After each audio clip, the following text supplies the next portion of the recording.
see traffic is a little bit lighter, but it is a Friday, so. What's it called? I had no idea they even created that. The D line? Yeah. Getting on the D? I'm so happy to hear that. That's so cool. Well, I think it's going to be funny. All those stuffy people in Beverly Hills. It's like, welcome to what we have to deal with in Hollywood Hills. All those people are going to have access to Rodeo Drive. Y'all are going to be getting chased out of ballet. All those homeless people are going to make their way over to your side of town, and then now you're going to have to force to deal with the issue. So I think it's going to be funny. It's like, could you imagine if Park Avenue never had any subway access, and then now? Beverly's going to be pissed. Yep, you're going to be getting people going through your trash cans in the Beverly Hills flats. Easily accessible now. Look at that. Yep. It's a nice subway station, though. It's all you people with showers outside your pools. That must suck, though, to be California and find a homeless person in your pool. You'll be coming home, some freaking homeless person's showering and washing her twat in your pool shower. Welcome to our reality. Goodness. I can't wait.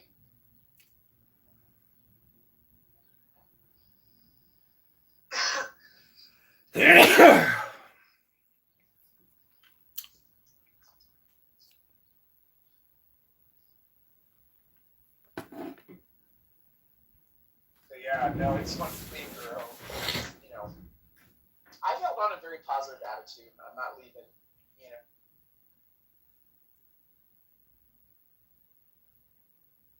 You'll be And what? you will be here. Speak over what? Speak over yourself. Encourage what? Encourage yourself. Where? In the Lord. In the Lord. What a blessing.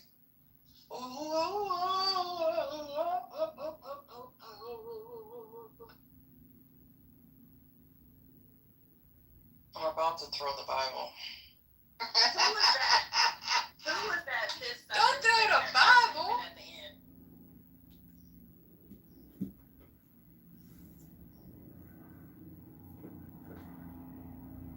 The doors of the church are closed at this time. No ushers, close the doors.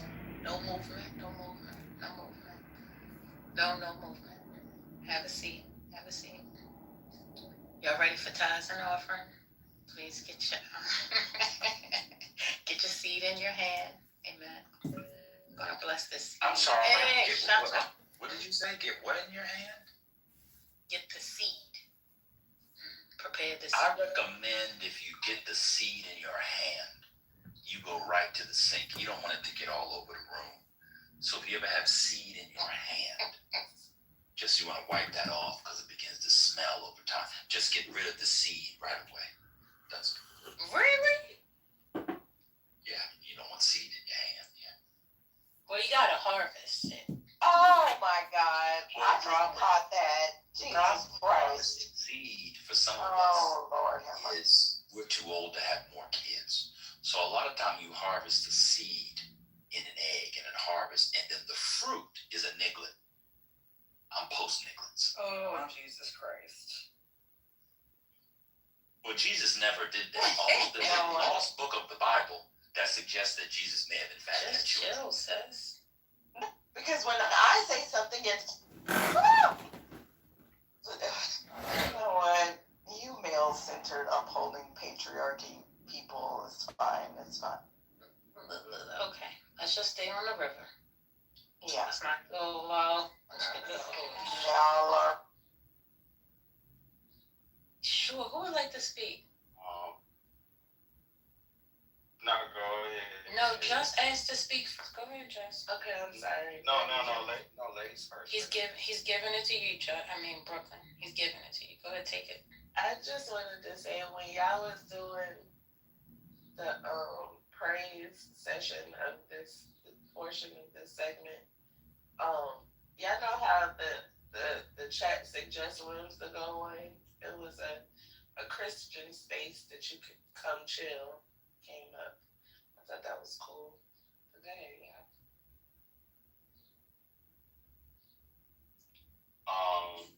This was like I guess this is like news. Did y'all see the White House put out their 2026 counterterrorism plan, or at least like I guess like their bullet points of what they plan to focus on as it relates to terrorist threats that they deemed to the United States.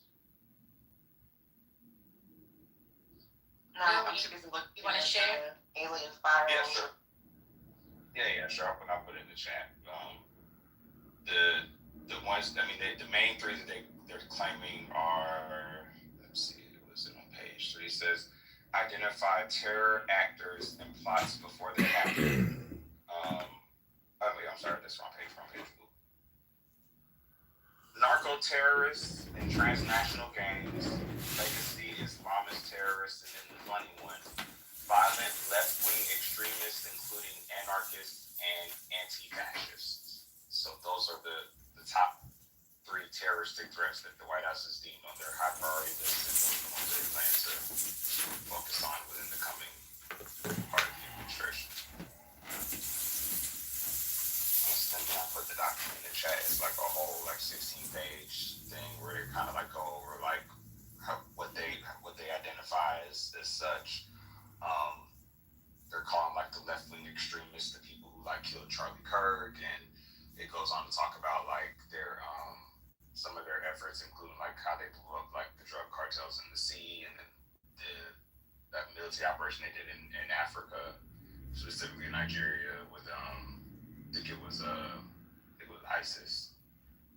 But yeah, so they're just kind of going over all those things, and I thought it was interesting. But really, what stuck out to me was just the left-wing extremists and the anti-fascists, because I was like, I thought being anti-fascist was good in America, but I don't know.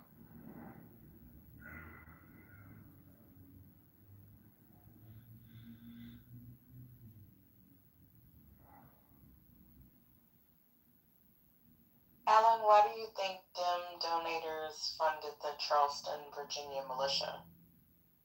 How did you come to that conclusion, sir?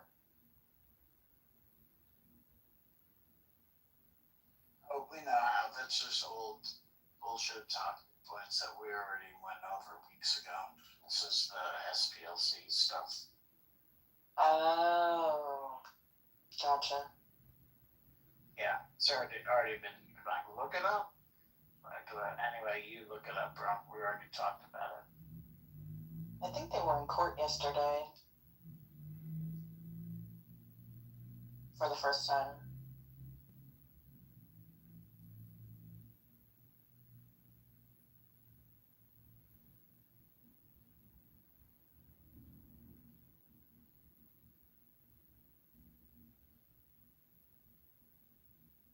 Did y'all talk about the White House releasing the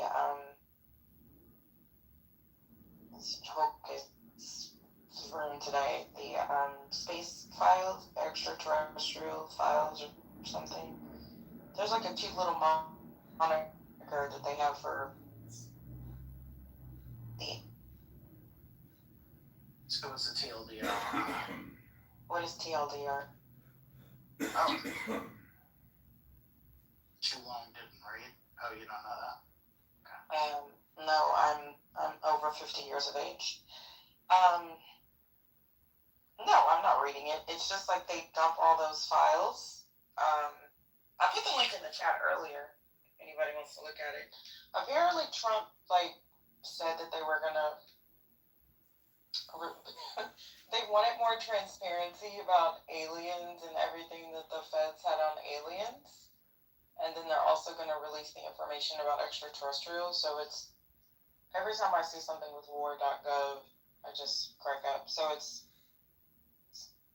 put it in the chat. It's war.gov.ufo. Pretty sure somebody will put it in chat GPT and So this is what Obama was talking about when he was on that, was he on Jimmy Kimmel or something recently? And he kind of said there's no little green men. And then I think, what what's his name? The black guy, Neil. He kind of poo-pooed the whole thing, like there's nothing really that's gonna come out of it. But there it is. If anybody wants to look at the UFO files that they're releasing.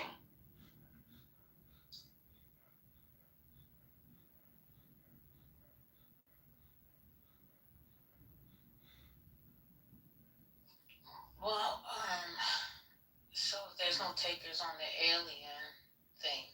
I see Wayne Brady went after Bill Maher. How do you say his name? Maher? Saying he's a racist. Bill Maher. Wait, isn't that an old story? I mean, he is a I racist, don't but I know, thought is it? Wayne Brady went after him a while ago. Oh, was it a while ago? Let me see. It says 9 I mean, you hours should keep ago. going after him, but Says, maybe it was just Comic Wayne Brady unloads on Bill Maher. Maher. How you say that? Ma. Maher. Sorry, it's my Boston accent. Ma. Maher. Okay, whatever. Over jokes about Obama. So he made jokes about Obama, I guess, recently or something. Is he racist? He dated Superhead. Who? Bill Maher. Bill Maher? That doesn't mean anything. Well, he was so. Racist if that's I'm being facetious, people. Jesus Christ. I'm sorry, it's raining, but I was making a joke. Okay. All right. So let me just take a moment out for a minute. We're coming up on the 12 o'clock hour. Yes, it is Friday. Today is May 8th, 2026. It is Mother's Day weekend. If you haven't already gone out and got your mothers, wives, sisters, cousins, nieces, whatever, flowers, then maybe you might want to do that. Think ahead. But if you would pay attention to the pinned item here, if you click on it, that is an X before the crash. That means no crash out Friday. This week has been absolutely different. That's the word I'll use. I'll use different. A lot of different characters came to visit us, and the ghost of Crash House was amongst us. So today, before we started, the stage has been blessed, and I just wanted to say Happy Friday to everyone. I hope this day finds you well. Please come in with a positive attitude and an open mind and a kind heart. And have a wonderful day. If I don't see you or speak to you anymore today, I want to make sure I say that before we move forward. Yeah, I didn't know anything about. I'm sorry. I do recall him kind of messing with her. Now, are you saying that they were in a dating relationship, or were they just screwing? No, they were out and about. I think there was the only weirder relationship I saw was 50 Cent and Chelsea Handler. That was also an odd. Do y'all remember that? That was, yeah. They looked both quite happy together, actually. Okay. But, yeah. So, Marr joked in 2010 that rather than making fun of Obama for being a gangster, he was President Wayne Brady. Huh? Brady spoke to Sarah Jones on her podcast, America, Who Hurt You, where they discussed Dave Chappelle calling out Marr in his latest comedy special. The Whose Line Is It Anyway? Star flat out said the HBO host was a racist. So I don't even know what's going on between or behind the scenes on this thing. So yeah, I guess this is something they just gonna keep coming at to one another moving forward. I don't know. In other news, seems like a friend of Cynthia Bailey, who is a fashion designer, Keith Brewster, he has passed away. Does anybody know that designer? He's gone. He went on to glory. Guess nobody knows That's him. Hurricane, you know. Oh, you think Hurricane might know? Why are you always putting Hurricane in the midst of this? He doesn't want to He's be a part fashion. of that. He's fashion, isn't he? Yeah, so that doesn't mean He's opera. But that's the Real Housewives. I don't think Hurricane watches the Real Oh, I Housewives. didn't know that was Real House. Yeah, That's isn't just a she? The fashion. designer? Wait a minute, Isn't she Cynthia, on the Cynthia Real? Bailey was a supermodel. Yeah, but she's on the Real Housewives of Housewives of Atlanta. Atlanta. Yeah. Yeah. Yeah, Like, but that's she was her- talking about a designer who passed away, and like she was something, she was sad about that. So the designer only designed for Real House of Atlanta? No, but that's been like her recent notoriety, like for what, the last decade or so? But the emphasis is on the actual person who passed, which is the designer. Oh, okay. Because they have those guys that are just on the show. But What's his name again? First name? What are you doing? Child, you would ask me that. I'm assuming, I would mess up a name. What's that? Kithe Brewster. Funny. You're funny. Another one bites it down. So is that Keith Brewster? Brewer. It should be Brewer. no, it's Rewer. That's what it should be. no, it's That's not what it Brewster. I'm says. looking. Is it Kith Brewster? Are you sure? Yeah, I'm looking it up. I'm looking at Women's Wear Daily 2015. BREWST? Yeah, Oh, like Brewster. Brewster's Millions. Yeah. Oh, this MZ article got his name spelled wrong, man. No, I'm looking at I'll put it in the PNG chat. as well. It's BRE. Go, y'all look at the WST. headline. Go look at the in the article. In the article, it says something completely different. So this is Oh, from he Women- does. Yeah, the headline says Brewster, but then when you click on it, it says Brewer. Yeah, that's why I was like, that's why I came up because I was reading it as you were reading it, and I was like, wait a minute, it's two different names here. Okay, so But you see the headline says Brewster. yeah, and in the link as well. Yeah. Mm-hmm. As soon as you click inside of it, it says Brewer. So I don't know. Did he drop the S and the T? I don't know. No, maybe his that's- name is still. I see it. I guess he was in New York Fashion Week 2016, and this is from Women's Wear Daily. From 2015, I guess he did a ready-to-wear collection, spring of 2016, but I've never heard of him, but that doesn't mean anything. May he rest in power. TMZ wrong. They've been making a lot of they labeled somebody else wrong and people were making fun of them. I can't remember who, but yeah, they were like, y'all need to hire some new black people or something. Not to misspell the man's name. Man, that's I'm pretty crazy. sure Cynthia spelled it. That's great. It sounds like the editor was asleep.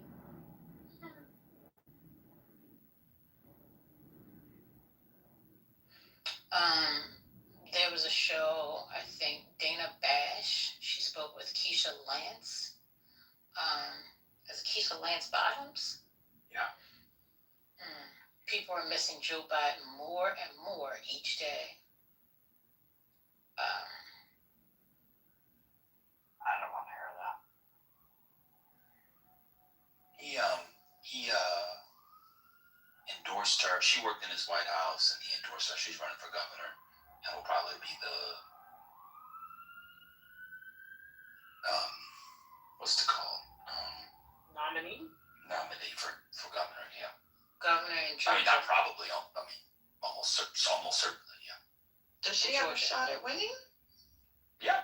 Oh, good. I like her. I've never heard anybody from Atlanta say bad things about her.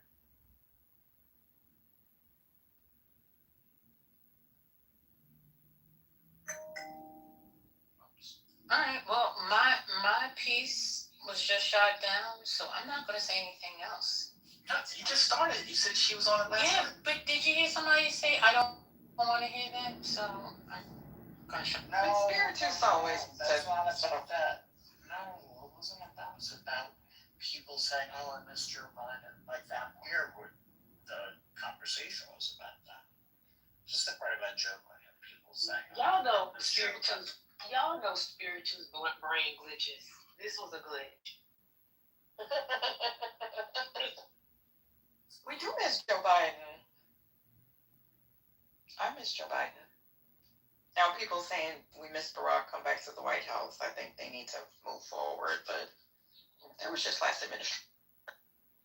First of all, one, let my brain glitch. Two, people have been saying they miss Joe Why are you Biden whispering? while at the office. Oh, what is on you? Years.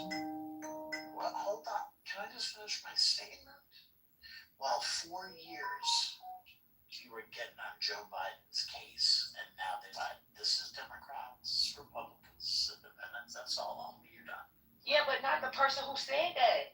The person who said that worked for him the entire 4 years. I didn't know she was ever.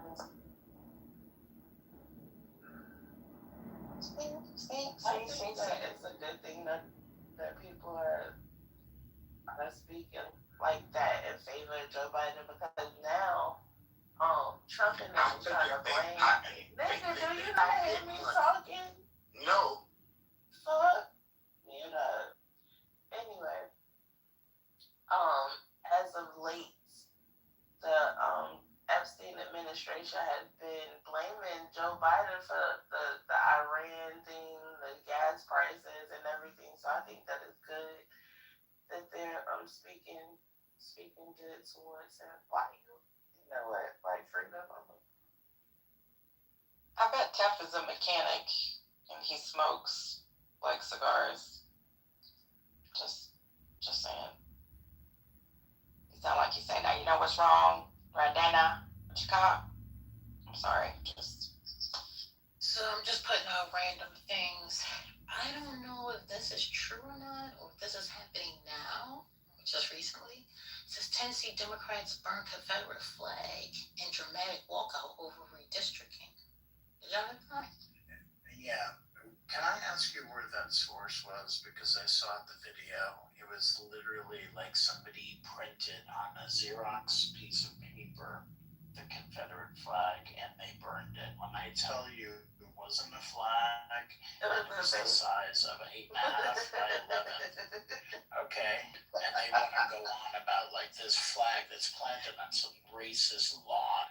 That's not what happened. It was a little postage stamp that they burned at the Capitol, and then he stamped it out. but it did look pretty dramatic. Like the picture that I saw, and I think it was Justin Pearson, First Lady. I really like that young man. He is going to go very, very far. His name is Justin Jones. Justin Jones, I'm sorry. He is, I like him. I like his strength. I like his power. I like his defiance. So he basically stood there in the midst of all of that racism and hatred, and it was like a PDF, like he printed it and he lit his match and he just kind of stood up and like, this is what I think about this. And did y'all see the video of them? Well, it says, wait a minute, Tennessee State Representative Justin Jones burned a paper depicting the Confederate flag after a new redistricting map aimed at unseating the state's last Democratic representative. Yeah. Was talking about Representative Pearson, one with the afro, right? Oh yeah, I didn't even catch that. Thank you, Black Struggle, because I was like, wait, maybe that is his name. Yeah. You're right. You're right. Okay, yeah, Pearson. And of course, I like him. He's smart and he's black. You should try it. And of course, I love black men. That is correct. So yes, I love him actually. I don't just like him. But did y'all see the But wait a minute, that's changing the subject, because I don't know how you got on Pearson, because this guy's name is Justin Jones, and I was talking about the flag, but then Pearson. So who's Pearson again? Justin Pearson is... Yeah, he's the other Tennessee rep. Yeah, they're both Tennessee reps. I think that's why they're confused. Justin Jones is the. I don't know if he's black and Filipino, but he's the he was the current representative for Nashville, but he's been I think his seat's been drawn out. Yeah. And then Pearson's seat is the last one that just got drawn out. So they're the only two. Which one is the one that's running No, I don't. primary Cohen? Nope. which one was Oh wait, my bad. Which one burned the flag? Because weren't they both there? Probably. Oh, So I'm not sure. Justin Jones, sorry if I'm echoing y'all. So Justin Jones is the one that burned the flag. Justin Pearson is the one that's trying to unseat Cohen. But that won't happen. Sorry, I'm echoing y'all. I come into a huddle room. Okay, so this is here's like a quick version of what's happening if you don't mind me sharing this, First Lady. I don't want to get us off track from the paper burning yesterday. But a number of the... It's okay, you don't have to apologize. We know you wear a slip. Anyone who wears a slip. She's so refined. I love Tiffany's voice. Listen, I was proud. I was given, civil rights icon yesterday, okay? Anyway, so what has been happening in Tennessee for a while is that they have been redrawing all of these districts very quietly, but it's been really tricky in how they do it. So you'll probably hear a lot about London Lamar. Her district was redrawn a couple years ago to put her against Tory Harris, and then a couple of other districts were redrawn like that. So with this whole piece of, I think some of the Dems knew they were going to attempt to redraw the maps, which is another reason that Justin Pearson was going to basically try to unseat Cohen, because of a number of things that have happened here with XAI and all that. So a lot of the talk has been around the fact that in Tennessee, the only blue dots in Tennessee that exist, if you go and look, are in Nashville and in Memphis. Memphis is the majority black city. So basically, they are trying to go back to some older districts, and would basically, it wouldn't erase the black vote. I just think it would essentially it would make us Republican forever. It would make it really difficult with the voter turnout for us to be able to ever go back to being a Democratic city. So, for example, we just had primaries, and only 18% of the vote came out for primaries. So, knowing that we already have low voter turnout and how they're redrawing the maps, it would make us basically more power would go to the rural part of the district, which would make us a Republican district. So Pearson is essentially going to have to drop out. So we have another guy, his name is like Brett Todd or something. He's basically like a community college graduate who was I think he's in Nashville. He's now decided that he wants to go against Cohen. So there's no way Justin's going to win against Cohen because it's too big of a fight. We can't lose the only representation we've already had, because they're just going to basically say he's a young guy, he's a young kid with an afro.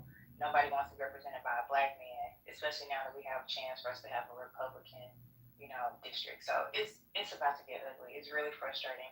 But yes, Justin Jones and London and a couple others led a walkout. I love the signs that said "Kill the Klan." It was very direct, but they led a walkout. Justin Jones burned truly a 8.5 by 11 piece of paper that was a Confederate flag. He probably could have gotten a real one because they're literally everywhere here. But I think he also didn't want to get arrested, because if you remember, the Justins were also kicked out. They were censured 2 years ago. So it's a hot mess here in Tennessee, and people have said Memphis should leave the state, and I was like, I don't think that's gonna work. But that's a whole other situation. But it's just been ugly and ridiculous here the last couple of days. Tiffany, with the district where Memphis is, like, isn't that being stretched out by like 300 miles? I read something where, like, I mean, you had said it's going to be stretched out to like rural areas, but I heard like it's as large as like 300 miles inward the state. Is that accurate? So I still haven't. I keep just seeing like screenshots of the map. I haven't actually seen a map, so I'm trying to get my hands on an actual map so I can look at it But so there's I can't think of the name of the county, but there's a very rural county, like literally the people that are missing teeth that don't even have a chance at life, we would be grouped in with them. But it is a really wide district from what I've been told. So I don't know. It doesn't make sense. And then it would even split in some neighborhoods. From what I was told, it would split some neighborhoods right down the middle. Like literally one side of the street would be in one district and another would be in the other. I think I put it in the chat. Is that it, Tiffany? So it says Tennessee U.S. Congress districts adopted May 7th. But look at how they've split up that green. Okay, so I see the 1, 2, I think it's 9 that people were saying was the weird one. But is that is crazy. Look at 5. You know what? Yes, that's the parts of that same society we want to maintain this. But you're not listening to what I'm saying. I actually agree with Brother So men, so let's say in a society where you're not suing for, or you're not civil rights for like all men. Men all have them already. So let's say like a pre-suffrage society, a pre-women suffrage society. You have men who have equal rights. There could still be aggravating factors in a case where a man is violent towards another man. And I'm saying, okay, what you're trying to say is you want to play out now. In this egalitarian society, it seems like there's something wrong if, like, when a man beats up a woman viciously, we don't think that's an egregious crime. No, you still can in a feminist society. You still can in a completely equitable society. You still can, because we're not concerned with like everybody being seen as the exact same persons. They're all facsimiles of one another. What we're concerned with is that everybody Right, and that's what I'm talking about. Listen to this again. The man the woman who takes her cart and slams it into the back of my leg. Don't I also have rights? Don't I have these? You actually don't. You're not allowed to be around. You're not allowed to be around. I don't know if you know that. You're not allowed to be around. And why not? And why not? Because it's illegal. It's illegal. Right. And You can't. It's the man either. You can't do this to the man either. I'm not talking about it. Another woman over doing that. Stop. I have the right to have legal protection just like the person who's the actual aggressor. I think it's easy to. I think we expect others to operate based upon our moral framework, and that's just not reality.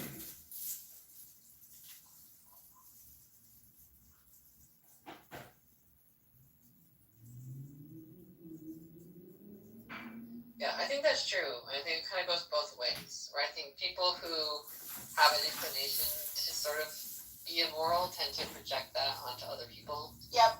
In the same way that people who are good and decent people assume other people will be good and decent. Aww. Well, and you just never know what that person's going through. They could be dealing with some depression that's causing them to get fat, lack motivation, or maybe that's what, who knows what the chicken before the egg with that, but everybody's got their own story they're going through. Just never know. I'm not saying we shouldn't have ideal, this is the ideal scenario. I just think we have a tendency to, if you walk around expecting others to adhere to your moral framework, you will be disappointed. And you will get an attitude about you that is not humble.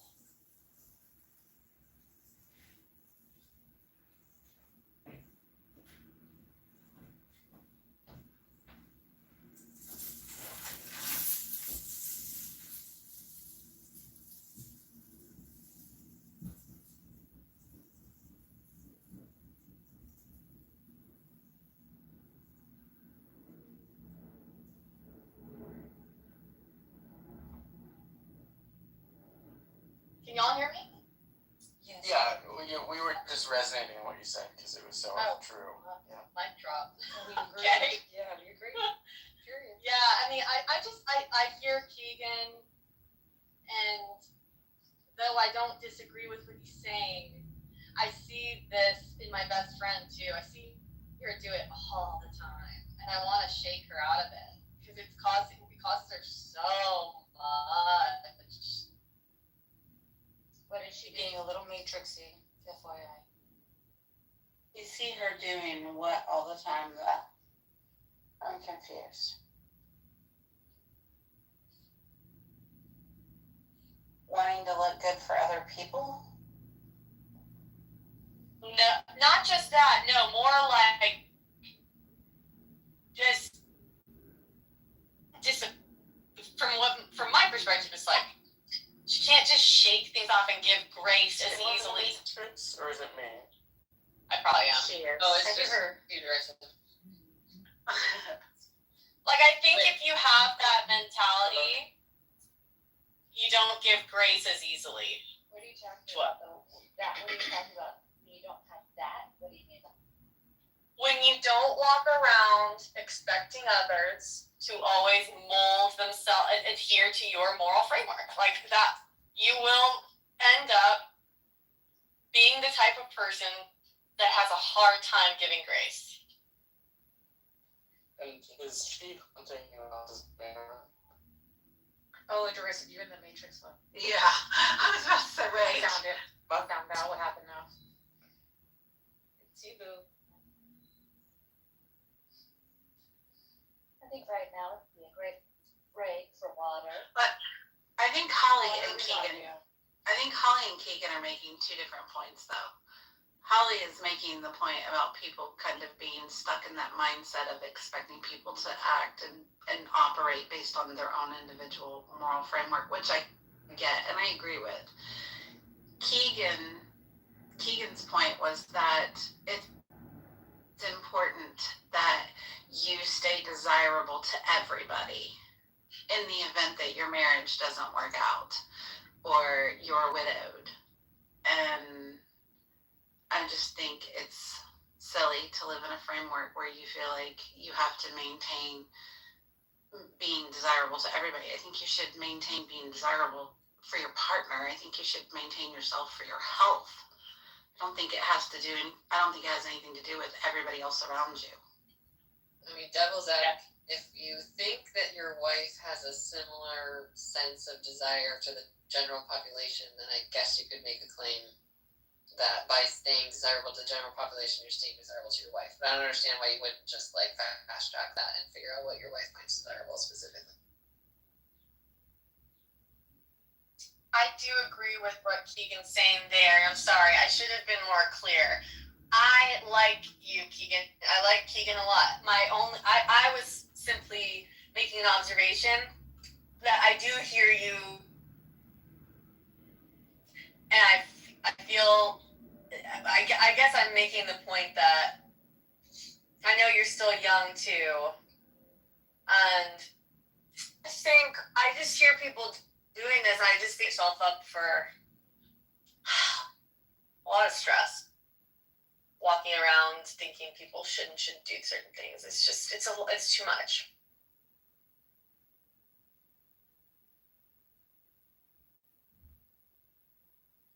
Oh, you're saying you might not, you don't know if you agree or disagree, or maybe you do agree with my worldview, but it's that I shouldn't have this expectation for everyone. Yes, that's exactly it. Yes, that's exactly.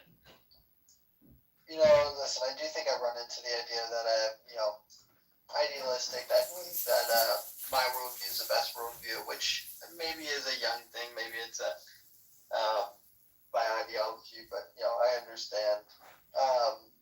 But I also, it kind of stems to we had discussion in Chillism about Karens, and I said I actually think Karens are a good thing. Like, I think most Karens are good for society, right? They're trying to keep order, right? And our society has become more and more chaotic. We've lost more and more public decorum for each other. And I think that a lot of Karens are just saying, like, I saw a video that was like a Karen, like, on a hike.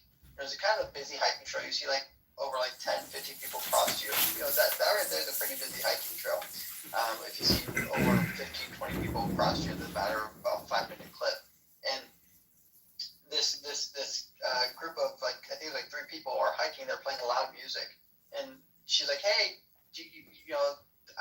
you guys music. Do you guys mind turning down your music? And they were like, oh, what are you, a Karen? She got like, and she's like, oh, don't do that to me. Like, come on. And they get like a little argument, and they just end up turning up their music and walking away from her and being like, what a Karen. And, you know, they're reporting her. But, you know, I'm like, I kind of agree with her. Like, she's just saying, hey, like, you know, like, and I understand the idea of like, you know, oh, like, just let them be. They're not harming anybody. But I also think there's something about like trying to be like, hey guys, like we all live in this society. We all live in. You guys are my community, and like let's just all respect each other. And you know, I understand it was maybe kumbaya crowd. It was very shocking earlier hearing how hard it was for people to hear that message. It was really concerning for me. You know, I don't think that we're being an authority figure to each other if we remind each other, you know, routing around me at the ice cream line and I say, hey, buddy, there's a line here. You might say, oh, sorry, okay, thanks. You might just get in line. It could be as simple as that. It doesn't have to be, I'm going to stab you in the heart like Carmelo. Yeah, I feel like that's where my like ideology comes from. Is like, you know, I'm like, oh, you know, maybe I, you know, without doubt, like have these like all or nothing ideology where it's like you should do this, you need to do this, or it's harmful, and maybe I'm wrong, whatever.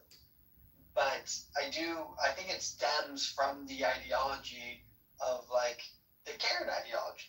I have a Karen ideology. I am someone who, when I see disruptive behavior in public, I will call them out. I will say something. I'm not someone to be like, oh, like it's whatever, like, you know. I go, oh, okay, they're being disruptive. I'm going to go let them know they're being disruptive to me. And I hope that they hear me as a person and they go, oh, okay, I won't be disruptive anymore.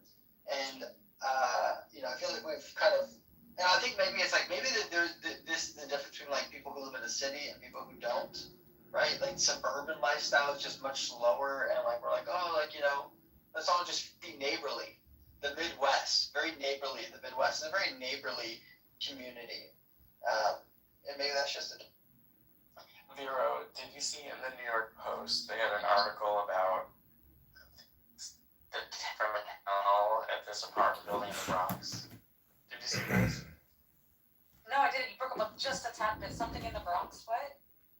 It was the tenant from hell, and it was an article in the New York Post like yesterday.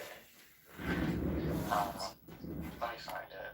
It's this like tranny young person who is stealing everyone's packages, tried to blow up the building. Like he left all of his gas burners on in his apartment all day long, and also like apparently has multiple personalities and wears a different wig depending on which other tenant in the building he wants to harass that day. Like they're afraid to go in and out of the building. He's been like arrested at least 5 times just for harassing his neighbors in the building. And he hasn't paid rent since 2024, but they're trying to get him out. I like a New York City Karen. I'm a New York City Karen. I wouldn't be like a Karen in Keegan's sense. I'd be in a New York kind of way, where it's for the safety of others, really. Like if someone tries to come into your door after you, like you use your key, you open your building door, and someone tries to come up behind you. No. I don't know you. You live here? So you Karen. Yeah, my Karen was good on it. You live here what? Sometimes have a practice store, someone's staff, breaking into shit, going on this top, doing crack up there. That would.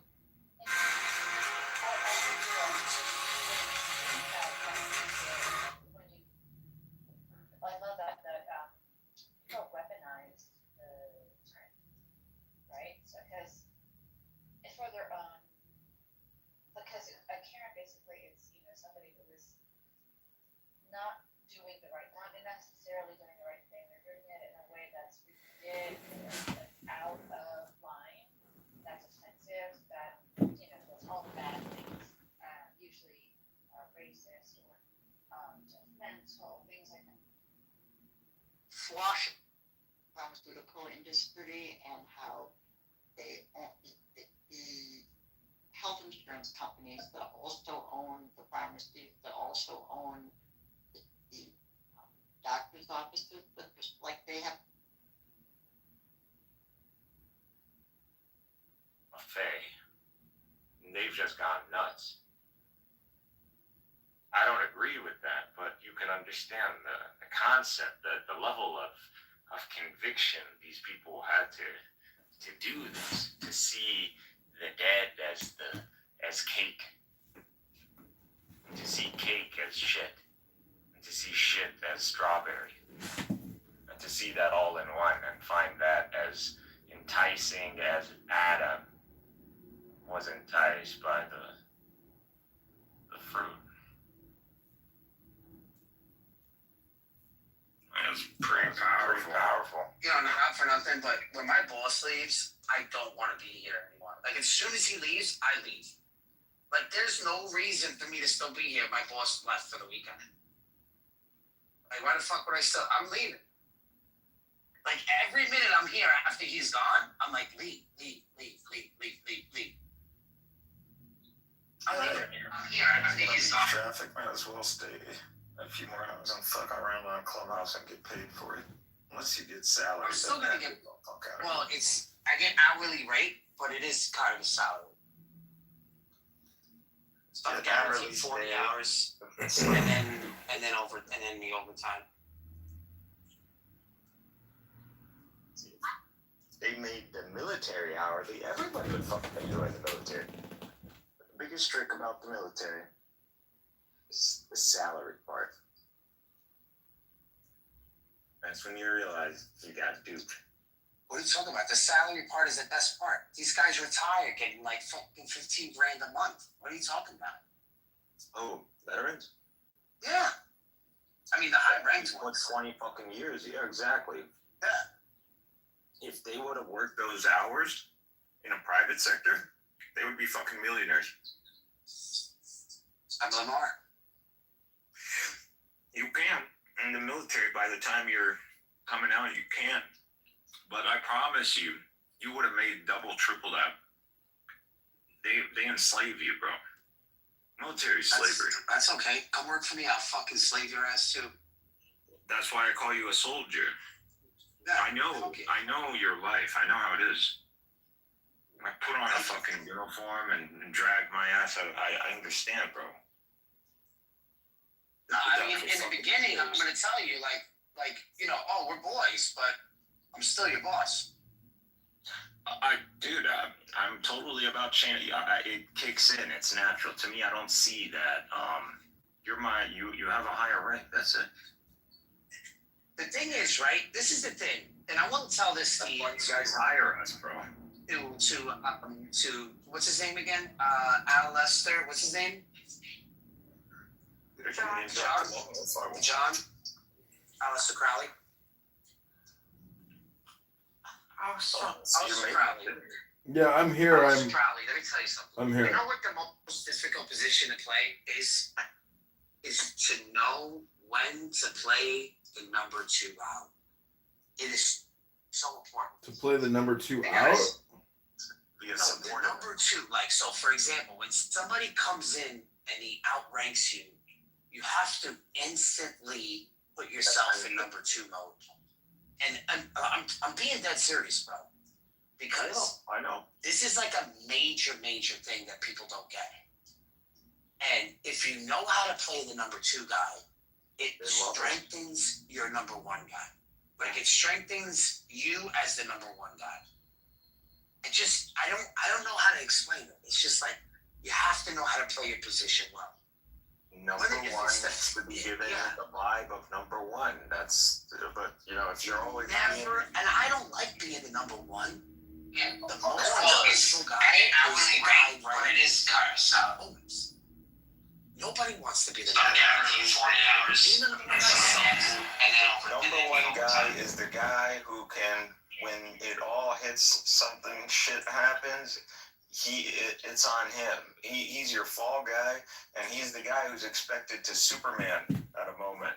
So if they fail at that, then they're not going to be the number 1 guy anymore. You know, this is going to fall down to the second. You want to know something? You want to know something I learned? It's they know who to execute at the right time. Yeah. They have that eye. Yeah. Are you talking about concrete, Megatron? No, I don't know what concrete you talking about? What, like physical concrete? Like Yeah, like the one that concrete pour? work, not the guy. No. Like working on concrete. No, I'm not talking about that. Oh. No, he's talking about I'm talking about relationships. like, somebody's there, he outranks you. You have to know how to play your position well. This way, you work in unison. You know what I mean? Yeah. Well, Go ahead, Alistair Crowley. see, People, they can't handle that. They can't. No, they can't. They can't handle that. in the military, Right. What's your name? in the military, you stand in a position. So if you're standing next to a superior officer, you stand at like the bottom left. So you actually position yourself in a place of respect, and it's in the protocol. So you are basically like geolocated to show your inferiority, and it's just that's the thing about rank and hierarchy. Hierarchy is like in America, we definitely have a caste system or like a 4-slot system, meaning that like we have military, law, political, and medical, or even banking. So it's like 5 slots. But I put some poetry about Ezekiel's spaceship. I used grok. I hope you enjoy it. Hope you have a great weekend. And I agree with you. When my boss is on a hammock drinking an iced tea while I'm in a cubicle, and I'm very upset about that, and he's laughing and having a good old time. Well, then you're so far from number 2. If you're in a cubicle, you're not even number 2, bro. So just don't even bring it up. Just let it. It's a wash, bro. Yeah, that should be your dream. Yeah. A dream? You don't even. You should be getting your boss a fucking drink. That's what you should. You should be like, man, hook me up, like, bro. Idiot. Should be getting a fucking drink. You gotta be honestly. If you're not trying to steal number 2, why are you? You're in the circle, John. You're in the circle. You got to get to the center of the circle, and you're already there as a subordinate. You can consume more because they expect you to do more, and so the more you can do, the more you can. All of a sudden, you're one of them, and then they wake up to it, and then they realize, holy shit, this guy knows everything we know, and that's when they freak out. No, I mean, my thing has always been they catch on to me by the time I'm like close to number 2, and that's when they realize that this guy has ambition. He doesn't want to just be a subordinate. He wants to be number 1. So if I was to go work for Barth, everything he's doing now, a year, and I would give him number 2, and he would chill, his balls would be spread, he'd be like, man, I'd never relaxed like this before. And then all of a sudden, I am Barth. And then Barth is like, never really enjoyed being lobotomized as number 2. It's been a while. You're losing me here. People there is that mental capacity, and then there's the physical capacity. And sometimes just being an ass or like an ox or something, that can be like relaxing, man. Like when you don't have to think about the operation or all that, and you can just trust someone who has the energy to do it. You end up relaxing. Some people do that if they're content. If they're not content and it's always been about the hierarchy, that's when they expose themselves.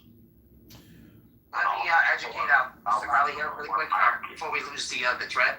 So, Mr. Crowley, we go over one Quran verse every single day, and then we learn from the Ummah about the Quran. So today's lesson is 379. Can you read that for us one more time? Because we're gonna get this in our minds this way. We kind of understand what it's saying. We understand that it's unifying. We don't listen to the Salafi boys. They're uneducated. We educate ourselves. Surah? Is this a surah? This is a...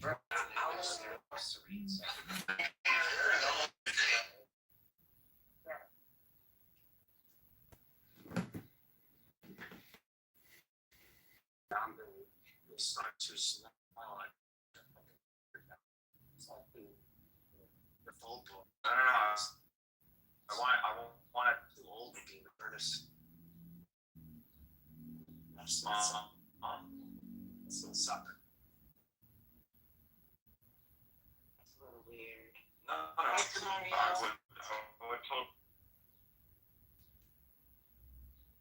I had a one-on-one situation where you get a physical therapist and create a relationship, and they know your story, and they sit there one-on-one with you, basically. That's how I knew they was on fucking Chatter. Did you delete the message? No, I don't delete shit. Okay. Somebody sent me that shit. This nigga literally got 2,000 plus messages he hasn't even opened and read yet. That's why he can't find it.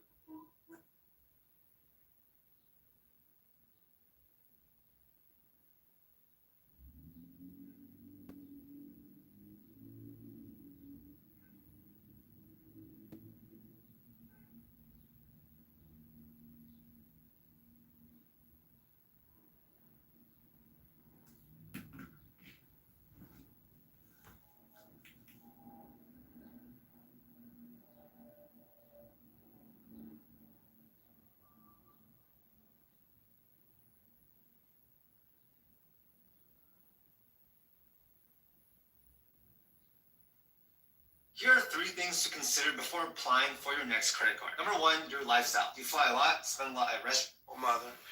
Among those with us this afternoon are a number of the angel moms who saw their precious children stolen from them by the open border policies of the radical left. Open borders, I call them stupid borders, not open. I call them stupid borders by stupid people that put them there. And the migrant criminals that let them pour into our country, and bad things happened. Bad things happened. 25 million people came into our country. Many of them were criminals. Many of them were murderers. They allowed them in with their open border policy of stupidity. These incredibly brave and resilient women have turned terrible tragedy into unyielding resolve, becoming advocates so that their mothers do not have to endure the same heartache that they've felt all their lives. They felt for so long.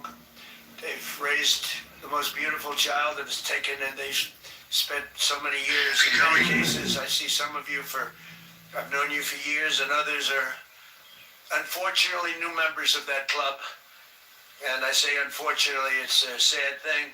Should have never happened. Should have never happened. In their honor, we've rapidly turned the worst and most dangerous border in the history of our country into the strongest border in American history. We have no people come in during the last 11 months. We have zero. Nobody even tries to come up. You know, you used to read about the thousands of people that would pour in and they just come up in caravans. I think it was my name. I came up with it. It looked like a caravan. 25, 30,000 people pouring up. They walk through Mexico. They come from all different locations, come from all over the world, actually. But they came in through our southern border, and they'd come up and just let them walk in. They'd walk in. Nobody had any idea who they were. They were murderers. 11,888 murderers. They were allowed to come into our country. We've gotten a lot of them out. Many of them murdered more than one person. What a shame. What a disgusting shame.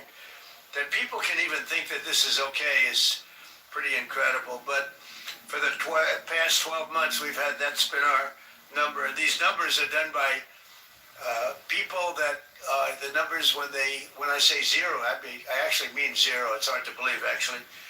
But they're done by people they tend to be somewhat on the left. So they're not going to give us a fair shake. And they say that, people don't come anymore because they know they're not going to get through. So when they know they're not going to get through, they just don't come. And just on that, we save a lot of lives, because that journey up from Honduras and El Salvador and lots of other countries, or from the Congo, where they drop them there and they walk up and they come through our country. They emptied the prisons of the Congo into the area of the southern border, and then told them to just walk in because stupid Americans are going to accept you beautifully. And these were hard, mean, vicious criminals they allowed into our country. How anybody can vote for these people is hard to believe, okay? It's hard to believe. But to a friend of mine, Marianne Mendoza. Marianne, where's Marianne? Where are you, Marianne? I got to know you right from the beginning, right? And I won't ask her that, but I would often ask, is it easier with time? Because time has gone by. Marianne, no, it's not. Sadly, it's not. You know, you always hear it with time, but a lot of people say it's not easier. But you're a special woman. I've gotten to be a friend of yours. You're a special woman. What you have to go through is disgraceful. Tammy Nobles. Tammy, are you here? Tammy Nobles. Right. Does time help, Tammy? No. No. It used to be, you know, time heals all wounds, right? But it doesn't. When you love somebody that much, it doesn't help like it should. Tammy Nobles. Jacqueline Medina, a great person. Where's Jacqueline? Jacqueline, where are you? Thank you, darling. Thank you. And so many others that I want to thank you for coming. And I don't think you've been treated properly. It's hard to believe, but the angel moms have not been treated properly. But this president treats you properly. I can't speak for others, but this one treats you properly. And we love you all, and all I can say is our hearts are out to you on Mother's Day, and you have a good Mother's Day. Go and have a good Mother's Day. In securing our border, we've also made tremendous strides in stopping the flow of illegal drugs into our country. The flood of deadly fentanyl across our border is down by 59%, and the drugs coming in by sea are down by 97%. 97%. And we're trying to figure out who the 3% are, because they are the bravest people on earth. You see how we stop them by sea. You know, for years they'd go and catch the boat, bring it to port, they'd go in, they'd go out. By the time of the evening, they'd be back on another boat, bringing drugs in. So we gave them warning, and we don't do that anymore. We do it much more efficiently. But they got down by sea. A lot of them came in, about 50%. It's down 97. Now we've started a very strong. The sea was more difficult, and now we've started land, and you'll see it coming down. It's come down a lot, but you'll see it coming down. They come through Mexico for the most part. We have a problem because the cartels rule Mexico, and nobody else. The cartel, they just rule it, and you know, we lose 200,000 people a year through this poison that pours into our country. So we have the sea done, meaning the ocean, the waterways, pretty much done 97%, and we're going to have the land done very soon. I want to thank the brave moms fighting the epidemic of drug addiction here, and this afternoon, including Ann Funder. Ann, you here someplace? Ann Funder does a great job. Wow, good. That's a great job you do, Ann. Stephanie Rowe. Stephanie, thank you. Thank you, Stephanie. Thank you. Behind the cameras there, Stephanie. Thank you very much. And a friend of mine, Jackie Siegel, who's a great mom, great mother. Thank you, Jackie. I've known her for a long time. She looks better now than she did 20 years ago, right? Behind the camera. Thank you very much, Jackie. Last summer, it was my great honor to sign the Halt Fentanyl Act into law, and we'll never give up on that mission for ending the drug epidemic in America. We've come a long way, that we've stopped massive amounts of drugs from coming in. This afternoon, we're also joined by some of the most extraordinary mothers our nation has ever produced, our cherished Gold Star moms. These are Gold Star moms. These mothers raised up children so selfless and so devoted that they volunteered to wear the uniform of our nation and lay down their lives for all of us. One of those mothers is Janice Chance. Janice, where's Janice? Hey kids, even though you always tease me for reading the menu with my phone light and say I never want dessert before eating half of yours, and even the... Thank you for being here. Just before he went to Afghanistan in 2008, Jesse told his mother, "Mom, I want to go change the world and make it an even better place. I want to make it a better place, Mom. Just before his 30th birthday, even though he had the day off, Jesse volunteered to take the place of a fellow Marine, and that of his brother-at-arms could be present for the birth of a daughter. That day, Jesse gave his life for our country. Jesse was struck down that day by helping somebody else. And Janice, I want to say America is a strong and free nation today because of people like your great son, and we want to thank you for being here. Thank you very much, son. I also want to express my love for the moms with us whose extraordinary heroes gave their lives in the terrorist attack at Abbey Gate in Afghanistan. I got to know you very well, very well. And these are phenomenal people. We went to a club I own in Bedminster, New Jersey, which is beautiful. They played music. They said, "You actually think he's coming out?" He said, "Yes." And I was going to do just to stop by and say hello.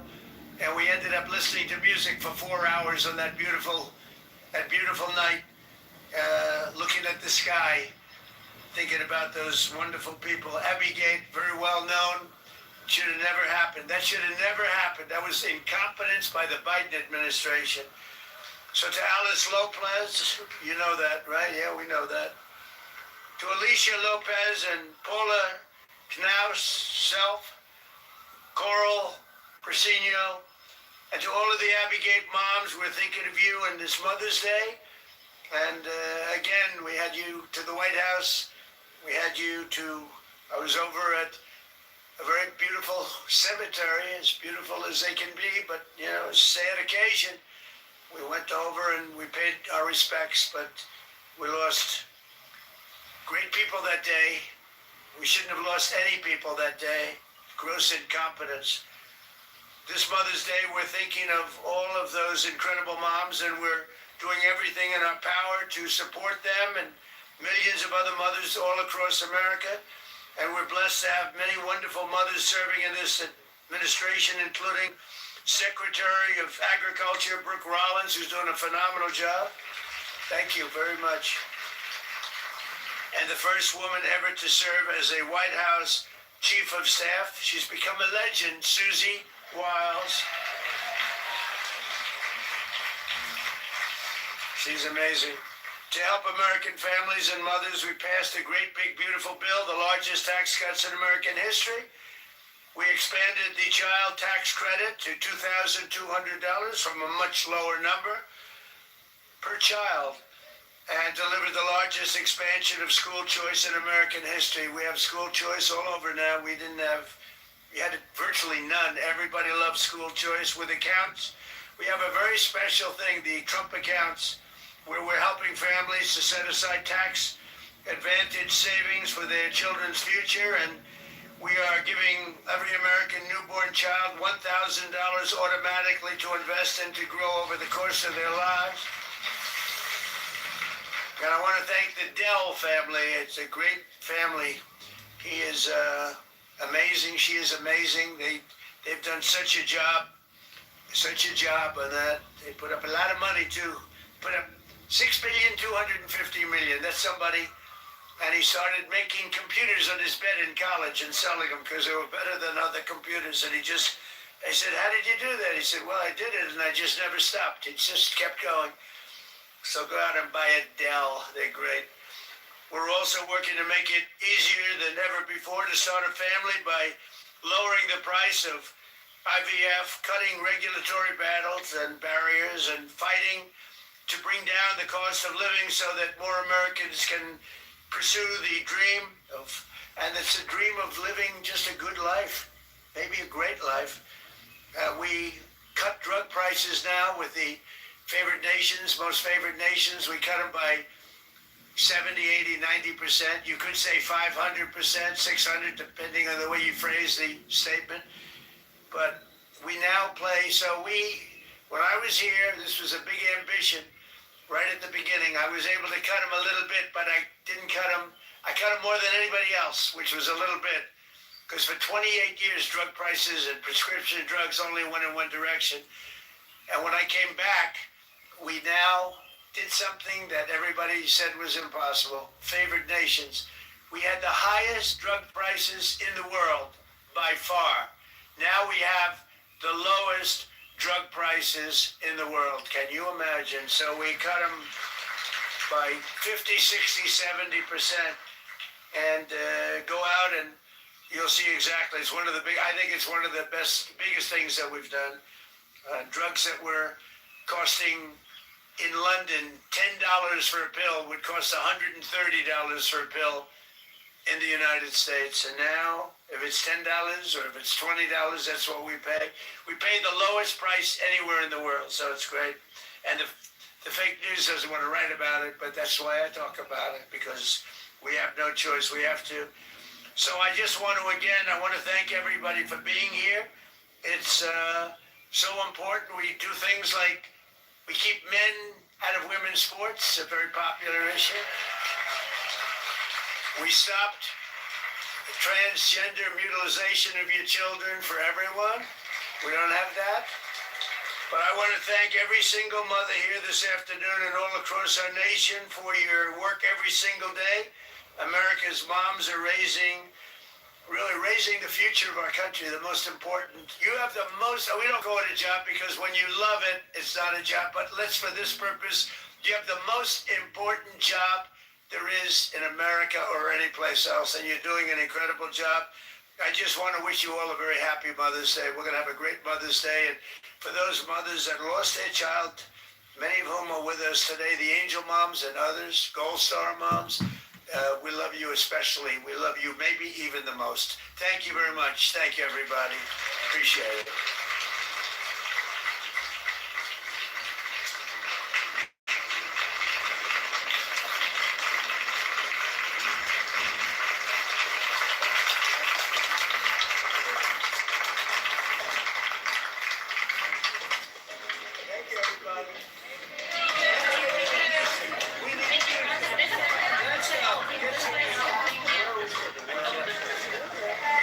This way, please, guys. Grab your stool.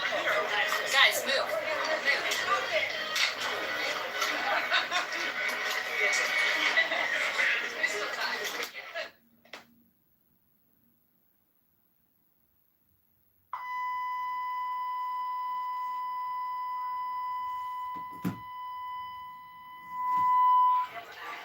Okay, guys, we're gonna go back to the curriculum.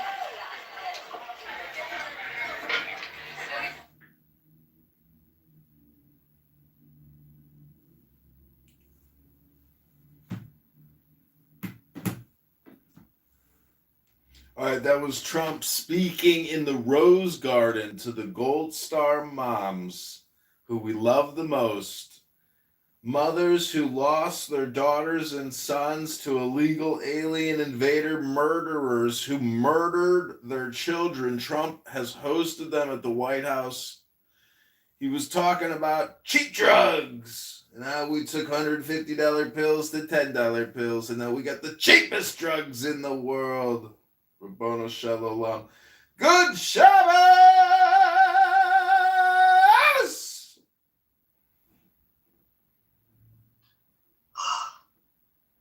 Okay, listen, brother, if you want to talk about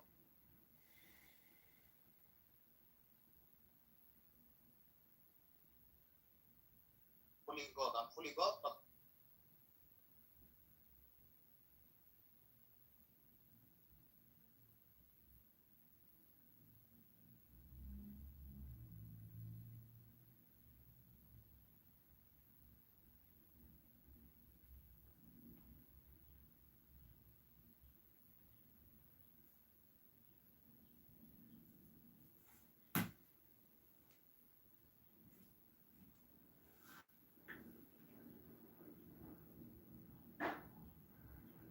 I see you down by 96.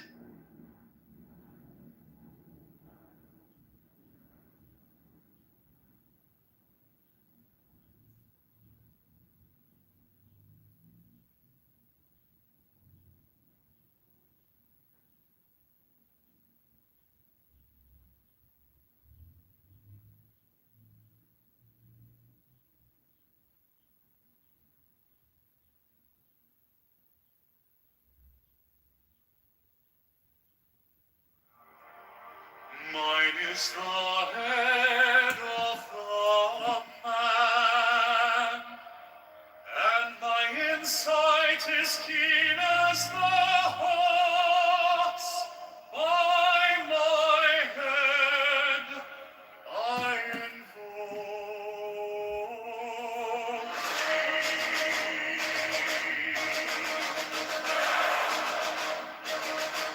I am the only begotten child of my father and mother. My father is dead.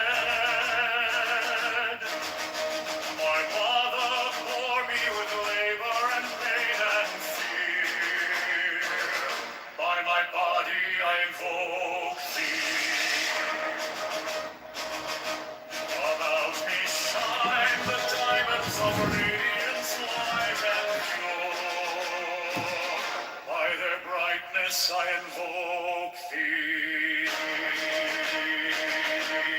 Mine is the red triangle reverse, the sign given of none save it be of thee, O Lord. By the Lamb I invoke thee. Mine is the garment of light, sewn with gold, the flashing of thy light I wear. By my robe I invoke thee. Mine is the sign of the prophets and time. By the sign I invoke thee.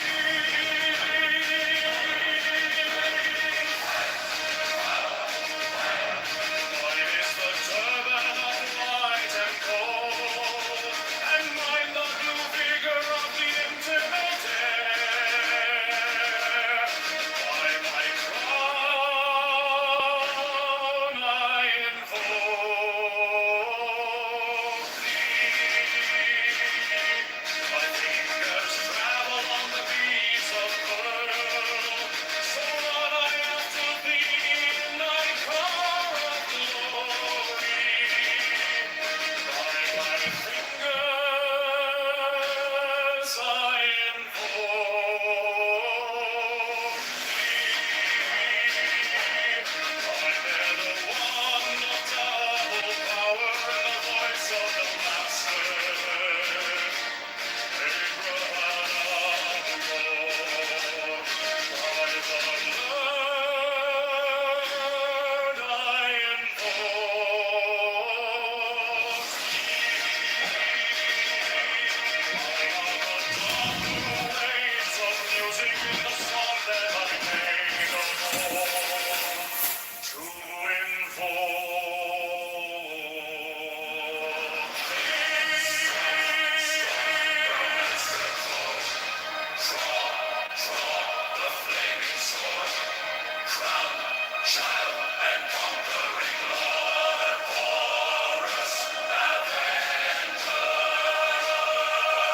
By the song I invoke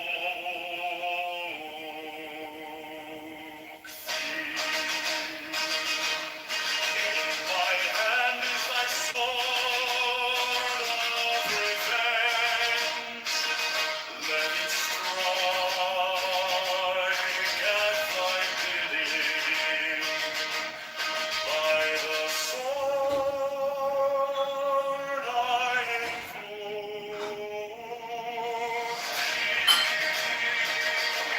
the voice of the Father, the voice of the saints, eleven of the voices ever and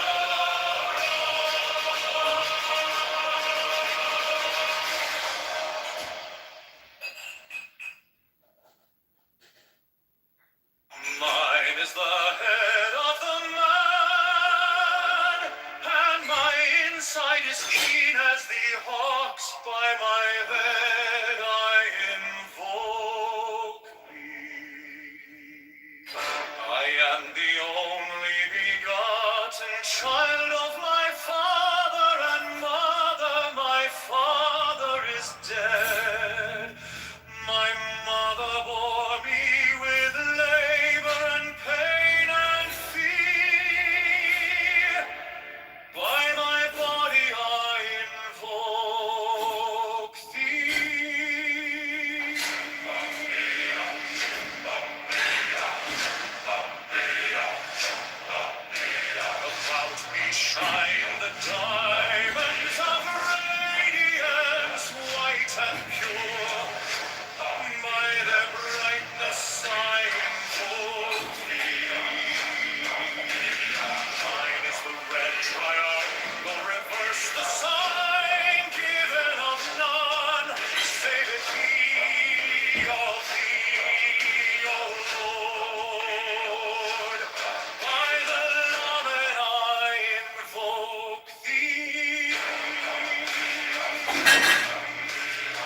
master chord.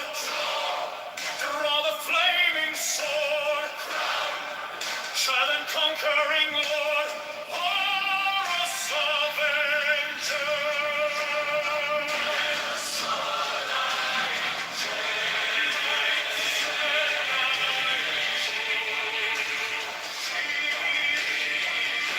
My hand is thy sword of revenge. I strike at thy cheek. By the sword I hold thee. The voice of the five, the voice of the six, 11 are the voices. Abracadabra.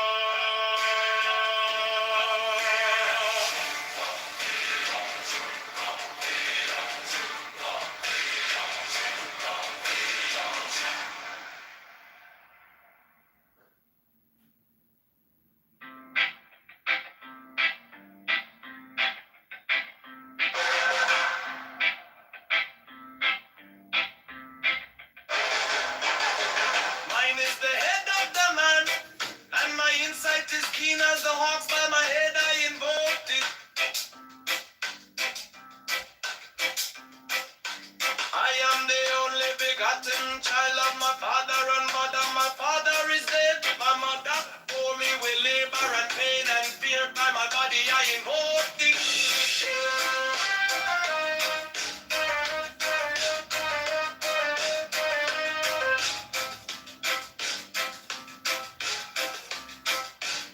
Upon me shine the diamonds of radiance, white and pure.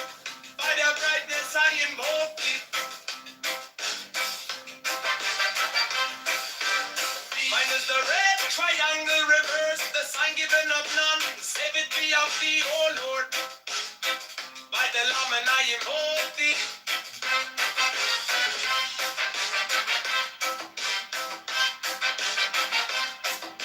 Free mine is the garment of white, sewn with gold. The flashing of eye that I wear by my robe, I invoke thee.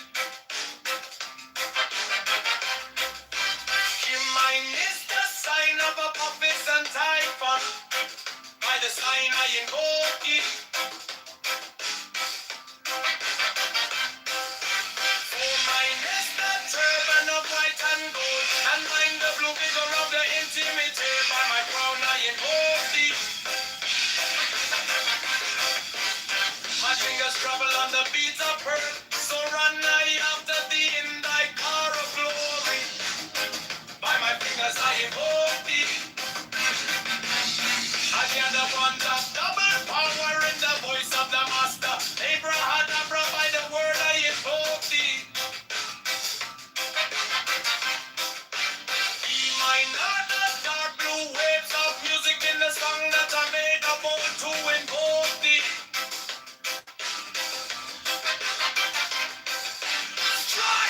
Strike a master chord. Draw the flaming sword. Child and conquering Lord. Horus, Avenger. By the song I invoke thee.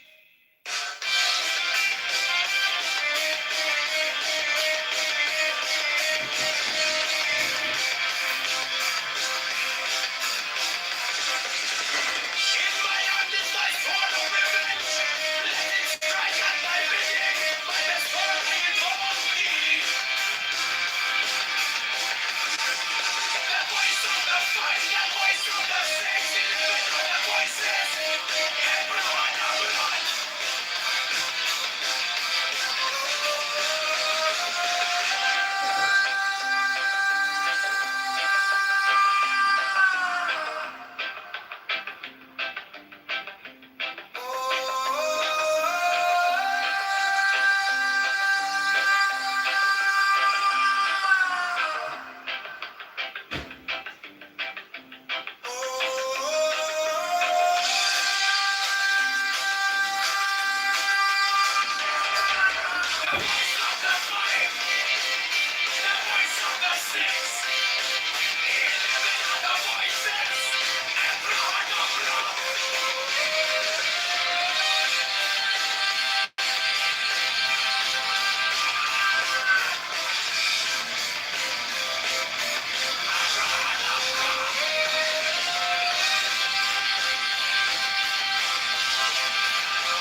as the hawks by my head. I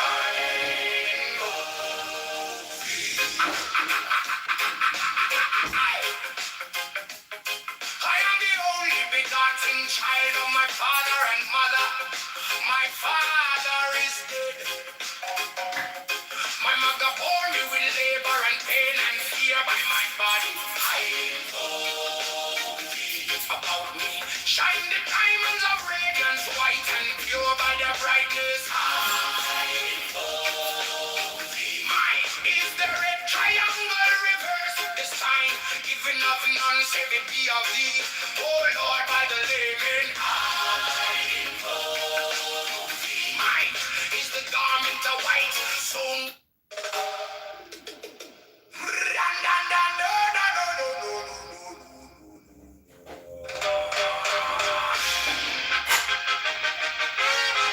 mine is the head of the man, and my insight is keen as the ox.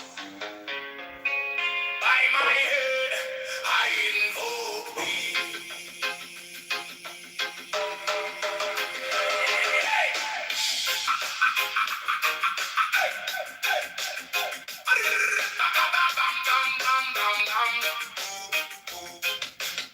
I am the only begotten child of my father and mother.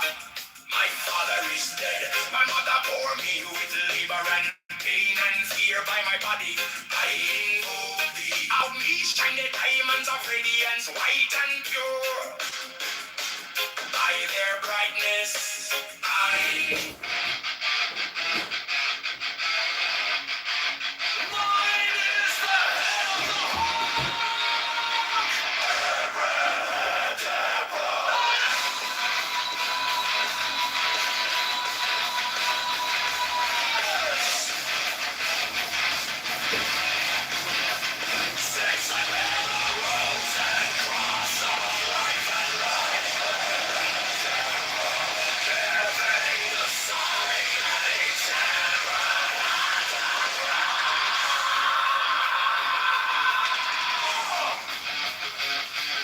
remaining in the sign. The invocation concludes. Therefore I say unto thee, come thou forth and dwell in me, so that every spirit, whether of the firmament, or of the ether, or of the earth, or under the earth, or dry land, or in the air, of whirling air, or of rushing fire,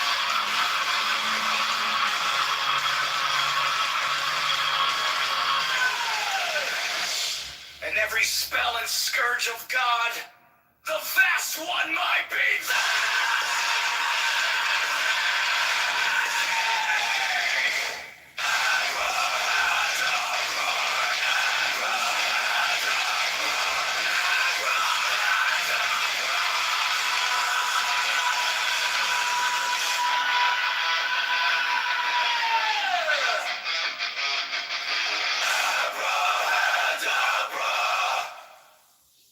mine is the head of the hawk, Abraham.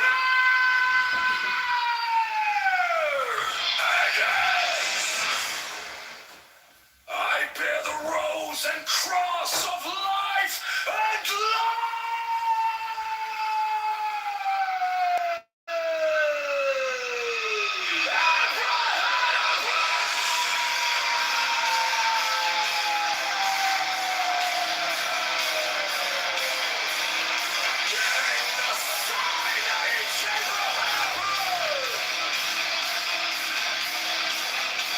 Remaining in the sign, the invocation concludes.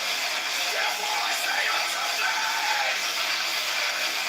come thou forth and dwell in me,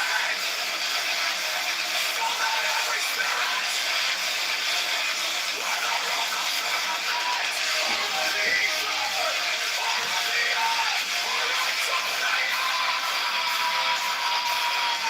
or swelling through the water,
at each abracadabra.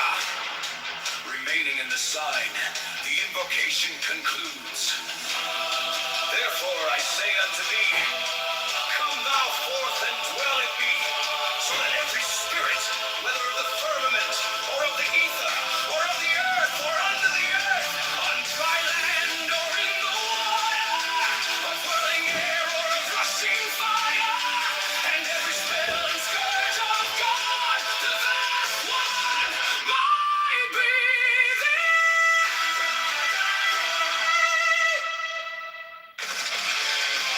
Mine is the head of the hawk, abracadabra, and ends. 6. I bear the rose and cross of life and light. Hearing the sign at each abracadabra, remaining in the sign, the invocation concludes. Therefore I say unto thee, come thou forth and dwell in me, so that every spirit, whether of the firmament, or of the ether, or of the earth, or under the earth, on dry land, or in the water, of whirling air, or of rushing fire, and every spell and scourge of God, the vast one, might be thee. Abracadabra.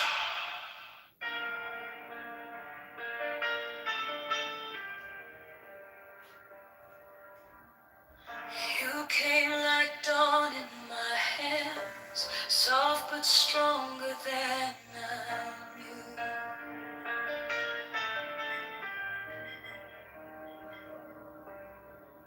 My fear turned gold in your eyes, and my old night broke in two.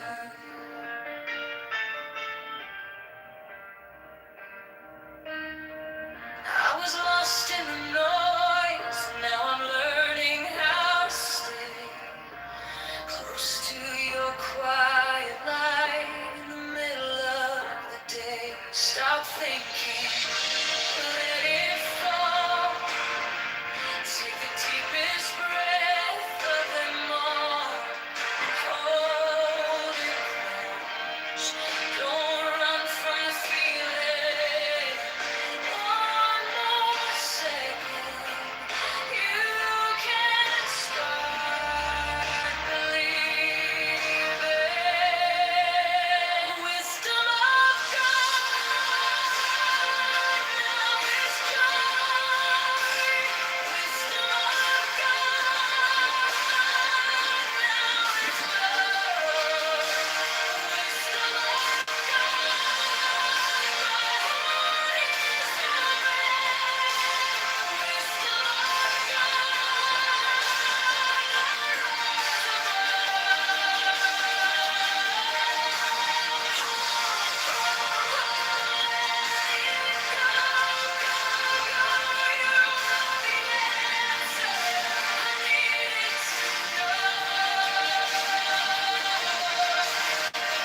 Your touch is a steady rain on the dust of who I am.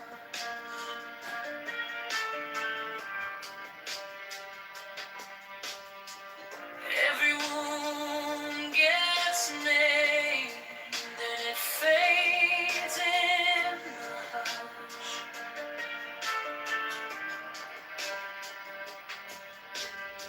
I don't need 1,000 signs when your name is in my chest. One deep breath, one brave step.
stretch my hands to release what I cannot hold with you. 10 on 9, 10 on 11, I breathe in your holy cold, and the storm in my head rains down like a pond. Wisdom of God, now it's joy. The wisdom of God, now it's love.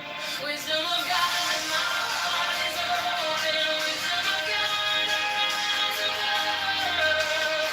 Hold, let it go, go, go. You are the answer. I needed to know. Wisdom of God, now it's home. Wisdom of God, I'm yours alone.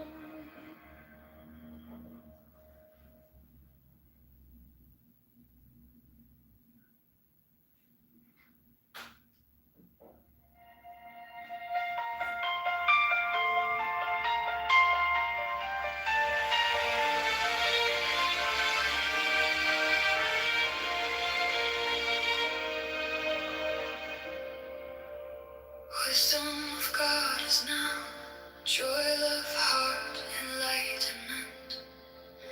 You found me in the quiet with my hands still shaking. I was carrying the hurt like a name I couldn't drop. Then you touched my trouble and the whole room stopped. Stop thinking and your problems. Take the deepest breath of the day. Hold for 10, not 11. 10, not 9. Stay.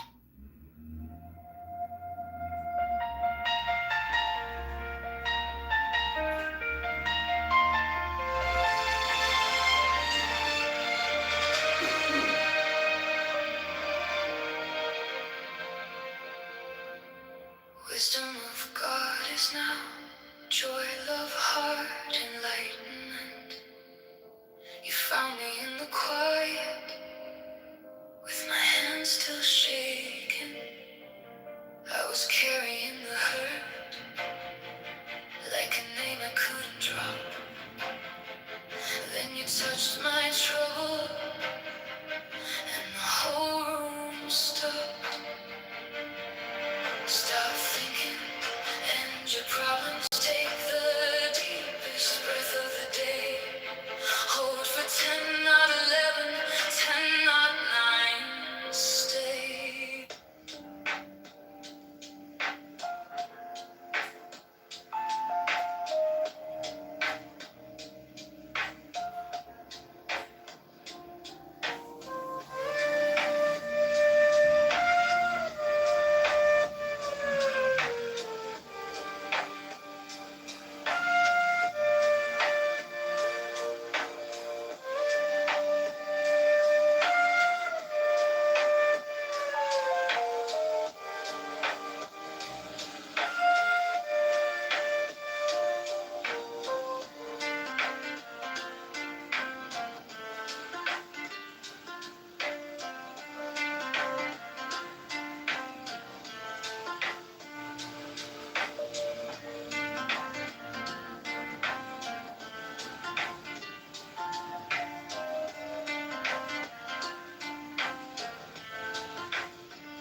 sign of the open eye.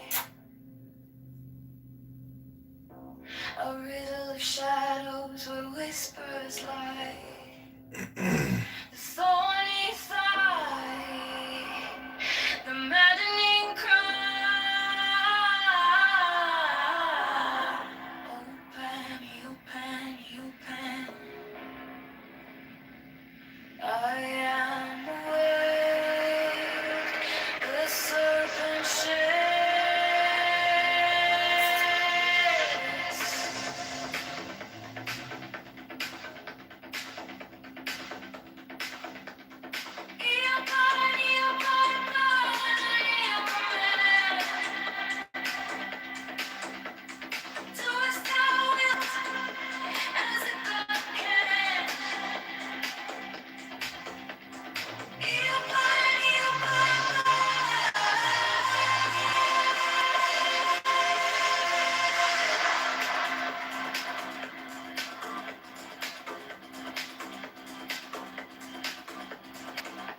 The eagle strikes with his jagged claw. The beasts emerge as the gods withdraw. A storm of silence, a broken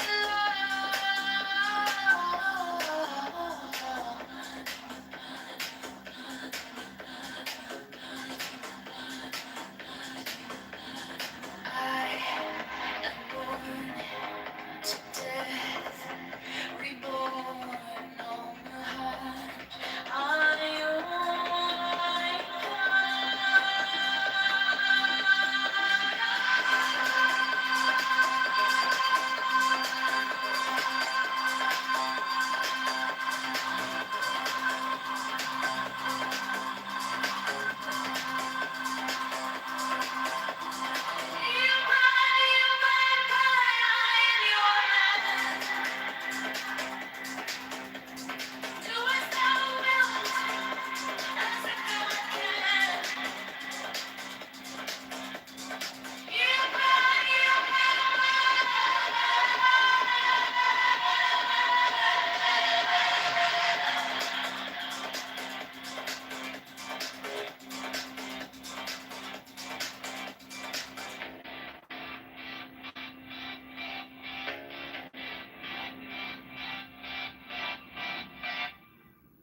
source appears in quiet place.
think Dr. James has read the quote, and it's Googleable. So I would invite you to take a look at the quote and then come back and feel free to jump into the I noticed no one has addressed the exact quote from Kennedy where I read, every black kid is now just standard put on Adderall, SSRIs, benzos, which are known to induce violence. And somehow that doesn't make you squirm a little bit, that the guy in charge of Health and Human Services said, I think it makes us all squirm. Yeah, we all squirm. I think it's utterly disgusting.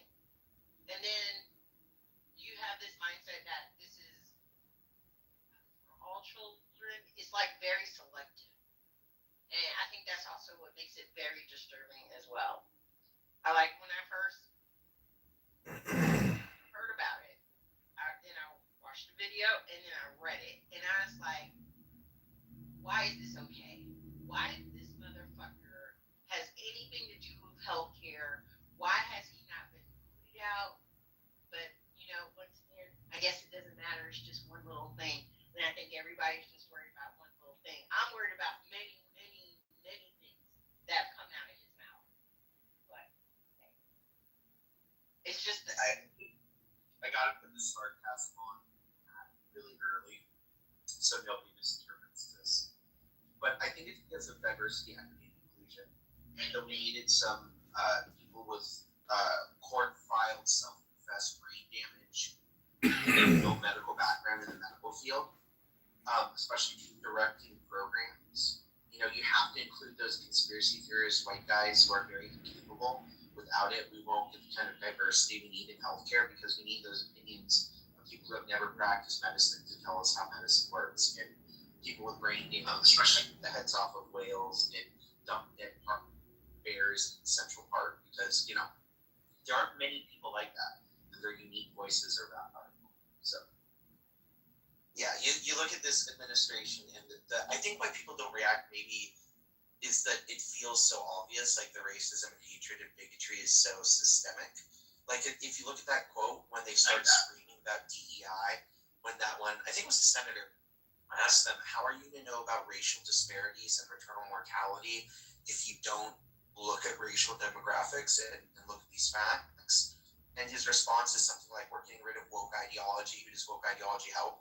And she's like, how are you going to know about black maternal mortality death rates? They're like, that's not there.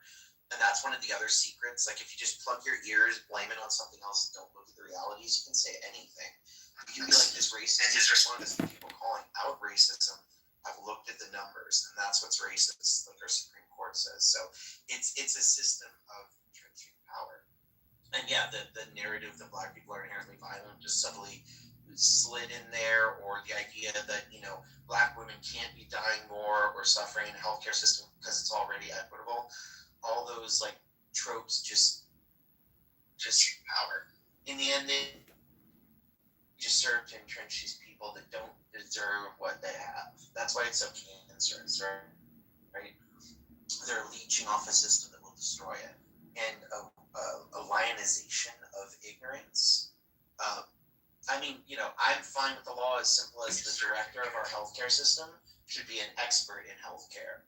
But you get these people now with podcasts and everything else where it's like, oh, if I'm a public-facing figure and I interview these people and talk with them, that means I'm an expert just like them. Joe Rogan is the same as a physicist because he had a physicist on his show.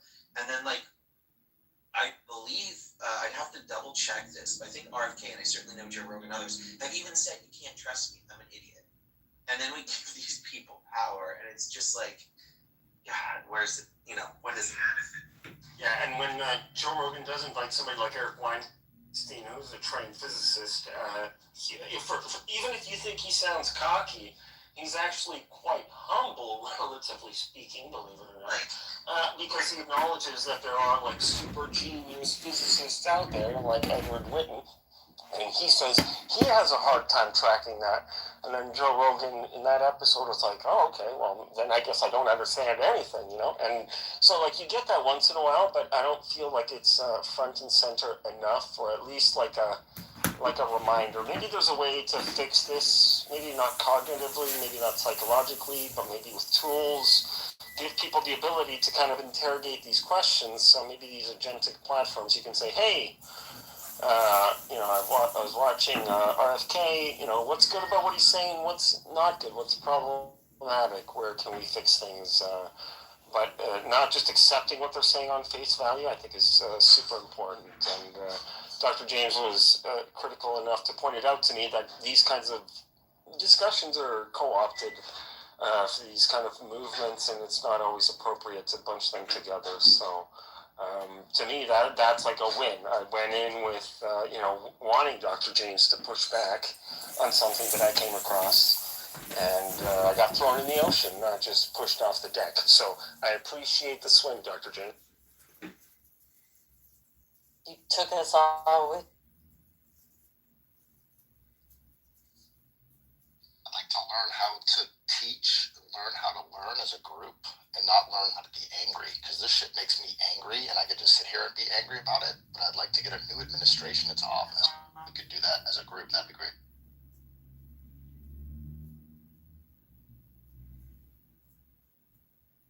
I was a little confused what you meant by that. Do you mind? I think I might resonate with you, but I'm not sure. Can you explain? And this is very genuine. Can you explain what you mean, or like where you're coming from? What I mean by what I just said? It might just be a me problem where I didn't uptake it right, but I think, yeah, I misunderstood you. I'm saying when someone says something, it's to grab attention. Politics is all about attention, but it's not teaching us what we need to do as a society to move forward, as opposed to just sit and be angry at someone who's a fucking idiot. Like, this guy sounds like a moron. I think his quotes are moronic.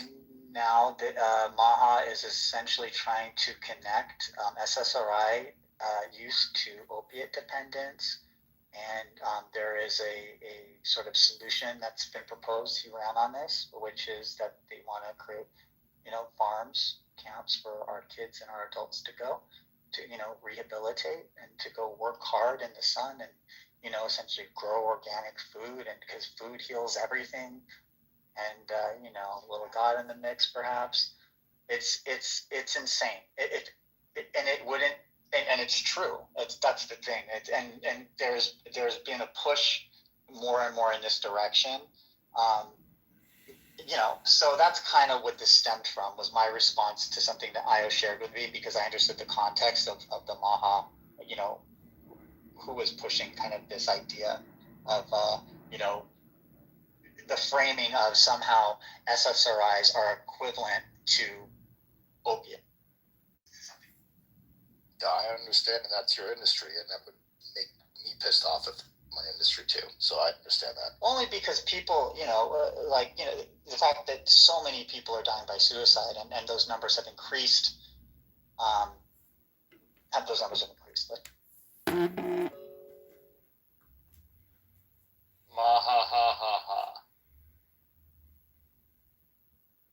Jimmy, thanks for clarifying that. I think I get what you're saying. Is like, you would rather people be didactic and educational than attention grabbing. And I think that's, if I understand you correct, I think that's a really fair thing to ask of leaders. But I think our current media ecosystem has made that, if I'm understanding you correctly, like untenable. Because if somebody comes up, like, I was so fascinated by the previous, I believe it was, oh my gosh, I'm forgetting the director, the lead Surgeon General, who used to talk about like the crisis of loneliness. And I didn't think it was initially as serious. And then I looked into medical data, and it was shocking. And it was educational. I could hear him talk and learn something. But I don't think he'll be remembered. And right now with the media cycle, you need to be constantly remembered and gotten attention to be worth anything. So I think that might feed into what I think it obviously feeds into what you're talking about. And I think we've also started to demonize education. I think that's been a long-term move by authoritarians and quite liberal fascists, that the educated elites are bad. And they are elites. They're not just people that have learned something. Like, as a literal teacher at one of these elite institutions, we're not better we're just like know this thing in the same way like I would never pretend to tell somebody how to do. Right now they're doing roofing next door. That guy knows infinitely more than me about roofing. He could tell me what to do all day long. So I think we've done something where it's like, oh, if you're educated, you understand stuff better. And on the flip side, I do think even within academia, this everything from publish or perish to get attention has become so strong that they in the end start feeding into this cycle, and it's just really brutal.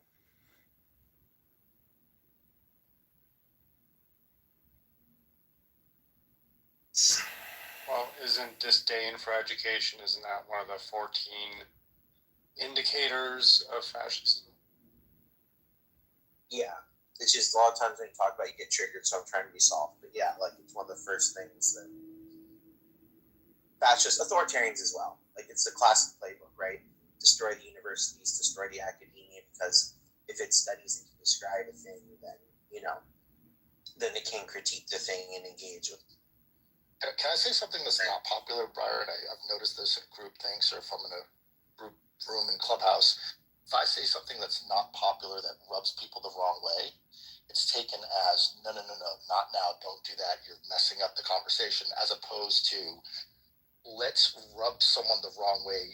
Like Dr. James is really angry. Let's get angry together and create someone that wants to step up and be a leader. In other words, why are we so afraid to get angry and get people pissed off? Like what happened to the America that I used to live in, where we would go down to the town hall and protest in the streets, not because we needed a permit or blah, blah, blah, but we just fucking got angry and did shit. Like, where is that in America? Is everyone afraid to get arrested or get thrown in a Maha concentration camp or ICE take us away? Like, is that not a legitimate fear?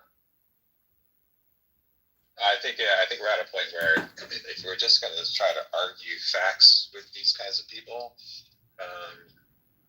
when we try to explain like why we think something is a fact, these kinds of people will view our facts as threats, and they will not, then they're going to double down on their nonsense stuff.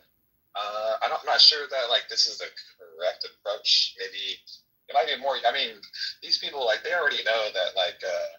Trump is a bad guy, and like they kind of generally hate the stuff that he does, but they trust him, which is kind of a weird juxtaposition. So I don't know, like this. They're already aware that like already aware of a lot of this stuff. Like every time we criticize like the Maha movement or the MAGA movement or like the Iran war, or like Venezuela or whatever it might be, the endless wars, the lack of moral. Fortitude about at the Epstein files, for example, they're already aware of all this stuff. So it's not enough anymore to just simply point out the facts to them. They're already aware of what they are. So I don't know. What do you guys think is the next thing? Yeah, we have to find a way to like help these people like deconstruct from I don't know whatever this.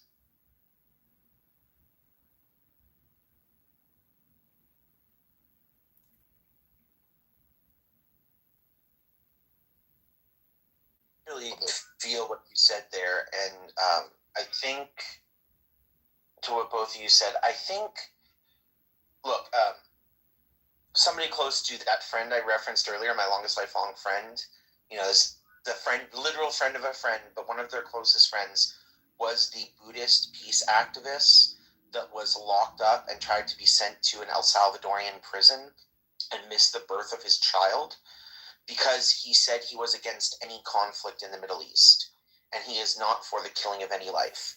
And since he was from a Palestinian descent, his Buddhism and advocating for universal peace was taken as a reason to remove him from his university, where he was an honor student and student leader, and engaged in literal peace activism. And he was locked in a jail and missed the birth of his first child.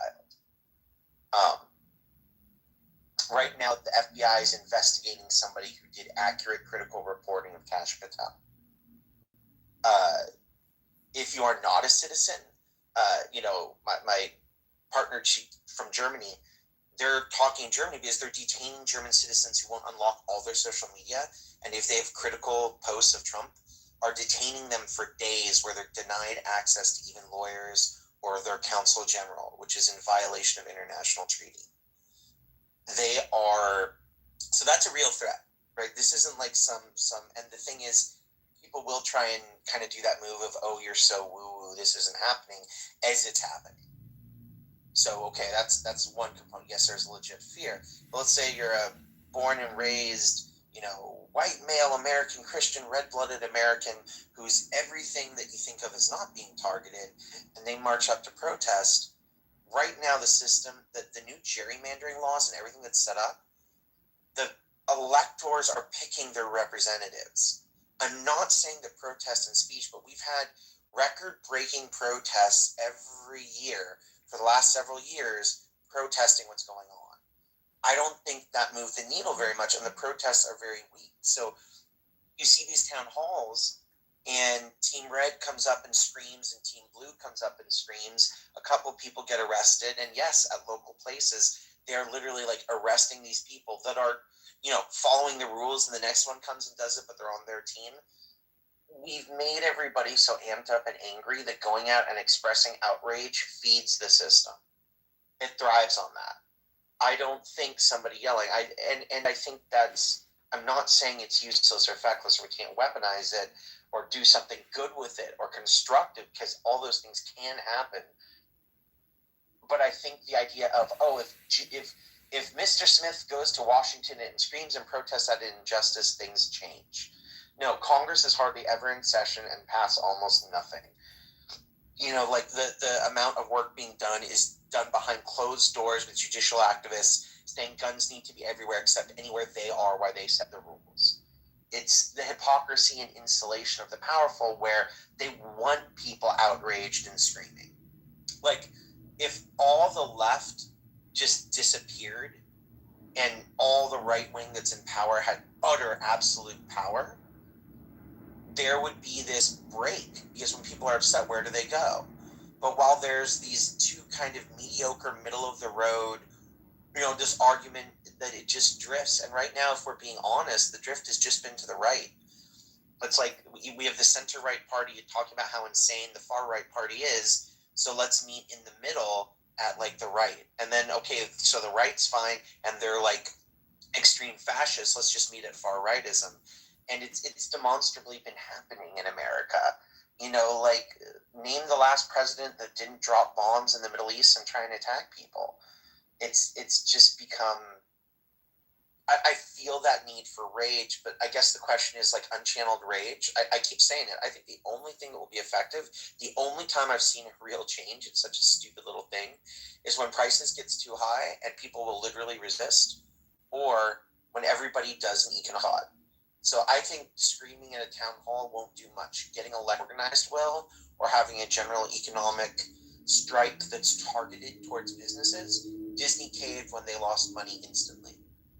Meta and Facebook and all these companies, all this crap, they'll do whatever they can. Google, Apple, they'll flip-flop to whoever has power. But if everybody stopped buying their products, they are, again, just greed and power. So, but I think right now we're so divided that it feels so feckless. What do we do? You just said it. You just said exactly what to do. Don't buy the services. Don't be a part of that services. Create a campaign that communicates for other people why it's so great to not be a part of Disney and get rid of your Disney Plus. Start a movement. Start a bagel shop where you cut a bagel in half. One side is Republican, the other side is Democrat. And you go to the condiments and you see exactly how much of our tax dollars are taken out by representing how much cream cheese is in the condiment dish. And teach people how much the lobbyists, it's not the people that are in office, it's the lobbyists that stay there for 30, 40, 50 years that are fucking with all of the people that go in there to help the people, that are good people trying to work in Congress, work as senators, work for the American people, but get co-opted because of that system. Start a movement that educates. And if no one wants to do that, let's just stay ignorant. Has anyone heard of Bank Transfer Day? Yes, I've done that. I've heard of it. You want to tell us about it? Yeah, you can transfer your money out of banks that you don't want to participate in and go to local credit unions. Move the money locally. And that does hurt economies, and it does raise up your local economy. So that's always a good movement. thank you for that. I may just do that. Yeah, one of the only pushbacks. The only pushback I get on that is I already have my stuff and it's inconvenient. It's just a matter of reprogramming your direct deposits and reprogramming how you pay your bills automatically. Nobody does banking anymore. I think there's some truth to that. And by the way, like, I would just echo, for whatever it's worth, if anybody wants to hear from another voice, credit unions are extraordinarily legit. Like, and banks are shady as hell and probably hurting you if you're there. You're a tool, whereas you're an owner with a credit union. But to your point on education, here's what I found as a literal educator and teacher. People right now hate being taught to. They like choosing who to learn from. So if, let's say, I don't know, Jordan and Io each go make podcasts, and one extols the virtue of AI and one extols the virtue of psychedelics for solving the same problem. The problem is right now that this is the pro and con of decentralization. You can find your own microcosm to learn about whatever you want. So people really hate when somebody teaches something as like objectively true that is challenging or limiting, and they resist that. And because there's so ubiquitous access to information, and again, information can be true or false or propagandist or whatever, and we've been conditioned to be so commercialized that we're used to being propagandized and marketed to everywhere, that I think it's really hard to engage in what would be in academic circles called good pedagogy. Challenging assumptions, trying to have a rational basis, engaging in community, trying to have some grounding in what we teach, making sure we're being self-critical. But, so that idea of, are there people that are trying to teach all the hell over? Like, I'm a professional teacher, I walk around a lot of other people. We try and do community events and we try and do different things. But what tends to happen is an environmental group wants to do something on the benefits of how recycling could be done effectively.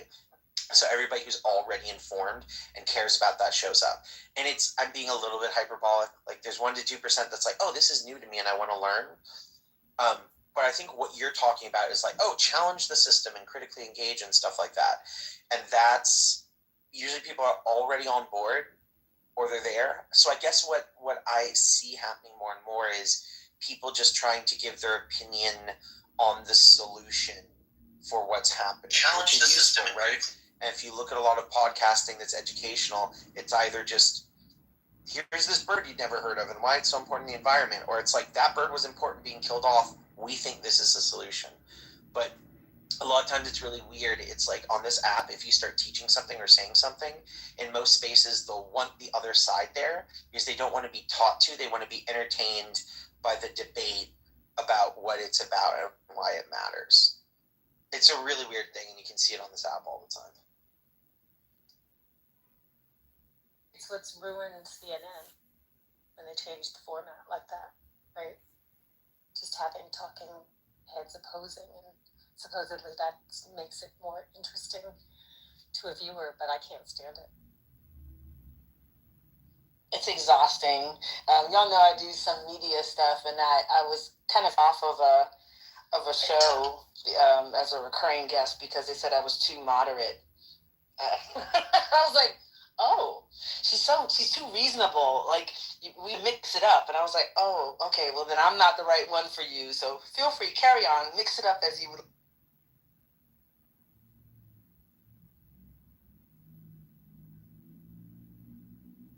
It's so funny because I think you are very. I wonder if they meant moderate or you're. I just can't get the right word. Like, non-graceful, like, you're not non-confrontational, but there's some degree, oh, you don't want to just, you shut down argument often. And I think what they meant is they want that because I don't know, I think, what's that, Amber? They want that back and forth. Because if you shut it down, you don't have the conflict of you going back and forth with the points. Exactly. Once it's shut down, it is what it is. Yeah, I was like, you don't want me to be right? Well, I mean, you'll just come out and you'll just, say something and it'll just end the argument. Huh? It's like, okay, exactly what we need. Stupidity of the arguments. That's what the society needs, but that's not what they need. Yeah, exactly. They need conflict. Conflict makes people tune in. Right. I think it's a really interesting to get the bulk of your information and the original intention. I mean, if I was being generous, I would say, okay, it's great to kind of hear both sides of an issue, right? That's like debate 101 from high school, but it's really gotten to a point where it's just entertainment. It's not about getting to some clarity around the issue. And it's bizarre in a 24-hour news environment. Like, you have all the time in the world. Why do we have to answer this in 45 seconds? Why did you choose that format as a way to kind of address this like huge problem? I think it's bizarre. And then the flip side of it is Joe Rogan can talk for 3 hours. And, you know, and it's successful. So, like, what you're saying isn't even true about attention spans and whatever. So I think it's just a fascinating place that we've come to, into how we discuss things and how we think about things. I think a lot of this comes down to, I love, I missed who it was who said, like, it's profitable for them, or is it good for them? I think one thing I think about a lot is, like, obviously debate's my career, and I think about high school debate, and it's extraordinarily problematic. Like, that's why I'm always one toe in and out, and a huge part of my teaching is literally just encouraging kids to be critical of what they're doing and think about it. Because it does encourage, like, as long as debate is a game, and that's what we've kind of turned life into, this kind of kayfabe of making everything performative, then, okay, like, you know, should we, today's debate topic, are Black people 3/5 of a human? Let's have a really good debate on it. And you're going to be on this side, and you're going to be on that side, and let's talk about their humanity. And this, a long time ago, started to become an issue of, like, well, is that good? Like, we're picking the topics. So a huge thing of a debate is, like, what topic? What's the format? Do we all have to disagree? Can we all agree with the topic? And sometimes this limiting of it can lead you to a really higher place where you end up, like, not engaging with the topic, but engaging with the system, or engaging with how we engage with this kind of meta conversation of what you're doing. But it makes it very insular and unreal. And I actually see that reflected in our real life. I see that with our media and stuff like that, where it's like the performative, like, let's bring on the left winger, right winger. You know, they just killed 3 babies. How's that going to help them? Gas prices are up. Will that affect Democrats in the midterm? You know, did Biden up gas prices? Oh, by the way, you know, 1 million people died. Okay, back to, you know, you. What do you think about on this and that? And it's this performative joke. And what I've been trying to do myself is, I don't think there's a way out of that, really, with how it is, because all framed is like good and bad. Which team are you on? So I've been trying to make things, this might sound kind of weird, but algorithmic in a very human way. Like, if you want humans to survive, does this conflict help humans survive? If you want the economy to thrive, does this make the economy thrive? Do you want people healthier? Does putting them in work camps make them healthier? Because it forces us to, like, have some grounding where we're together. And I just wish, like, our politicians and our leaders and our media, it's one of the only ways I've found, like, when I get my hair ready to pull out on Clubhouse, I'm stupid enough to go into a room where people are arguing. That's a lot of times where I take it. Do you want this thing? Does this reach this thing? Let's just talk about that. Yeah, that's the only way I know.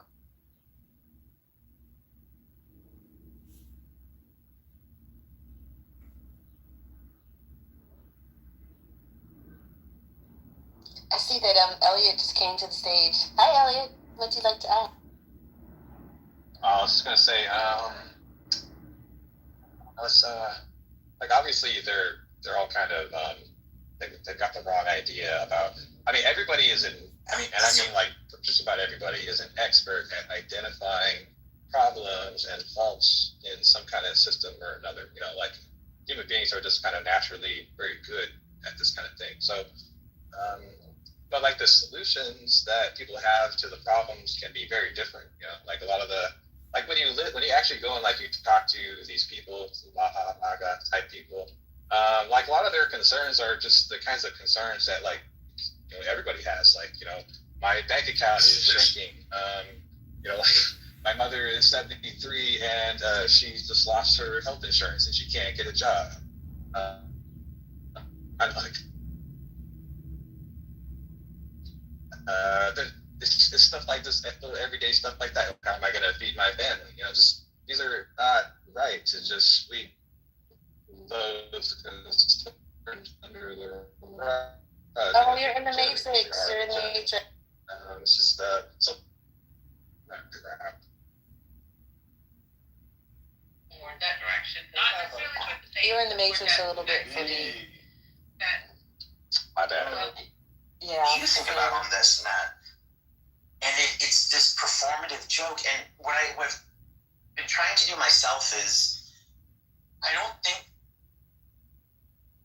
JL said, I think Clubhouse is having issues. Steve, I'm trying to bring you up. I see that you raised your hand, but can you go out and come back in? Maybe that'll help us. I'm so sorry. I raised my hand inadvertently. Carry on and ignore me. You were not. It's not possible to ignore you. I was so wondering why 7 people invited me simultaneously. I'm like, was something said that people think my input would be useful? It was completely accidental. Ignore.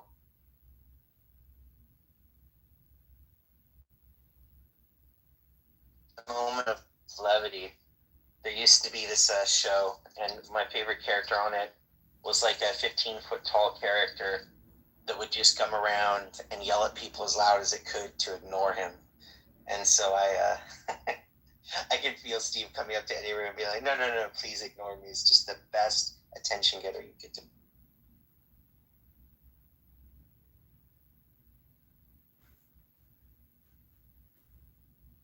But speaking of laws, did you guys see that? And I just love this, on a 4-3 decision, Virginia struck down their new electoral gerrymandering, while 4 more Republican states have announced gerrymandering that will get rid of, in like Tennessee's case, the only black district, which they immediately did after the gutting of the Voting Rights Act, which they said, wouldn't do anything. So we're talking about division and stuff like that. It's functionally completely now come down to politicians picking their electorate. And if they can slice them up enough, and with good AI algorithms and more targeted data and social media information, the government, they can probably very effectively slice it out. So it's a great time to be an American. In Soviet America, politicians pick you. Do you think it's going to be enough Congress people, though, to not let the Dems take the House? We'll see. I think they did that. It was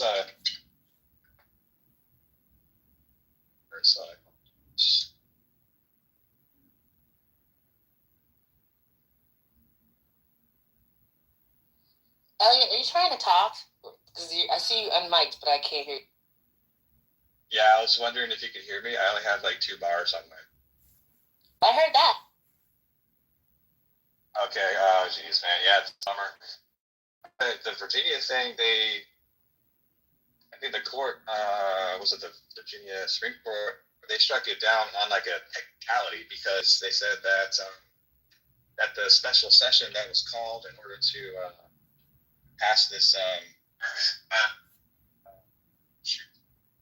the gerrymandering thing was actually it has to be called specifically for that purpose. And so because it wasn't called explicitly for that purpose and for some other reason, they said they struck it down because of that. But that's just a silly technicality. The state legislature can just call another special session and do it the right way. And there you go. So I don't think this is going to.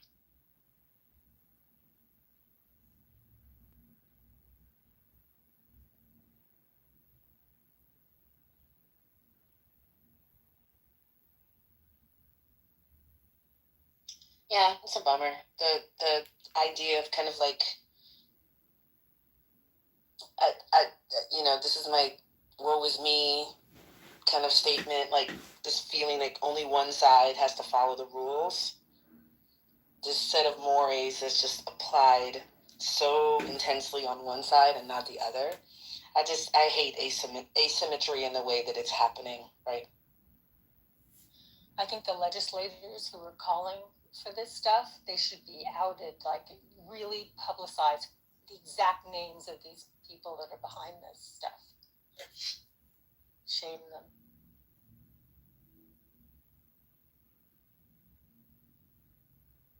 But would it shame them? I think winning is everything.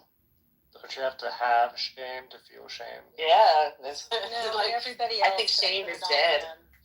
No, have it for history. And when things go back to normal, start moving in another direction, then we'll see.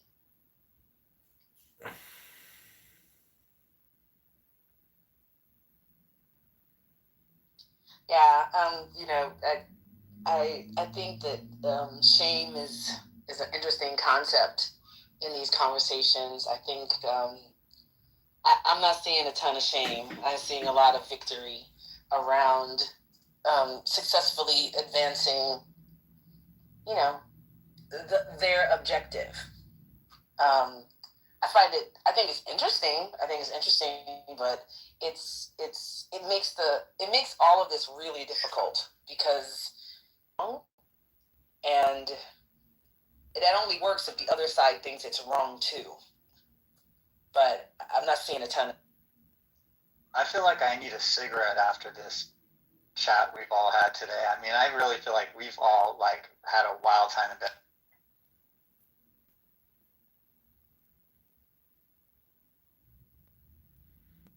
Io is to blame for the entire thing, by the way. Fucking Canadians. Io's got that mad scientist energy. Jersey James sure was in the house. Oh yeah, too bit, Jeff. Dr. James, I'm sorry, I just came in this room to tell you, last Saturday we were talking and I was trying to get you to play the sports book to invest your money into the Philadelphia 76ers. So you What made a ended? ton of money. They ended up winning, and it was the first time they were a team down 3-1 ever won. So you would have made a lot. So you gave me good financial advice that I didn't take, and now I gave you bad betting sports advice that was stupid, and if you had listened to me, you would have had a lot of money. therein lies the rub. I can see the allure.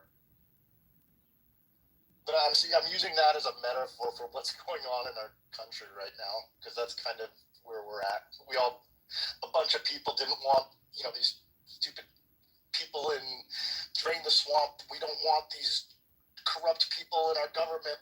Let's vote for someone who's not a government person. Let's vote for Trump. He'll take care of us. Look how that went. That didn't go. I was watching a documentary on Hunter S. Thompson last night, and this whole gonzo form of political writing, and I feel like we need a few Hunter S. Thompsons to come in and fit in the con. I'm not familiar. Who's Hunter S. Thompson? Fear and Loathing in Las Vegas. Essentially, he used the character in this. But he was a political writer. I say back in the day, back in the 70s or something, that he would. He didn't just talk politics directly about the thing in a literal way. He talked about the entire context of it, like the zoo, the landscape of, so like if he were reporting on, let's say some horse race, he wouldn't report on the horses who won. He would report on all the people who come to see it and all the different, culture and people groups within it, and kind of the way, kind of the grotesque nature of the entire process itself, and had kind of a meta way he would dissect it by taking things to kind of its ultimate extreme. And so he had this character that he built around himself that the movie Fear and Loathing in Las Vegas was about, for example, where it was basically a way for him to say the things he wanted to say, but through the vehicle of a character that was extremely extreme, I guess, for lack of a better word. But he was also an extreme character in real life too. So it was almost like he created a fictional character that was actually him to be the vehicle of what he wanted to say. I just feel like it kind of fits a little.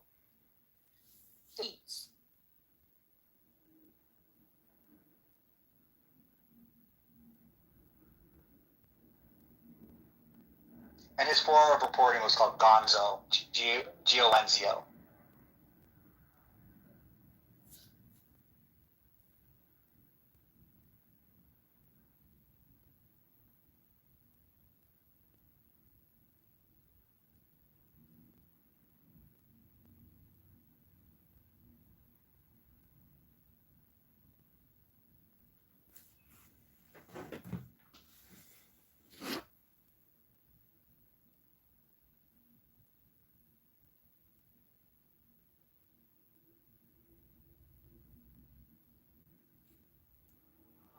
Mine is the head of the man, and my insight is keen as the hawk's. By my head I invoke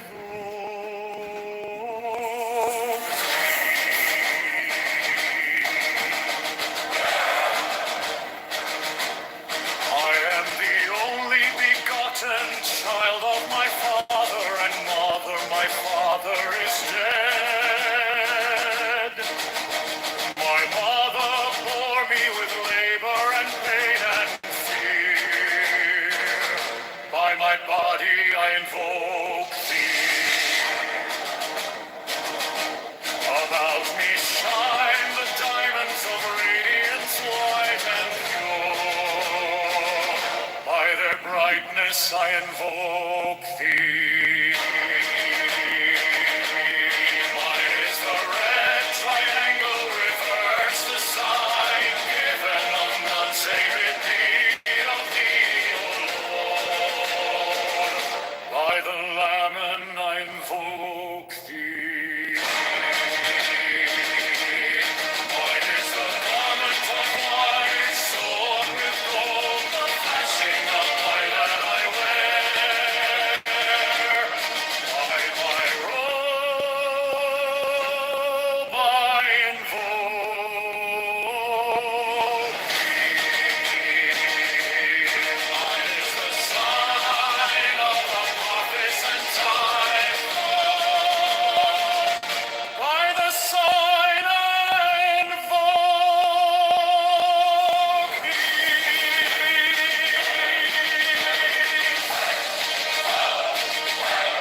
Mine is the turban of white and gold, and mine the blue vigor of the intimate air. By my crown I invoke thee. My fingers travel on the beads of pearl, so run I after thee in thy car of glory. By my fingers I invoke thee.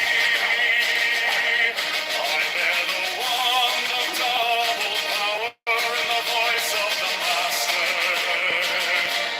Abraham of the Lord, by the Lord I invoke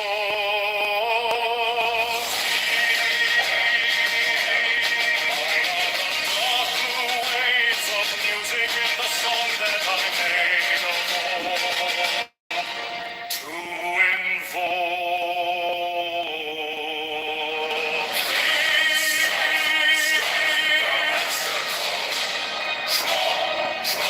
the flaming sword, crown, child, and conquering Lord, Horus, by the song I invoke thee. In my hand is thy sword of revenge. Let it strike at thy bidding. By the sword I invoke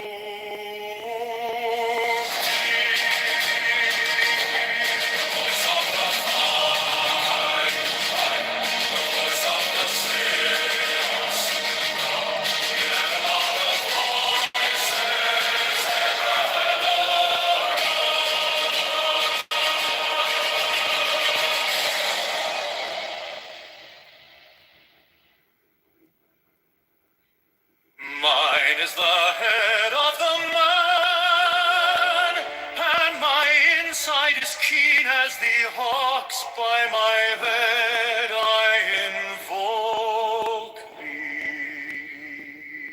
I am the only begotten child of my father and mother. My father is dead. My mother bore me with labor and pain and fear. By my body I invoke thee.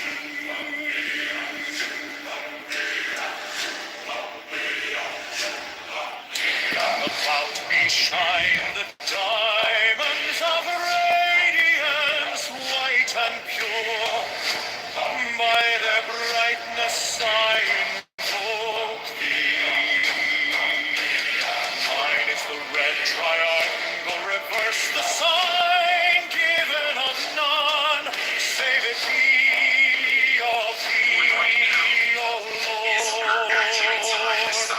By the Lamed I invoke thee. Mine is the garment of light, sewn with gold, the flashing of day that I wear. By my robe I invoke thee. Mine is the sign of the prophets and Typhoon. By the sign I invoke thee. Mine is the turban of white and gold, and mine the blue figure of the intermediate. By my crown I invoke thee. My fingers travel on the beat of pearl, so run I after thee in thy car of glory. By my fingers I invoke thee. I bear the wand of double power in the voice of the Master. Abracadabra. My word I invoke thee.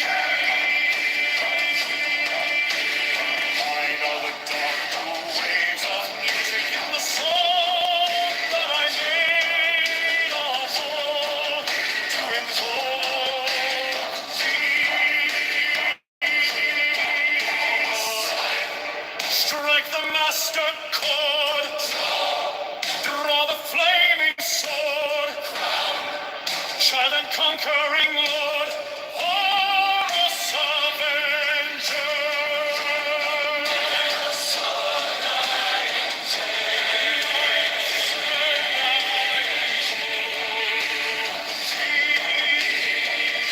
In my hand is thy sword of revenge. Let it strike at thy cheek.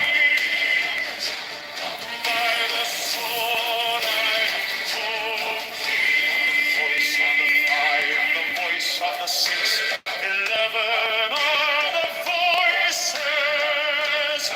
Abracadabra.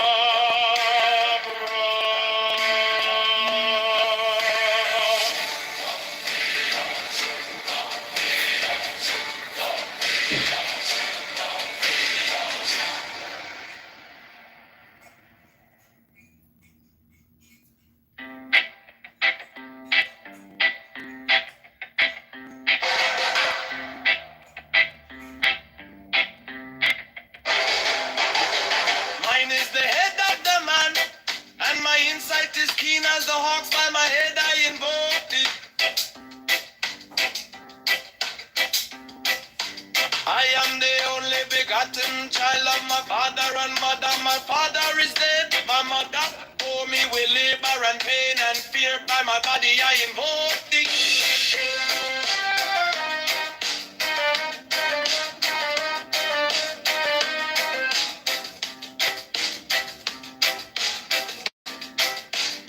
About me shine the diamonds are radiance, white and pure.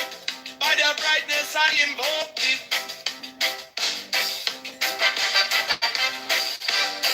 Mine is the red triangle reverse, the sign given of none. Save it be of thee, O Lord.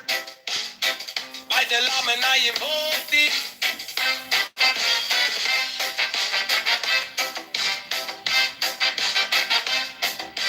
Free mine is the garment of white, sewn with gold. The flashing of eye that I wear by my robe, I invoke thee. Mine is the sign of a puppet and typhon. By the sign I invoke thee. Oh, mine is the turban of white and gold, and mine the blue vigor of the intimate. By my crown I invoke thee. My fingers travel on the beads of pearl, so run I after thee in thy car of glory. By my fingers I invoke thee. I hear the wand of double power in the voice of the master. Abrahadabra, by the word I invoke thee. Ye minor the dark blue waves of music in the song that I made about to invoke thee.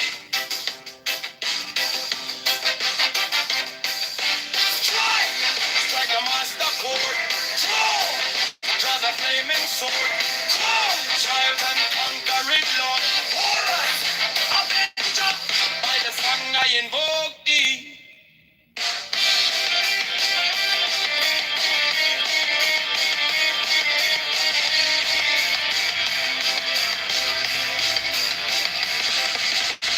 In my hand is my sword of revenge. Let it strike at my beginning. By the sword I invoke thee. The voice of the fight, the voice of the 6-11 of the voices. Abrahadabra.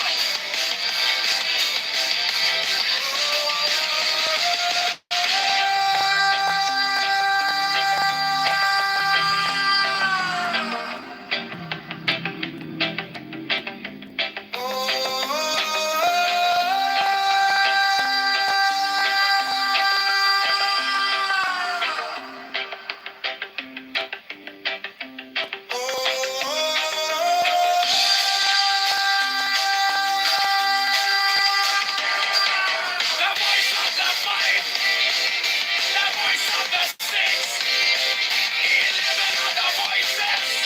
Abrahadabra.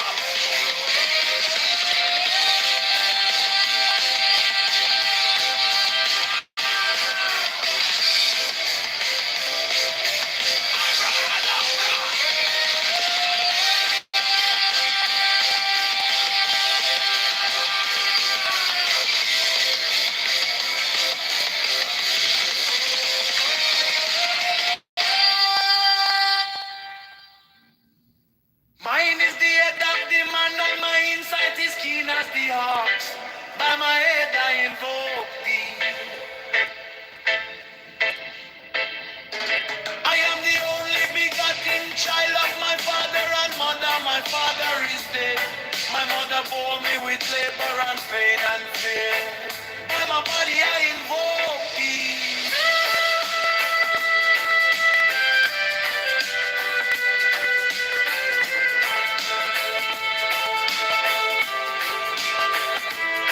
Around me shine the diamonds of radiance, white and pure. By the brightness I invoke thee. Mine is the red triangle reverse, the sign given of none. Save it be, O.P.D., O Lord. By the Lamb and I invoke thee.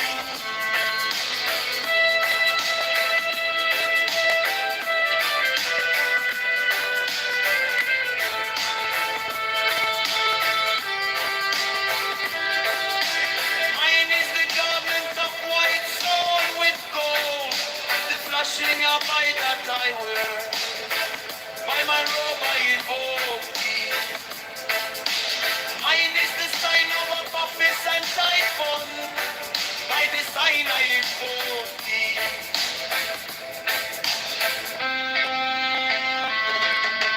Mine is the turban of white and gold, and mine the blue vigor at the end.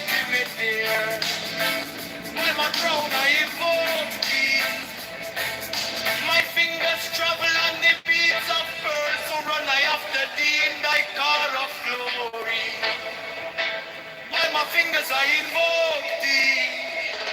For that the one of double power in the voice of the master. Abraham, Abraham, by the word I invoke thee. Hey, mine heart, the dark blue waves of music in the song that I made of all to invoke thee.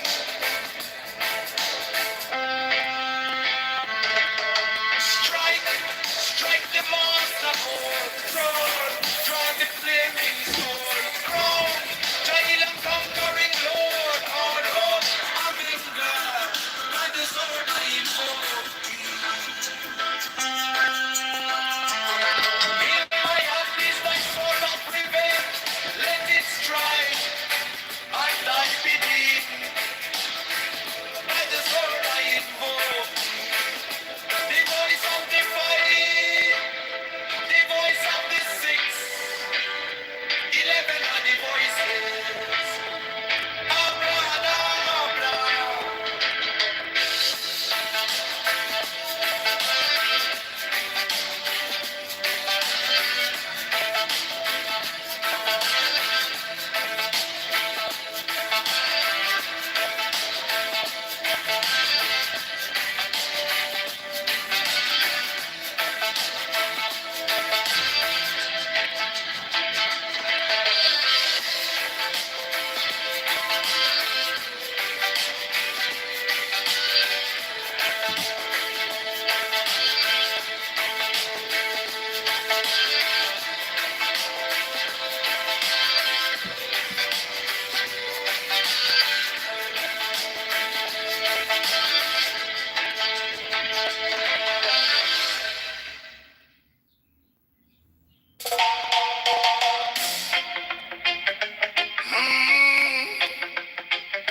Mine is the head of the man, and my insight is keen as the ox. By my head I invoke thee. I am the only begotten child of my father and mother. My father is dead. My mother bore me with labor and pain and fear by my body. I invoke thee. About me shine the diamonds of radiance, white and pure by the brightness. I invoke thee. Mine is the red triangle reverse, the sign given of none save it be of thee. Oh Lord, by the layman, I invoke thee. Mine is the garment of white, so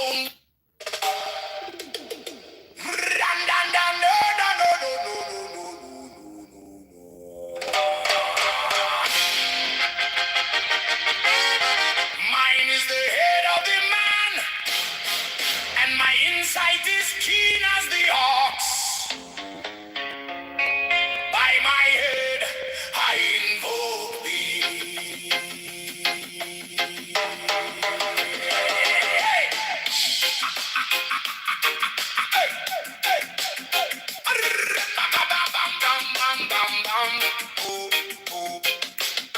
I am the only begotten child of my father and mother. My father is dead. My mother bore me with labor and pain and fear by my body. I invoke thee. About me shine the diamonds of radiance, white and pure. By their brightness, I. Mine is the head of the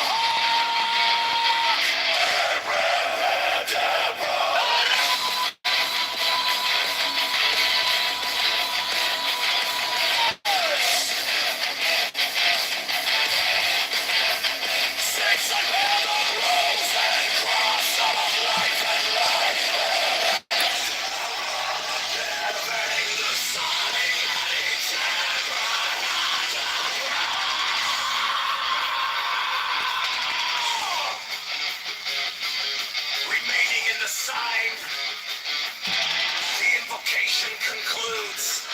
Therefore I say unto thee, come thou forth and dwell in me, so that every spirit, whether of the firmament, or of the ether, or of the earth, or under the earth,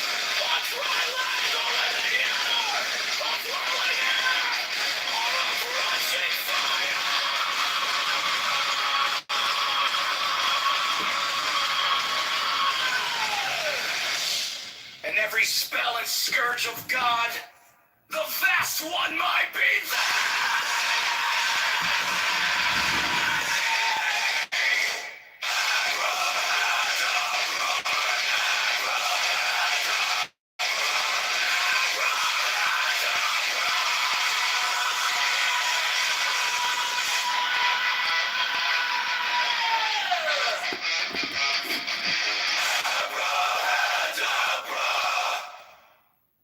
Mine is the head of the hawk,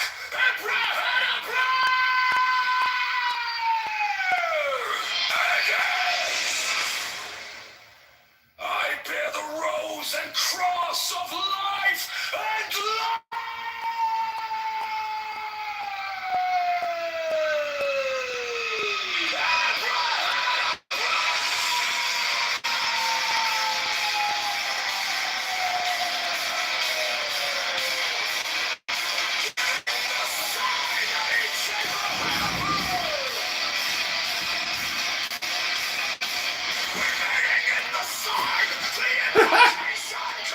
Put it in the round of the dog.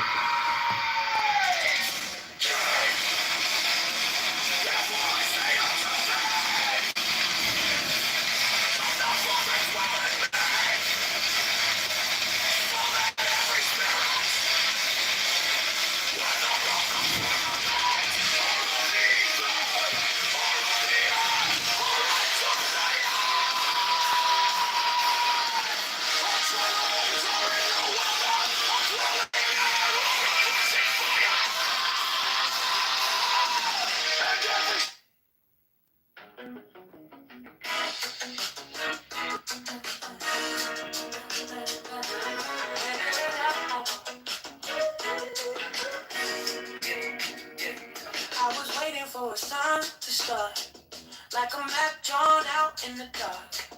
Now the city's calling out my name.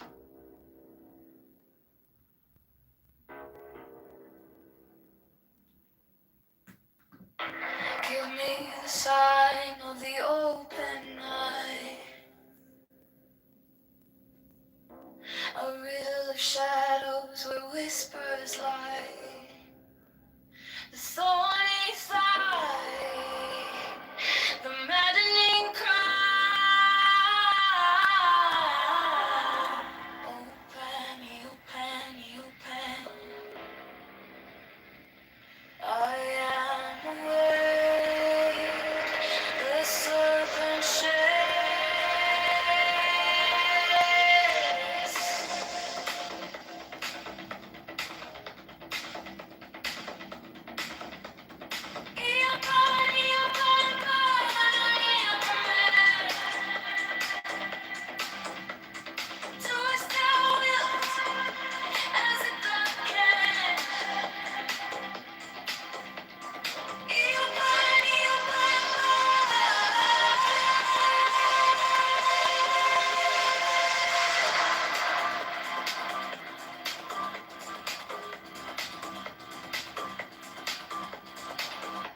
The eagle strikes with its jagged claw. The beasts emerge as the gods withdraw. A storm of silence, a broken law.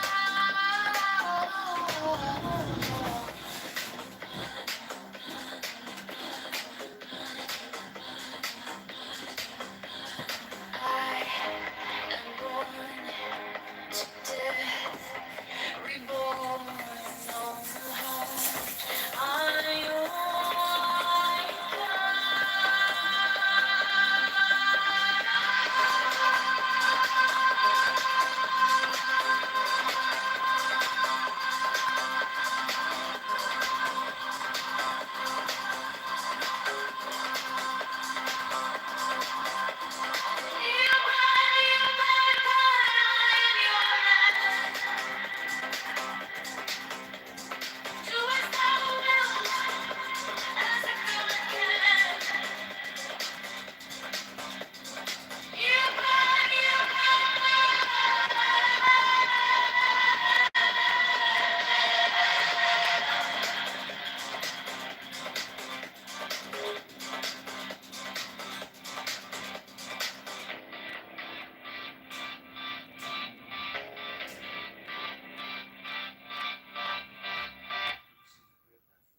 skies where the starlight comes.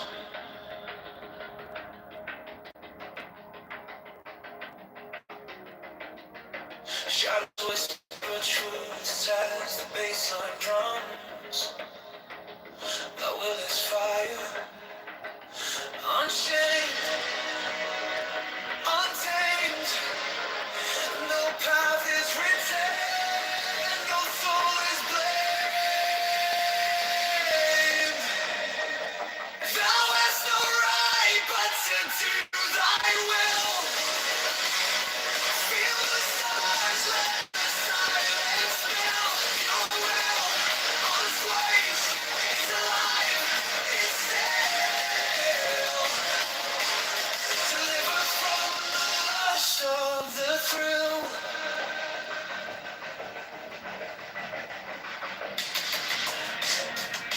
Echo shattered glass where the circuits glow.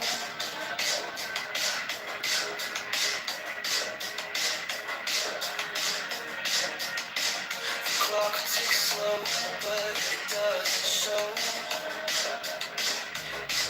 No purpose, no tether, just a beat in sync. Every way perfect, on the edge, on the brink.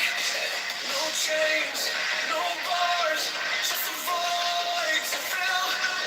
Every pulse, every spark is a perfect will. Thou hast no right but to do thy will. Feel the surge, let the silence fill your will. On its way, it's alive, it's still. From the lust of the thrill. In the endless dark where the echoes play. No other shall say nay. No other shall stay. Through the wires, through the smoke, let it all decay. The will remains forever unafraid.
I walk alone where the silence hums.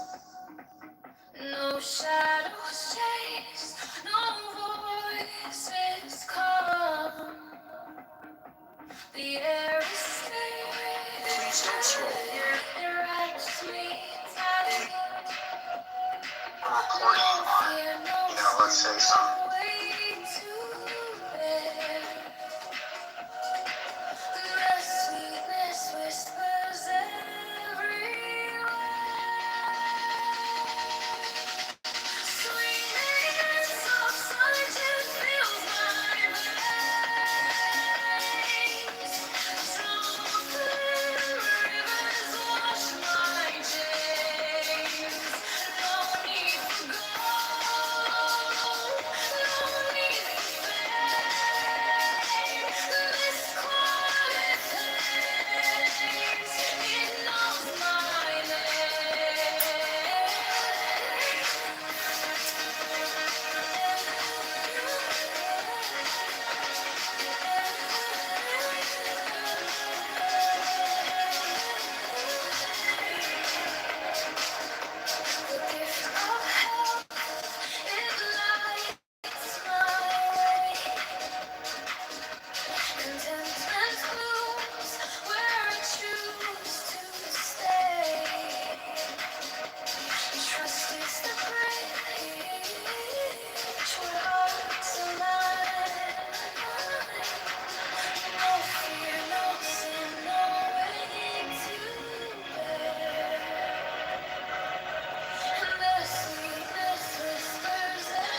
hatred piled, this body aches, a cage of stone, rest whispers soft, the only throne.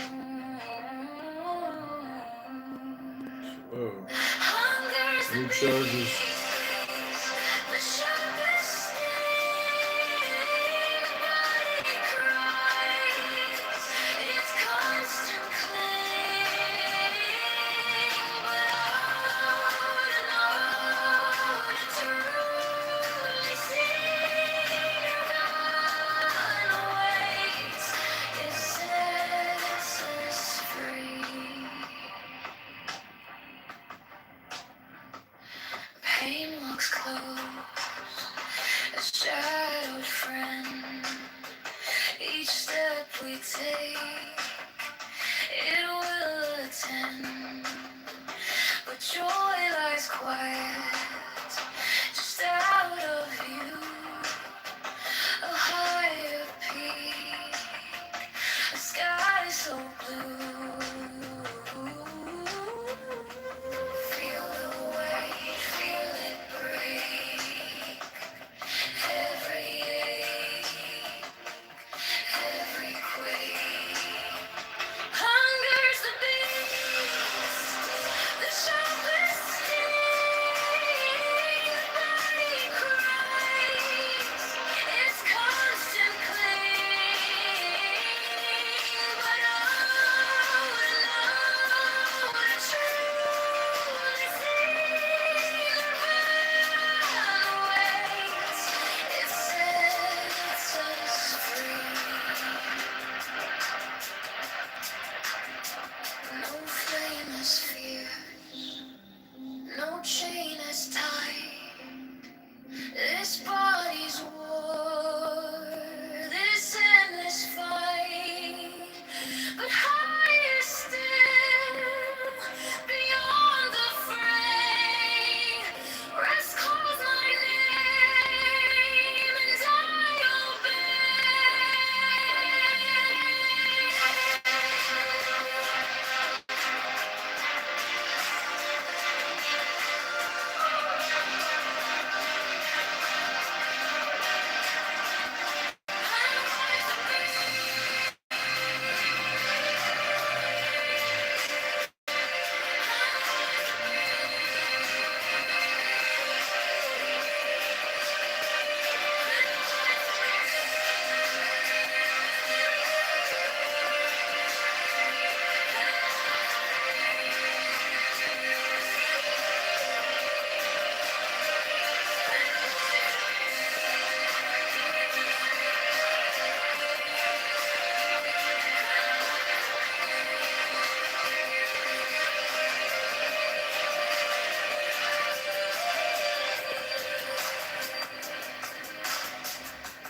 Sheets.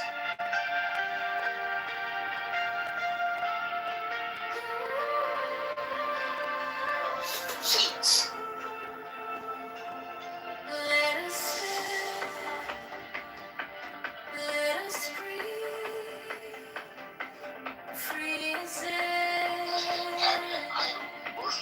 No hate, no chains, no despair. Among the shadows, we shine so bright. We carry peace into the night. Happily then, we'll rise again. No hatred, no pain, we don't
The mystical union of fairy and fawn,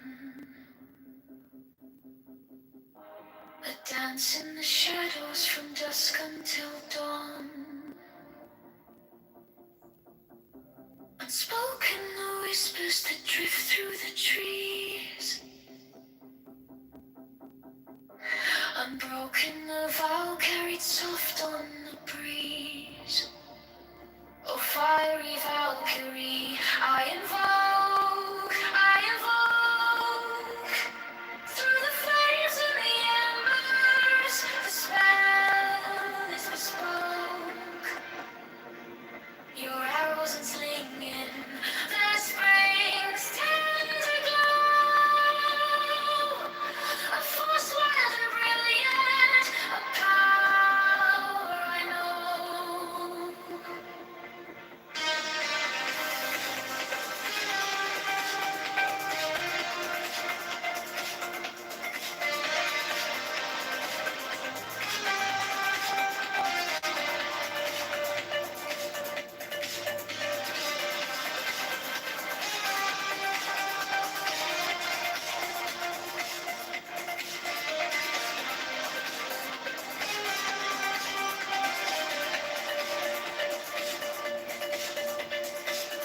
A secret communion of hearts left unsung.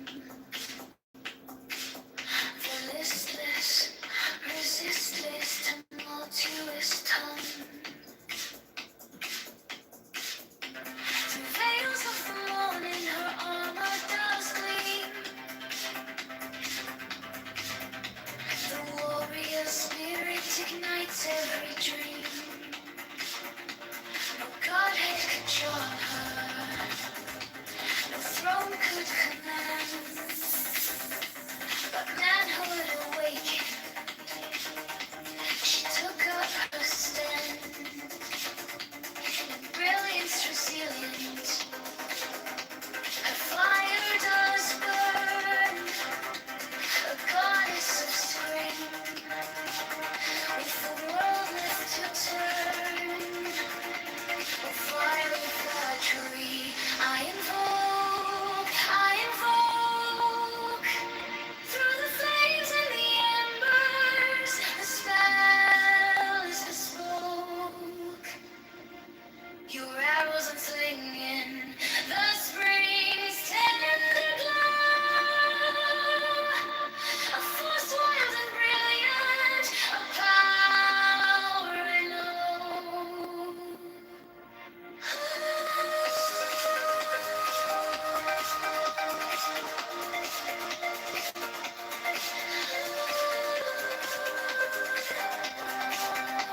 the shadow of night. The stars overhead burn cold and bright, but they can't touch the heat of that flame.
that regard.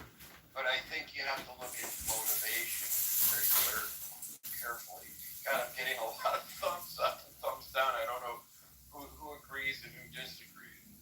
So, Dr. Jordan, explain to me then why, after the Supreme Court decision, which said that congressional districts cannot be drawn up taking into consideration race to favor any particular group, why immediately after that, I think 4 southern states rushed to redistrict in a manner in which eliminates black representation in Congress if it's not racial. I'm going to have a hard time understanding that, but I think probably if anybody can convince me that I'm wrong in my observation, it is.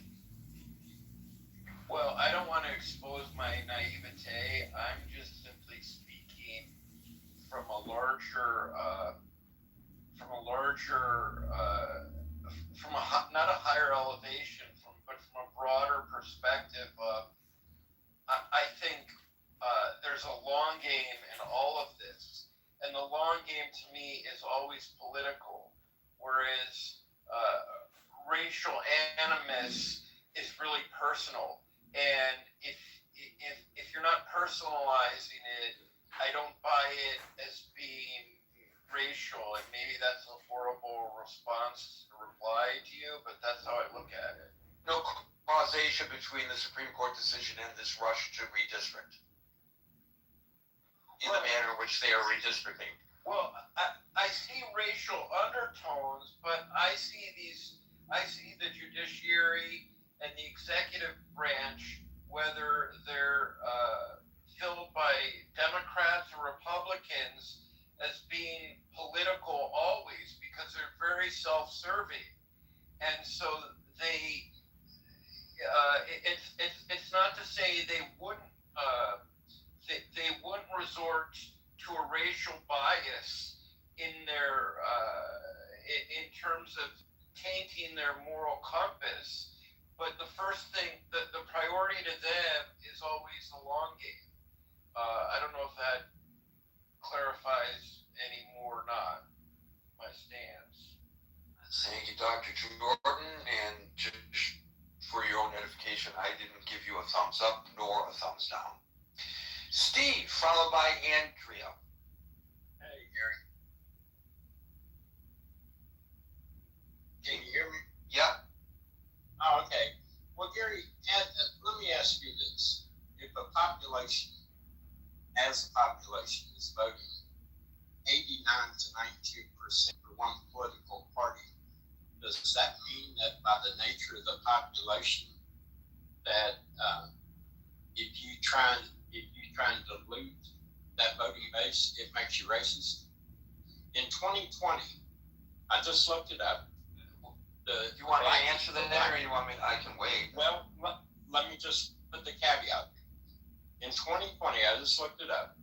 87 to 92% of the black population voted for Joe Biden. Now, if you're trying to gain seats in Congress and you have a voting bloc that's voting that way, and you try and dilute that voting bloc, do you immediately go to racism, or do you go to the obvious, which is this is the Democratic stronghold of voters?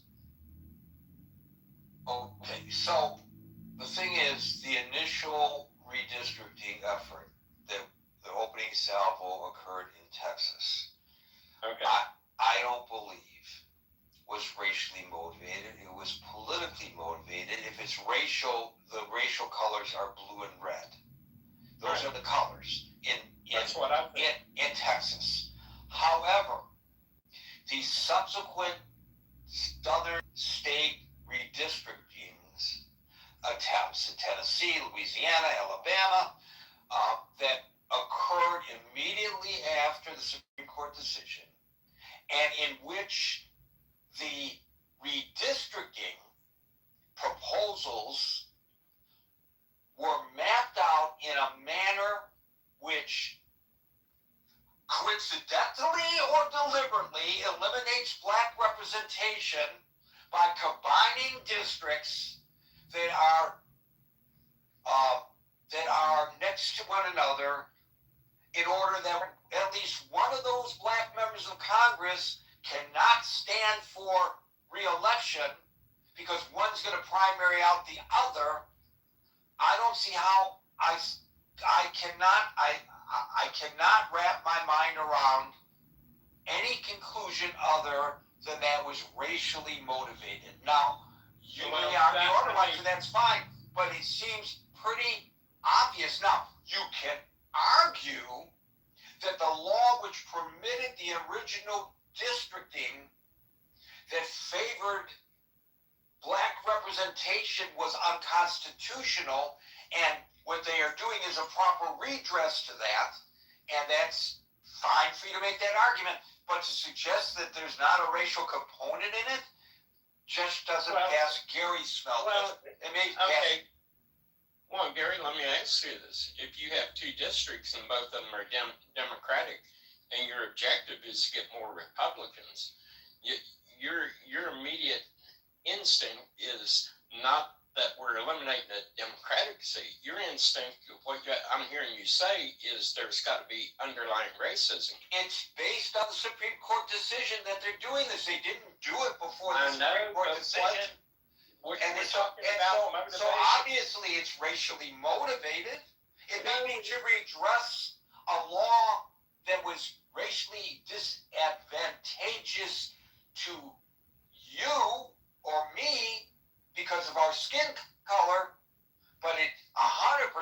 racially motivated. And if you can't see that, I don't know what more I can say about it. But you asked. Well, let me ask you this before this latest round of Texas, California, Virginia, Tennessee, all these states started doing this redistricting. In New England, it's generally considered that New England has population based to 40 to 45% Republican. You know how many congressmen from New England, that conglomerate of states, are Republican here? That has nothing to do with the discussion in hand. It absolutely has something to do. Is there an attempt to redistrict the New England states talking about based on racial? Is there an attempt to take advantage of the Supreme Court decision and redistrict any state in New England? Yes or no? Can you name one? Why would you redistrict when you already have what you want? Why would you do it? Then what's your point? My point is that these are motivated by political power. If you have two black districts and you got inside those black districts Democrats, and you redistrict where you eliminate one Democrat and you could possibly. And why did they try to redistrict based on the rules that existed before the Supreme Court ruling? They were redistricting based. Wait. Let me finish. Let me finish asking. I'm going to let you answer. I always let you answer. What they are doing is redistricting based on the Supreme Court ruling with regard to districts that favor greater black representation. So they are redressing what they feel is an unfair advantage to black representation. They are addressing that specifically. They're not addressing. They're not addressing. Okay. They're not. Now hold on. Hold on. I haven't finished saying it. Well, I think you've said enough about it. Okay. Well, I'll let you moderate. Go ahead.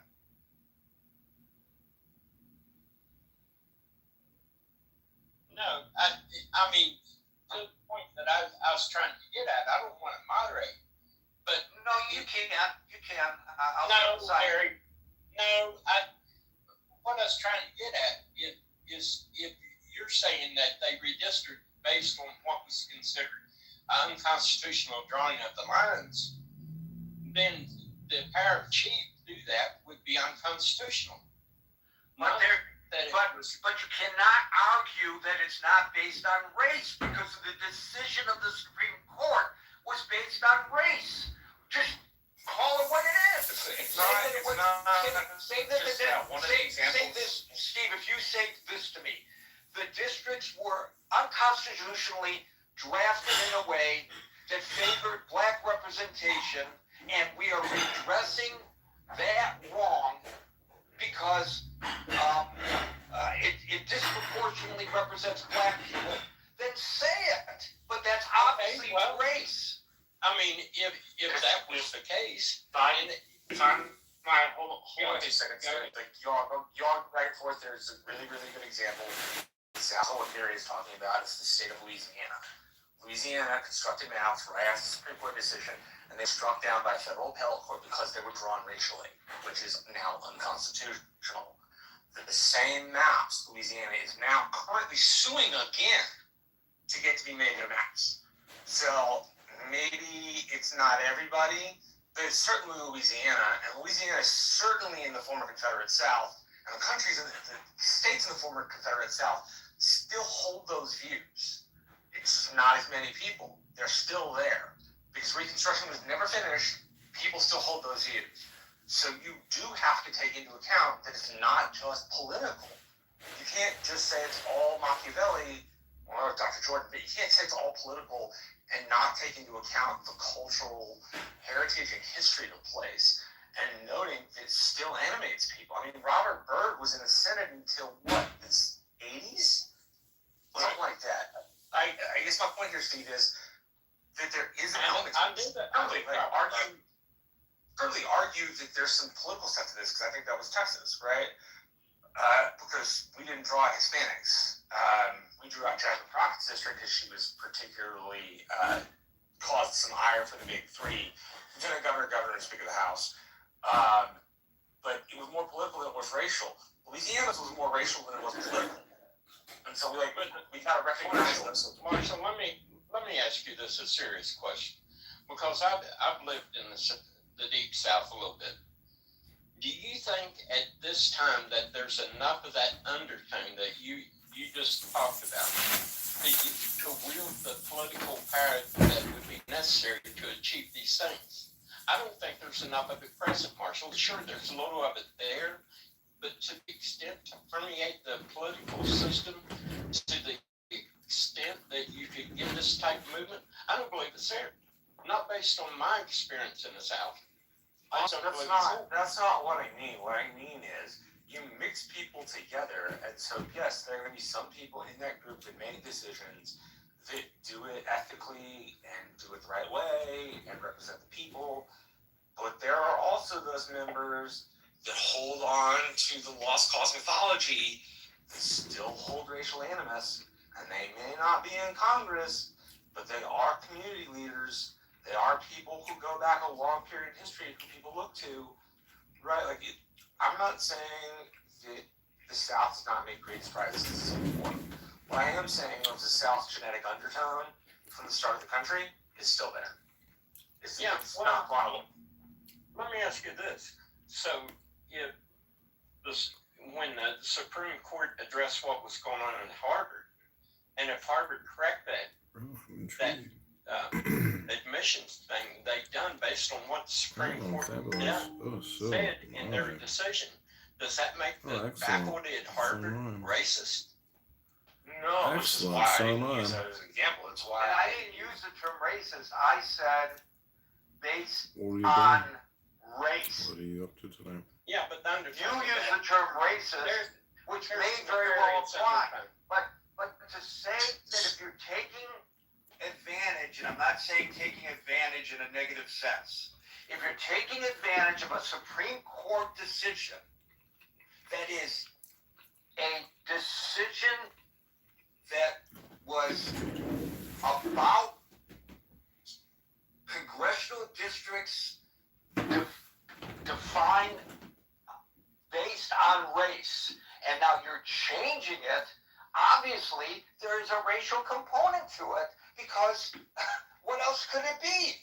The Supreme Court acknowledges that those districts were drawn up based on race. Now they are redistricting, not based on race, but they're using that Supreme Court decision. I don't understand. Dow's protest too much, I think, on this. Well, am I hearing this correctly, that the original drawing of the map was the correct way that it should have been done in your mind? I didn't say that, but if you ask me, that's not what I just said. That's not the argument that I'm making, but I'd be happy to make that argument. You would? But that's not what I'm discussing. What I'm saying is, obviously, the decision to redistrict based on the Supreme Court ruling, which was based on race, is therefore based on race. And I don't know why you're protesting. Why don't you embrace it? If you think that those original districts were wrongly established based on race, then say it. Just say what you believe. Don't try to pardon the terminology. I'm going to use the terminology. Don't try to whitewash it by suggesting that it isn't based on race. Oh my God. Well, I mean, if it was based on race originally and it was improper to have that based on race, and you're correct in that, I don't see any problem with it. And here's another thing. If you do that and you correct what was ruled by the Supreme Court to be improper, then you go to the motivation of why you're doing it. And I would say that political animals operate from the motivation of power, which the conversation up until now doesn't address that. It's all got to be some nefarious shadow group of people meeting in a cigar-filled room Nobody somewhere. said that. I don't know why you would. Well, I mean, I that's don't know why you understandable portray it as conversation. such. Nobody said That's that. But well, no, that's no, not I don't think anybody In my suggested example, that. that's not what I applied. No, That's and what I Marshall said talked about was- Reconstruction far more than I did, and I don't think he implied that. But Marshall, you can speak for yourself. No, I didn't imply that. My entire point was to say for myself, which the Voting Rights Act had purview over.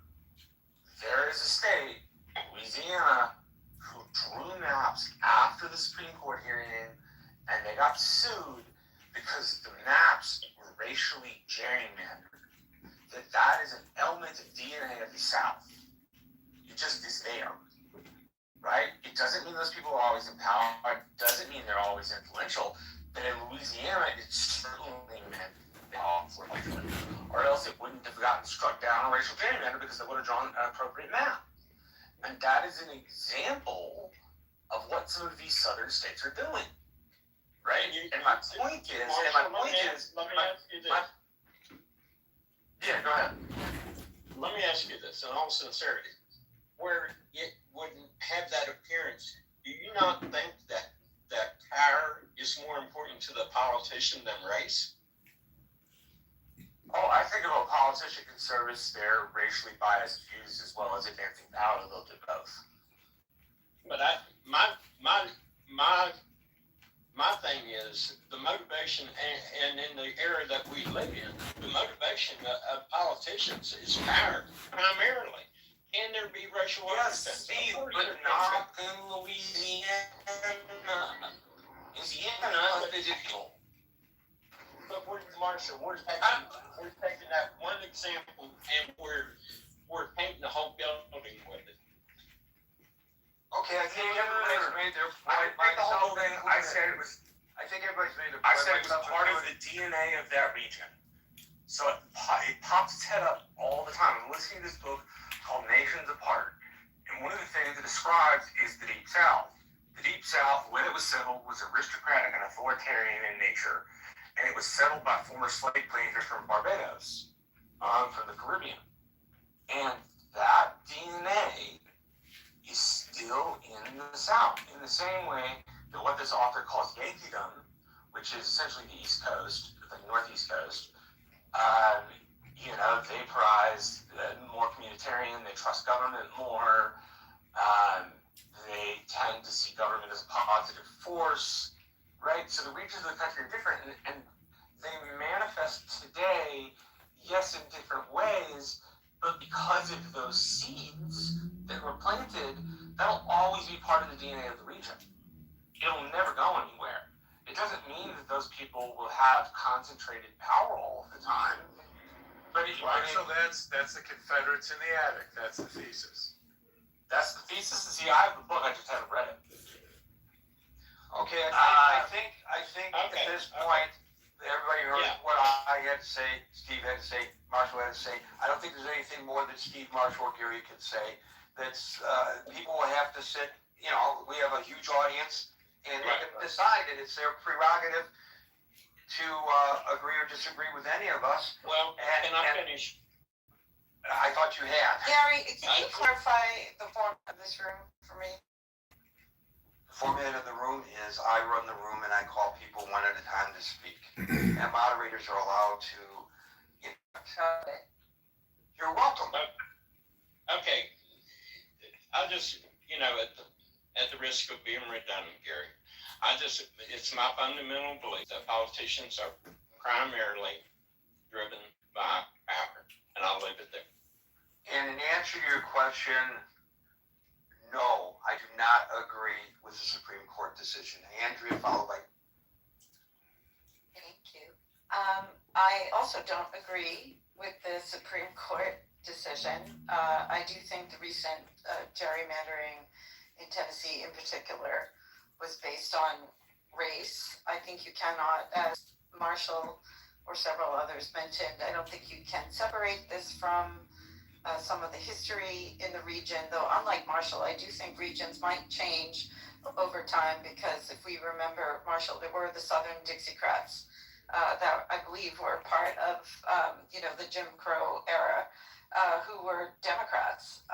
So racism, I think we're grappling with a new spotlight on this in our country for some, not new for others. I believe that, with the emergence of the involvement of Oath Keepers and the Proud Boys and just the increased spotlight on those groups from January 6th and recent involvement in ICE, that it's just becoming more in the headlines, so to speak, something that perhaps has been, existing for quite some time and never fully resolved, as Marshall said. Just a couple of other quick, and Gary, it's so interesting always to hear you and Francine speak, though I know there is an age difference there between you. I love the intergenerational rooms because of the perspective of people who have lived through history and know friends who have, fought and bled and advocated. You and Francine speak. And died and lost family members fighting for this right to vote that the Voting Rights Act was meant to protect. So, but I do want to, my heart broke today, though I wasn't surprised, and it broke when I saw Tennessee and then when I saw Virginia come through. And I would say that I want to zoom out rather than get into the nuts and bolts on the redistricting, which Marshall can do any day better than me. We are looking at this in a time where Trump currently is extremely unpopular in the country, though he retains a certain commitment from a segment of his base and perhaps is gaining ground in places like, Indiana, or where he just won several seats. But, there's a reaction to the fact that the Democrats have flipped 30 seats and special elections. And I do actually agree with Steve about a main motivation from many politicians being power. And then, obviously, I think it's possible for any single one of them to be racist as well. But I actually tend to agree with Steve that things are more, they're more motivated by power. And then I just want to say a couple other things. This notion, the point that Francine mentioned about secession, not the Civil War, about an economic boycott and a reaction by some of the blue states, that this is actually, I believe it is gaining ground in a way that's not very public. So I think it's, I'm not advocating one thing or the other. I just believe that it is out there as a tactic, that people have been, it's in the ether that people are talking about it. So it's not off, I don't think it's totally off the wall. And then the other thing I just want to say is, Marshall, I disagree with you on the deficit, even though all the administrations have maybe gotten us to this point. Ultimately, right now we have debt far outpacing GDP, and it's just accelerated in what is, even though we're at war with Iran, we are currently still in relative peacetime here in America. And I don't see that we have a big economic boom projected or coming, post-war to save us, unless we're all relying on those 5 AI companies or that are propping, or however many that are propping up the stock market. So I'll land there. I do think it's racially motivated. I think this is a very important subject. Gary, thank you for hosting this topic tonight. Thank you, and again, a reminder that on Saturday night at midnight going into Sunday night at midnight going into Monday, we're going to be holding forth on Substack Live, something new we're going to try just to see what it's like. It's not a replacement for Clubhouse. It's a completely different environment. But if you want notifications of all that, feel free to subscribe to my Substack, which is linked above, which is a free subscription. Don't pledge any money, just subscribe.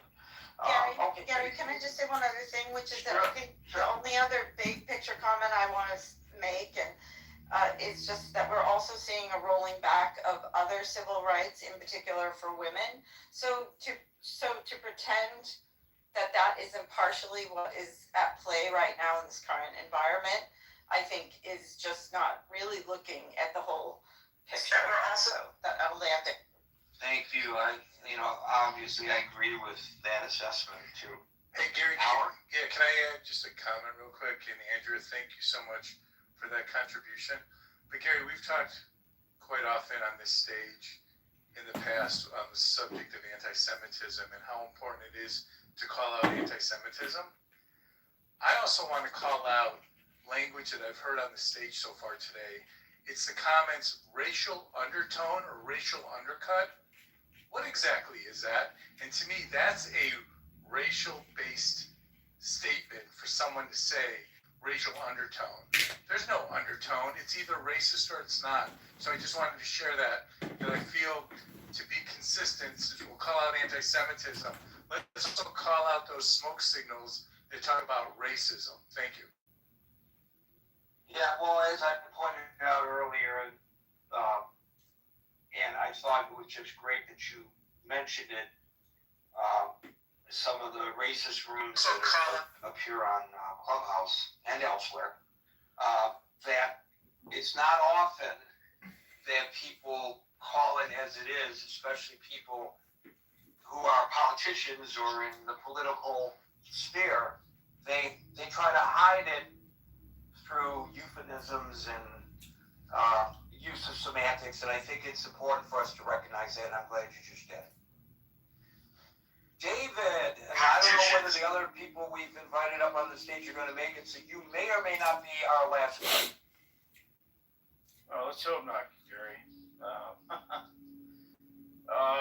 Yeah, Gary, great room. I wish we had maybe a greater diversity of thought up here, especially given the import of this court decision. I think we've heard some diversity of thought. What have we missed? I mean, I'm pretty sure that my position and Martha's position, Howard's position was countermanded pretty darn well. Tonight I'm ordering an Probably the only one that challenged us in that manner, but I mean, there was a diversity there. Okay. Well, all right. Well, I'm going to one thing about me, you can talk about my life. Some of the mostly Arab, Persian. How long these laws have been on the books. Also, though, when people let me in, to when I'm trying to come out of a driveway or let me translate, I also always give the. Recall that when the march on, putting in play the new amendments of the post-Civil War Reconstruction period, that arduous, heavy lift that we asked white America to do in the face of years of their oppressive behavior, it wasn't easy. In fact, I take people back to 1912, where there was a court case involving a gentleman that wanted to vote in the great state of Alabama, and Justice Oliver Wendell Holmes ruled in 1912, you have a right to vote, sir, but we don't have a way to compel the state of Alabama to give you the right to vote.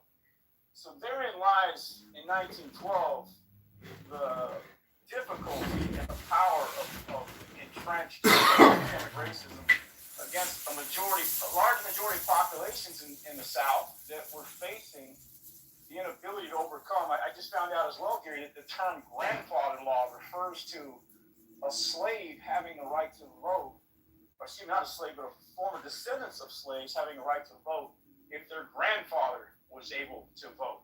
And so the South used some of these very onerous, arcane terms because how many people actually. That's where the term grandfathered in comes from? That's correct. That's right. I never knew that. Yes, exactly. So 1911, in Giles versus Harris, Oliver Wendell Holmes made that majority opinion. So anyway, marching toward the Voting Rights Act, we saw what happened with the ascendancy of the Warren Court, circa 1950s, I believe. Earl Warren, by the way, was one of the most popular governors in California's history. He was a bipartisan governor for 3 terms. He promised then President Eisenhower he wouldn't challenge him in his election, but in exchange for that, he wanted a position on the Supreme Court. And it just so happened that the vacancy that opened up was that of Chief Justice. So Warren never served as a jurist. He was always a politician. But this guy was able to obviously lead the march when the cases were brought before him in terms of Brown versus Board of Education, and obviously that they overturned segregation with a 9-0 verdict that came down on high. However, the Deep South and their politicians were calling for Warren's head. They were calling for impeachment. They were saying this is legislation from the bench. Well, this is the very exact thing we're saying right now, I believe, Gary, in the way that the Supreme Court has surgically dismantled this law. And let me explain. In 1982, when Congress passed a strong amendment to the Voting Rights Act in 1982, a then emerging jurist by the name of John Roberts didn't like the decision. He didn't like the arguments. He said, wait a minute here, this isn't right. Well, in the Deep South here, the 82 provisions were challenged in the state of North Carolina, resulting in a Supreme Court case affirming with 9-0 these very amendments that were passed in 82 in a case of Thornburg versus Jingles. And so here we have not just the legislature enshrining law the way it's supposed to be done in this country, but you have the city Supreme Court justice affirming that. We see a total takedown of one legislative victory, and then we have the Supreme Court affirming that, only to have this Supreme Court decide in all its wisdom that this is bad law. And we, in our wisdom as 6 jurists, have the right to override this precedent. So that's very important. It also is important to note that in 2013, when then the District Attorney Eric Holder fought the Shelby decision with Section 5 of the Voting Rights Act, recall that it was Justice Roberts who said, hey, wait a minute here, we still have the Section 2 provision in play here for you folks to lean on, if and only then you need to do that so it's not completely gutted. So here we have that messaging, that articulation by then Roberts in that 2013 decision. And then recall that it was the vaunted legislator, civil rights warrior, John Lewis, who marched in 1965 on the Pettus Bridge, named after the Grand Dragon Wizard of Ku Klux Klan, Southern leader, who marched Bloody Sunday, 1965, into the mob of guys and cops and cops with badges and batons, and they all got beat up pretty bad trying to march for their right for freedom. And of course, we shot down the John Lewis Rights Act, could not get the votes, trying to re-enshrine those things that were lost in 2013 by the Supreme Court decision. So Gary, what this could potentially portend is the emergence of politicians in the Deep South who don't necessarily want equality in this country. Recall that in the Great Pelican State, it was David Duke who almost won a governorship, Grand Wizard, I believe it was circa 1991-92, and were it not for the massive groundswell of voting by the black community in that great state, we might have had a Grand Wizard leading one of our 50 states in this country. And so does these decisions open up the floodgates for these types of politicians to emerge, not being able to check their racism at the door because the black voters won't have any power to keep those guys out of office? So I think that ultimately is a potentiality with these decisions that does not advance the democratic and racial principles of this country. And I'd like to just end on, I really appreciate Dr. Francine's comments as one who lives in a blue state. Although I like her comments in theory, I don't like them as far as being able to execute them. But I think there's some room to maneuver on some of those ideas, because here's the thing, Gary, if you can have these kind of laws by 6 jurists, not laws, but decisions that are essentially laws, because when they say something, that it has to be supported. And then as the minority populations of this country begin to expand, where does that leave us if this is not done? If it's a colorblind society, Gary, then the arguments that Steve makes and all those other persons on the stage, maybe they're few and far between, then we don't have anything to worry about. But this is not a colorblind society, and that's my issue with that. And I'll land there. Thank you, David. Les, followed by Chin.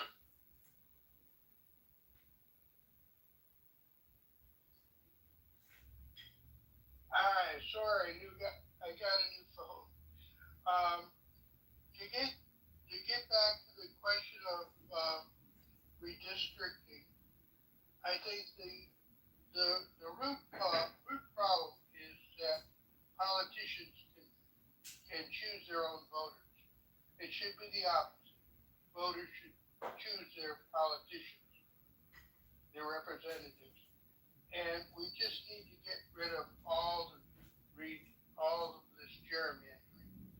We had that in California before the recent election, and I understand why California did that because of what Texas had done.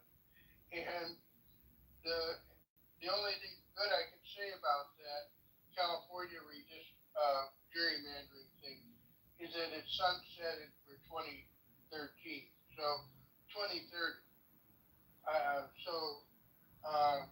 Hopefully we'll go back and we will do that in California if the other states do that as well. And so that would be my wish. In terms of racism, Mr. Trump is a racist. He was not, his properties were not renting to black people, and he tried to fight that in the courts in the 70s. And in terms of racism, we did make progress in the 60s. The big thing was the Voting Rights Act, because we had people like Strom Thurmond that was a racist and was, voting against, of course, black interests. But then South Carolina had a huge black population, and after 1970, he had to cater to the black population or not treat them with as much disdain as he had been doing before. And so I think that things aren't perfect, but I can tell you things are much better.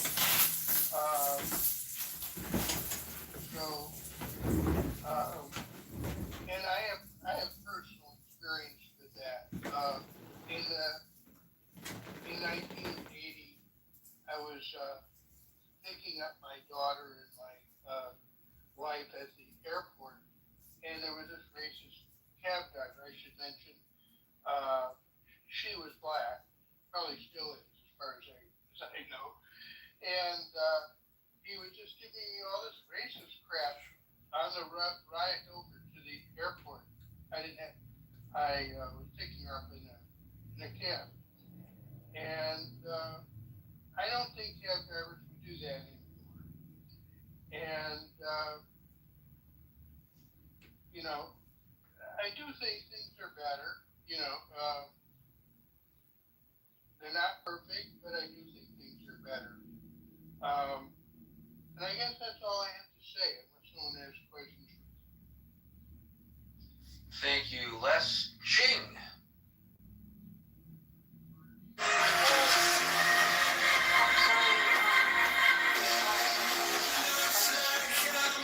Button without knowing it, and thank you for having me. And I'm going to pass this. I don't have enough knowledge to make comments, but it seems like it's not a good thing that the lottery ticket. That's what my car. Striking down the house map. So, I mean, at the end of the day, thank you, Ching. The hemorrhaging's got to stop at some point. I mean, America, we're going into the summertime period. I mean, we all, America. In manufacture, because when you rely on it, when you have manufacturer, they Eastern time on Substack Live. So until 5 o'clock New York time on Monday for the next edition of the. It's time for the quarter. Be safe, be well, and.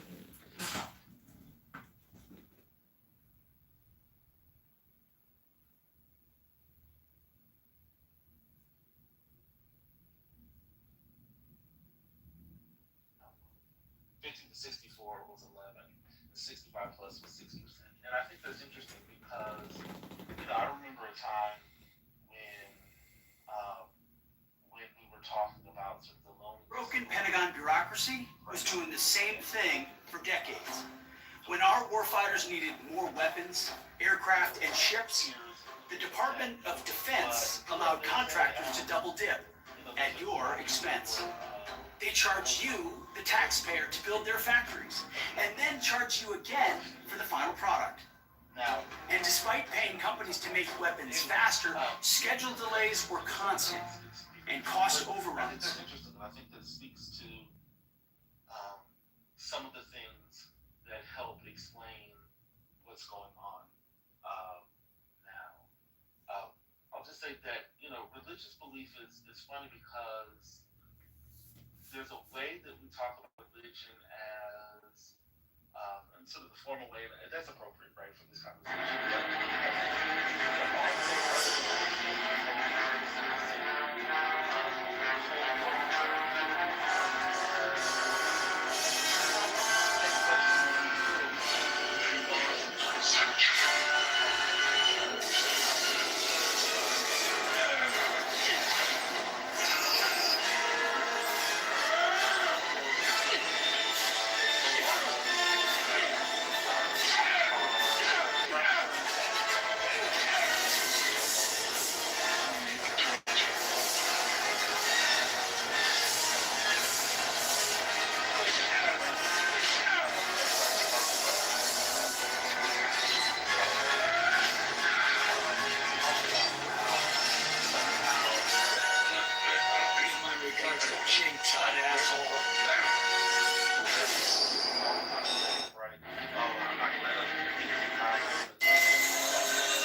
But we're seeing generationally, right, that younger people aren't receiving the opportunities that previous generations have. We talked about how, and we see that sort of manifest in the way that they're looking at homes, right, the way that they're looking at relationships and marriage, the way that they're looking at children, the types of jobs that they're getting, right, the fact that they're not going to school, right,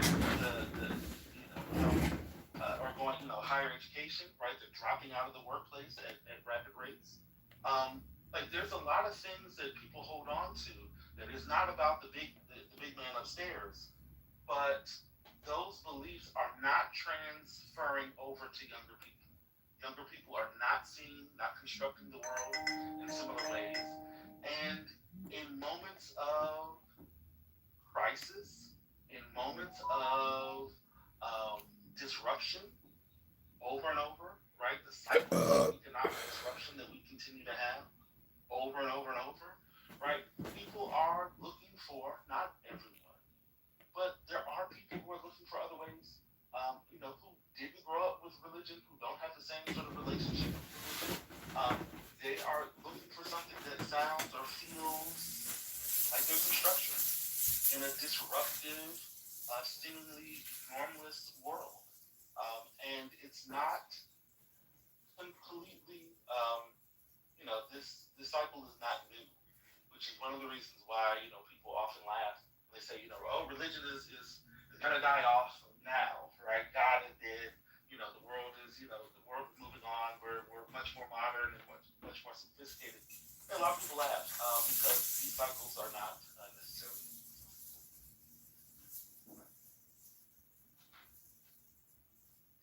I just want to mention one thing, brother. Mel had put in the chat earlier, like a long time ago. I don't know if you saw it, but it was an actual article from the Washington Post on the decline in male jobs more recently. And the thing that stuck out to me in the article was the researcher from the University of Michigan said that it's not all retirement and education. There are guys just dropping off the planet. They're not looking after their kids. They're not in school. They're not in the labor force. Across the board, when we look at men, we see challenges that they face that leave too many men disconnected.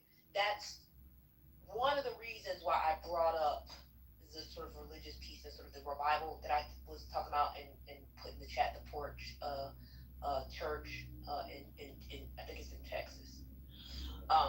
Because that quote from Betsy Stevenson, who was a professor of economics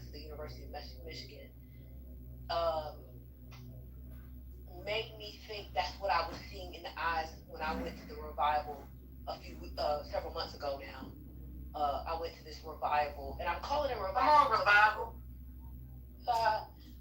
It was a 3-night little service, but it scared me so bad I didn't go back after the first night.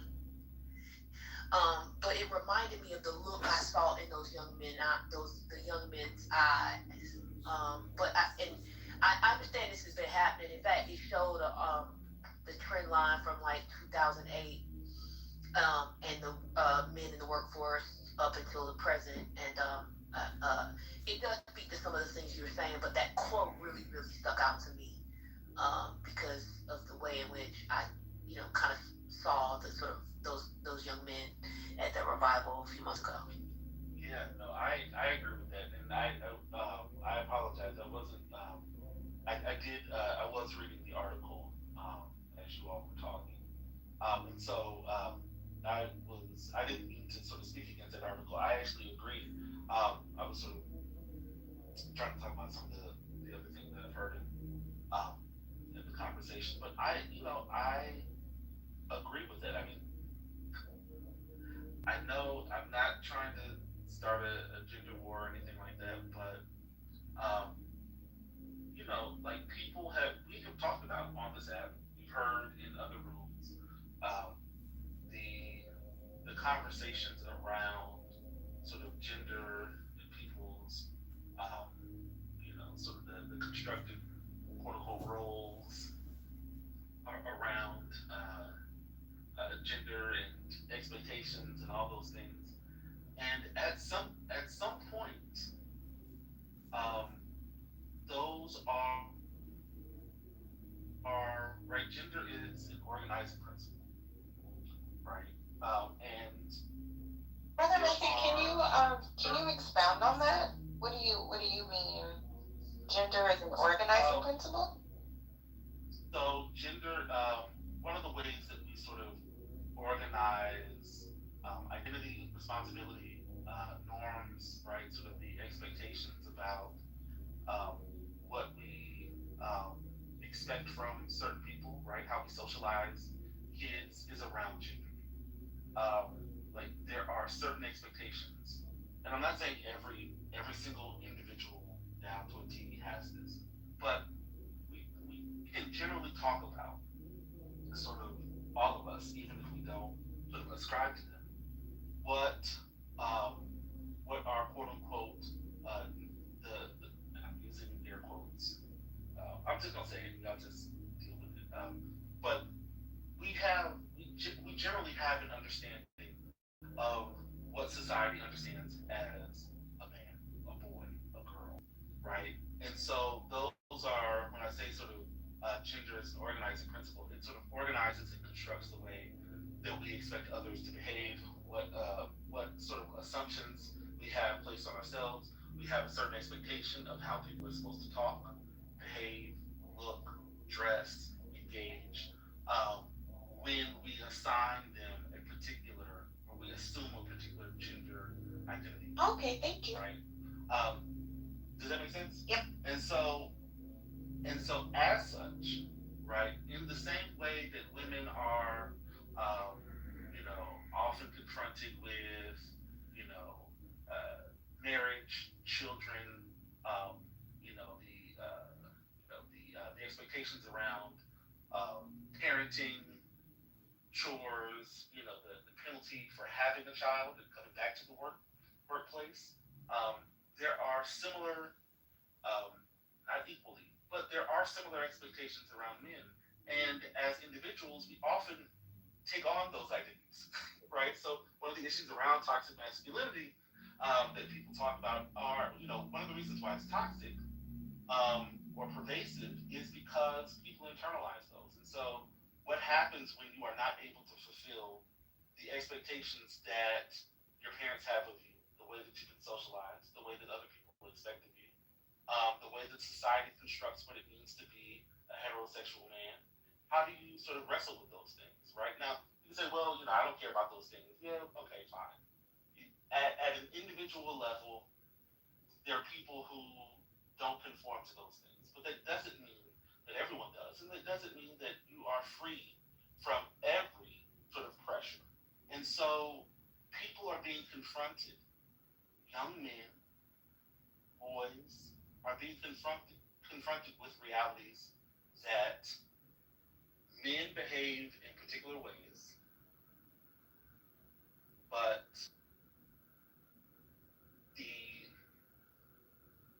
the economic circumstances that are befalling all of us don't necessarily make that that a reality, right?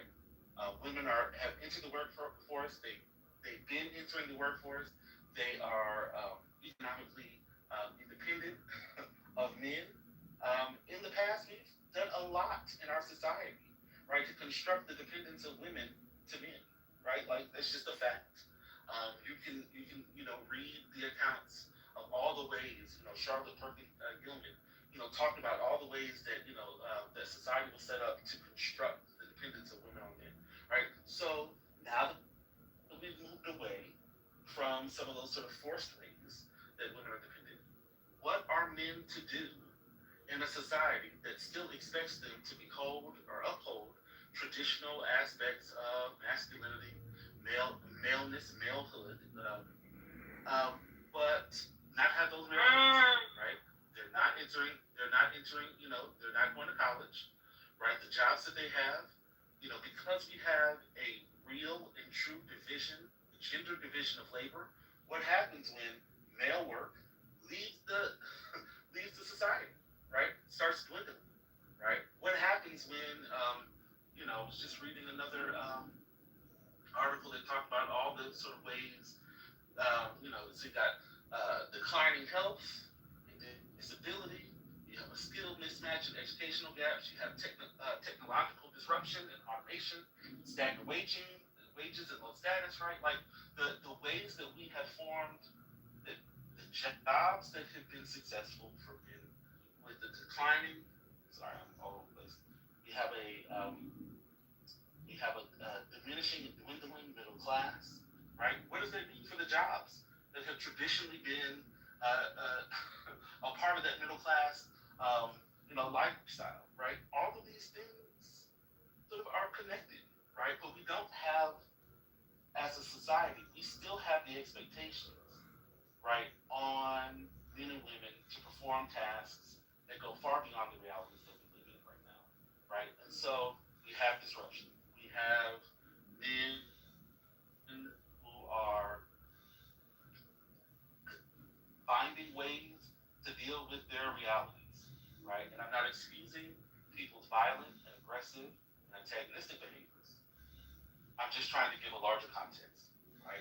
This is, and so what I mean by this has happened before, and I'll end here and I'll shut up and I will not speak for another few hours. But this is consistent with, I'll just say this is sort of traditional sociology. Traditional sociology has talked about sort of the rapid increase of, or the shifts, right, in sort of the norms, values, and expectations, and then the larger sort of societal and structural changes that are taking place. And when one moves faster than the other, you have disruption. It's called, Durkheim talked about normlessness. Merton talked about, anomie, right, the strain between what individuals are facing and what their, what the expectations are, and the realization that they can't meet those expectations that society has for whatever reason. All right, I'm done. Sorry. We was waiting for Baber. We was waiting for the Baber drop. Yes. You done read through the whole thing. We got one-on-one, and we got one-on-one in a 30-minute lecture. I mean, let's go.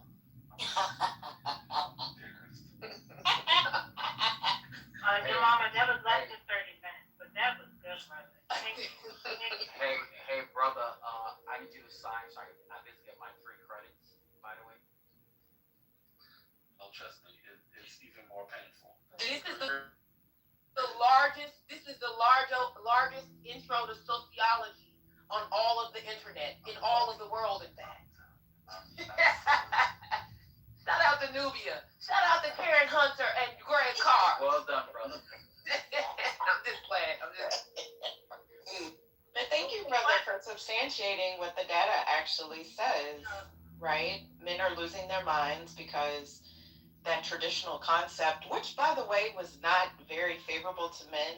And I would be curious one day just to hear you speak on those things and expound on them. Men had higher rates of death than women because they typically work to death. Men were not, especially black men, were not allowed to really, you know, be human, you know, in a sense, right? Like you're gay if you do this, you're gay if you do that. I think we should really have those conversations without the trolling because it's become so normalized. Like I kind of get it why men are just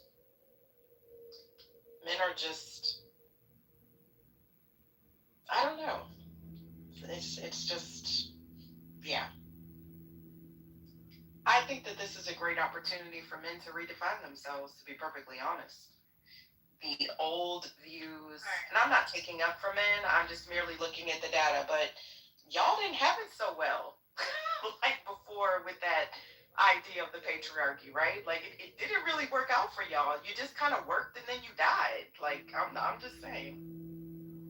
Can I be heard? Can you guys hear me? Yeah, we can hear you. Brother, you know, the part about, you know, women on the rise, taking, you know, some of these positions, and then the men feeling like, well, what am I supposed to do? And then holding on to some of these old traditional ideas versus adapting to the, you know, place of where you are today. I thank you so much. I mean, I really wish, you know, you would, you know, allow yourself to present this, you know, on a recorded conversation. Yeah! Because I think the message, you know, a lot of times in the midst of the conversation, I don't think some people can receive it because it's like they might feel like it's tearing them down and they want to obviously fight. And that's rightfully so. But perhaps maybe just, you know, somebody glazing over a recording and they hear such, it might just be able to plant the seed. A lot of times the seed can't be planted in here because the soil is too thick. And it's thick with the ego and all kinds of other different things, especially being on an ad. But I really appreciate how you articulated it in such a way. I think it was gentle enough to be able to pierce somebody's heart. So thank you. And it wasn't antagonistic. Also, encouraging. Okay, I'm gonna. I love whoever that was. It was in the background. It's my child. That was so sweet.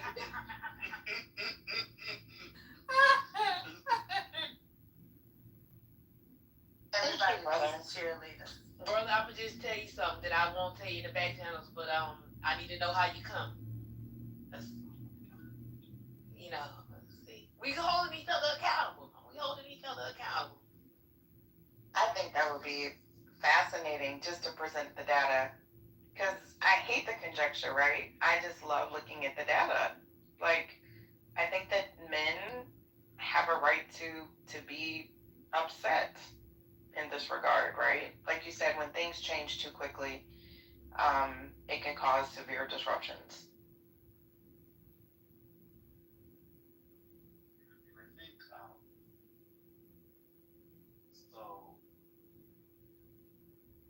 I think it is, and this is where it becomes a little diabolical because there is there are a lot of voices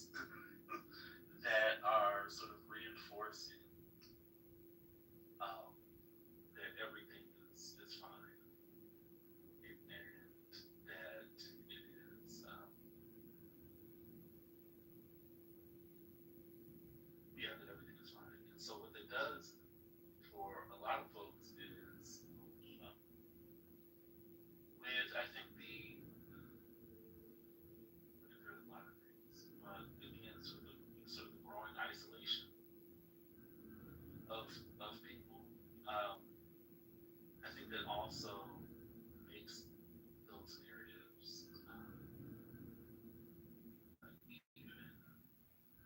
even louder because, so I was looking at, I was reading some stuff about hookup culture, and this was a while ago, but, you talk to people and, they'll tell you, these are, young people, they'll tell you what they do. Again, we've seen sort of the trends around sort of not having sex, not engaging, in sexual activity. And it's not it's not the majority, but it's a significant group of, of that population. And they'll say, okay, I'm not having this, but I think everybody else is, right? Or I think, and so then, there are other questions where they'll ask, and so they have this sort of warped sense of what's going on, but they believe that they're the one who's the outlier, right? And so I think the same is true with some of the struggles that men are having, where these narratives exist about what it should be, what it is, or what's happening, right? That don't speak to what's actually going on, and people aren't talking to each other, and and so they believe that they're the only one, right? And then they find out that other people are struggling, and then they become resentful because they're the only ones. They think they're the only ones who are going through something, and we haven't really provided narratives. I mean, I've talked about this before. Again, I should have added this. The institutions are really important. What institutions communities build for their people. Like these narratives don't just change on their own. And the issues that people are dealing with, if they feel isolated, they will make their own things. And when people, and this goes for children, right? This is why, like, not having conversations with children, not having age-appropriate conversations with children about things is frowned upon, because people make their own meanings, and oftentimes those meanings are wrong, but they are trying to make sense of the world around them. And so when they do so in isolation, and when they think that they're the ones who are sort of getting the short end of the stick with the old reinforcement of what they quote unquote are supposed to be doing, they think they can achieve that because either something they did, right, or something something they're not doing correctly, or they just got the wrong end. You got a lot of resentment, and social media often does not help lead those conversations. It can, but yeah, I think institutions that are purposeful and sort of reaching out to people, and I think that's one of the reasons why the church is people are seeking the church, because that is an institution that more or less is in every community, right? There's a visible, people know where they can go, or at least have an idea of where they can go. And in the past, I think. Let me get I'm being up here real quick. There's power in testimony. And what you said, if people are speaking about the good things that are happening, and someone who's young and who's struggling, it's very difficult for them to have hope and believe. But people got to get back to testifying and, telling their story so that someone else can dream and believe. Go ahead, I'm sorry, Mom. No, brother, I was going to say, I think there's some scholar who's written about the ways in which churches provide social structures, or sort of what the politicians might call wraparound services for communities. We wait for, I wish we could bring him on the app. That's what I wish we could do. Brother Messi, remember when I was arguing with a certain your favorite atheist, and they kept saying the way that we save the black community is we get everybody to be an atheist. And I was trying to tell them, you think that would be the answer, but these niggas that don't go to black church are worse. They kept telling me, oh, the black church is the problem. And I was trying to tell these niggas, like, no, it's not the problem. Your beef with religion, it doesn't mean you should shit on the institution, because we see when these niggas fall out of this institution, what happens to them? Dr. Library Card, I was there when you had that conversation. And wait a minute, want to create an institution of their own without purpose. That's what I'm trying to get them to understand. So, like, when you shit on the black church as an extension of your beef with organized religion, it creates an environment where niggas start doing this multiracial shit where the values are all fucked up. Like, it's all mixed up over there on the other side. But y'all's beef with organized religion makes you shit on something that is not politically what you believe is problematic, but that's just how it all gets wrapped up in.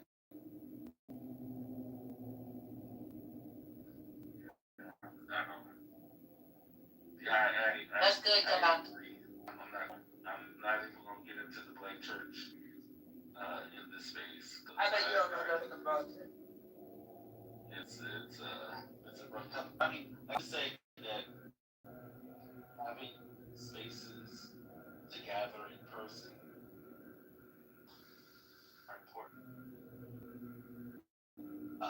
Not saying social media, social connection, like any form of social connection, can in the sense that it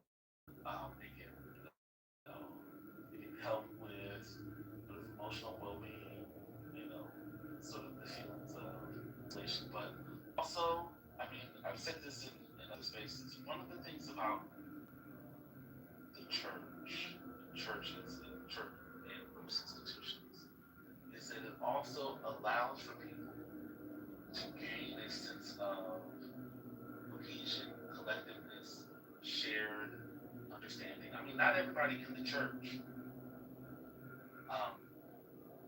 historically has believed in everything that the church espouses.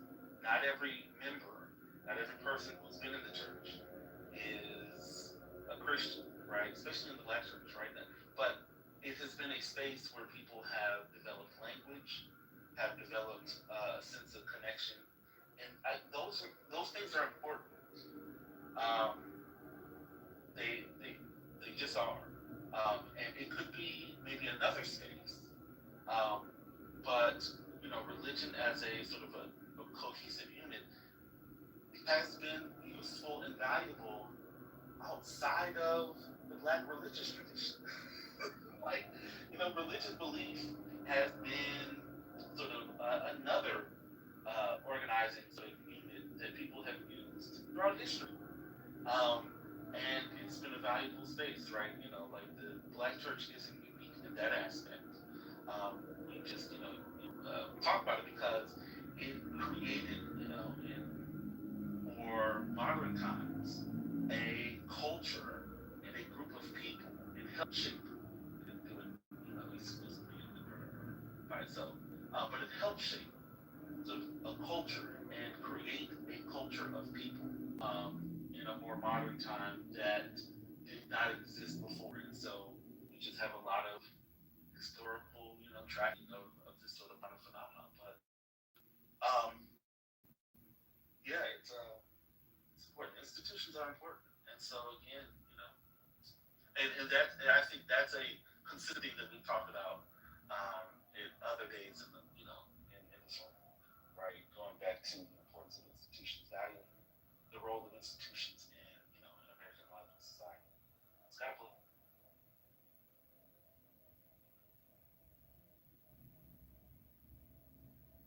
I've said this before, and it's just my own conjecture that The church also like helped to enact shame. You know, because the church was community. The church was also a place, social place. But I remember hearing lots of times, not directed at me, but just, you know, like better to marry than to burn. And a lot of those things, right? Like to be fiscally responsible or conservative. That's the manner in which I was reared. And I think that without that community judgment, so to speak, not like clubhouse judgment, right, which is based largely on boredom. You know what I'm saying? Like, I've said this before and it was taken the wrong way, but you know, it's just my thoughts. I think that like when we as a society kind of moved away from that it kind of took away shame, right? Because you can be anonymous and be a fool, but when we were all more so in community by proximity, you really didn't have that option. And I think that has also made a lot of changes. So I do agree with what Dr. Library Card put in the chat that church has hurt a lot of people. But I just remember there just being more of community accountability, if that makes sense, for both genders, the expectations, the desired outcomes. Also, personally, like, we don't have to get into more like social structures of it all, just a personal accountability to. That's why I be getting on the niggas that claim to be Christian here and they don't go to church because they're afraid to be held accountable or to be disciplined, to follow a hierarchical structure within the community, or to do what you said you was gonna do and show up. They scared, so. Yeah, I would agree. Or more like what I see sometimes is more like an entitlement, right? Like, you're not going to tell me what to do, that kind of thing. Because there's also like a submission in that regard, right? I don't mean yes, like it's I agree with you, but that's what I was saying. Separating it from gender, there is a sort of submission to the structure, to the leadership that these niggas don't have because they don't go. They do it in their bedroom, so they don't have to submit to nothing but the computer, mouse, and the Dorito. That's nasty word. I was gonna say Cheetos because that's messier. But right, Cheetos hot Cheetos is hot Cheetos. The Doritos are good because the breath is stinking. Or Takis, they love them goddamn Takis. But you know what? I mean, y'all. I mean, I'm thankful that y'all got yourselves together because y'all was going crazy. But I just want to say something that I didn't say earlier, and I'm thankful that Brother Messi, you know, stopped his trolling. He put down the sword of trolling to give us an opening into his brilliance, and I'm grateful, and we're better for it. That's number one. Number two, this is why I often come here, and y'all think I'm playing, but I'm dead ass. Black men need order. They want to be the head, but don't want to lead. They gotta get it together. They really do. I mean, there's a thing so y'all hear me talk about this sometimes as well, which is this idea of ordos amores, order of love. Y'all gotta get it together. Can you say that louder for the people in the back? I'm done speaking, Sherry. I know y'all trying to tempt me into a gender war. No. We actually want you to just stay on mute. We've been having a wonderful y'all a circle. This is what we call a circle. Been going for hours. We call All right, I've been moderating from the goo. They've been going for hours with very fruitful conversations. It was great conversation. No one tried. Am I allowed to speak? May I speak, please? No. Fur, if you gonna try to I'm gonna be honest. That's the problem right there. No, we see this this is the thing. You come in. I see what you wrote in the chat. Like, why can't you come in and try to engage in a conversation? That's what I just and tried to add do. to That's what I just tried to do. Add to it and move That's forward. what I just tried to do. No, in the chat you chastise because you don't even know what we said. No, You heard one thing. Listen. You heard one thing and you trying to take out your belt. Put your belt on. I'm not fighting you today. Put your stomach in your pants and pull your pants up. I'm not gonna Zip do them it. up. I love you too much. I'm not doing it. So I will say there is a misunderstanding and a conflation between your pastor, how he interpreted and presented the word, and the church being the body of Christ. That should be distinguished, and you should understand that there are some men who don't know what they're doing, but have the ambition, and I would even say the desire, and they would say that they have the calling, but yet they don't know what they're doing. And then I would say that there are certain denominations at certain time periods that don't know what they're doing. Why? Because the church is just men trying to figure it out, human beings. So we have to try to understand that, the body of Christ is imperfect. I would even say a work in progress. And you got to be able to distinguish between the church and some man's interpretation of the word and presentation of the word. Thank you. Have a nice day. But your mom and before y'all respond, y'all don't have to, please.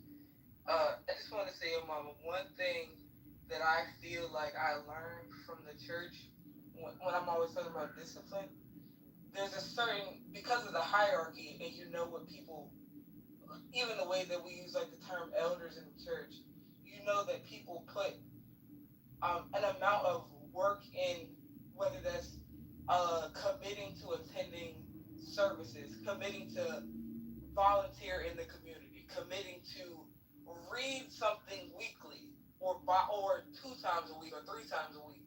That level of commitment, it shows you what you have to do to be esteemed in that same way.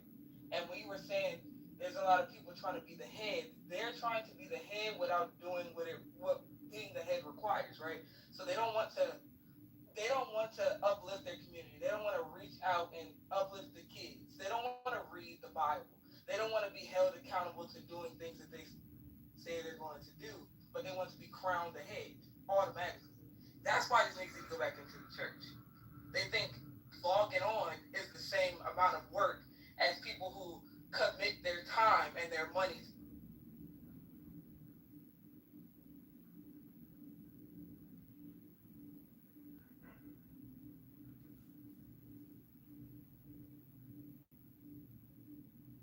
And also the church took care of the community.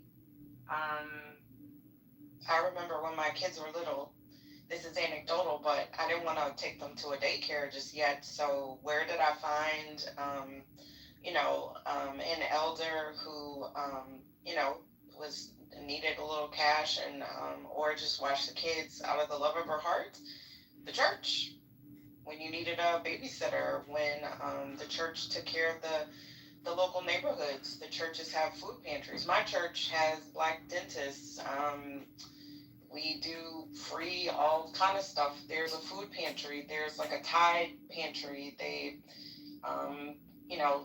all kinds of things, right? So I think that's also important. And I love what Brother said earlier. I think I caught him saying that not all members of the church were Christians. And I think we need to kind of get back to that, right? But anywho.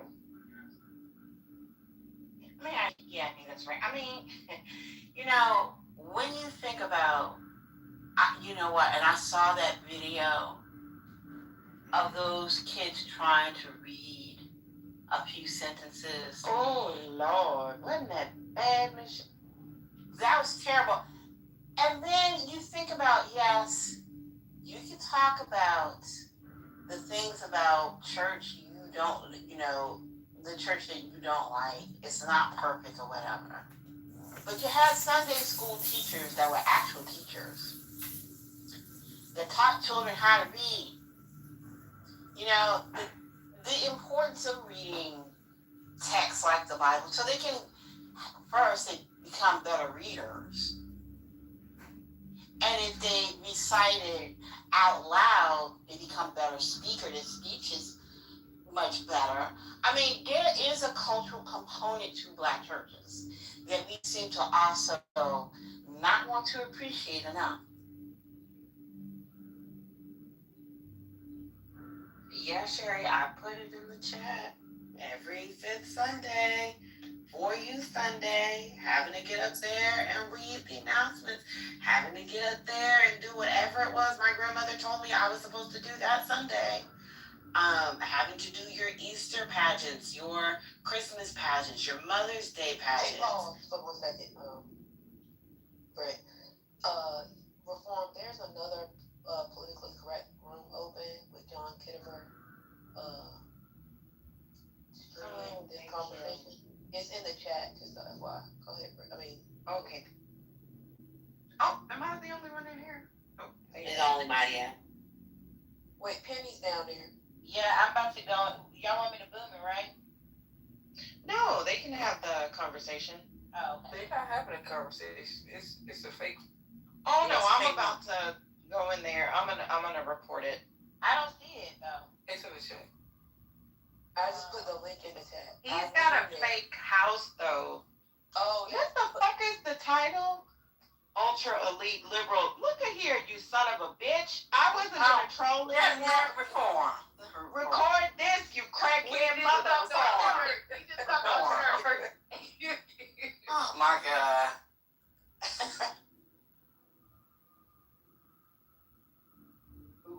I went in there and I was like, why is Sherry talking? Okay, if he has a whole fake house, y'all please report this house, because he is a whole fake house. But y'all please. I thought it was another. I thought he opened a room. Politically correct. He got a whole fake ass politically correct house. Weirdo. Because he's not a mod. He can't. I mean, an admin. But y'all please continue the conversation. Sorry, Bri. I didn't mean to interrupt, but I. Oh no, you're fine, Doctor. Particular said we should play music. I guess in an effort to stall him out or whatever, but yes. But yeah, I was just saying that like having to do that, you know, from the time I could read up until when I left for college, like if you are a very shy person, all of a sudden it's not saying that you're not shy. It's not to say that you don't have nerves. It's just to say that as you get older, having to build that skill. By the time you go off to college and you have to give your presentations, it's no different than having to give those Easter speeches. And the things that I had to do in effort to get through an Easter speech, as far as learning where to focus, having to enunciate, having to make sure I, can pronounce the words properly, all of these things, you're able to do it once you get to college. You're able to do it once you matriculate on through life, and you might have to do presentations for things and for people. It's just, there's skills that are taught there. And even though, as a kid, hate doing it, as an adult, I can be very quick to accept the fact and admit the fact that, like, yeah, part of the reason why I'm able to speak the way that I am and do the things that I do is because I had to do all of that in church as a kid. You can keep talking. I'm just playing this so it's over. Oh, you good? We have a little background.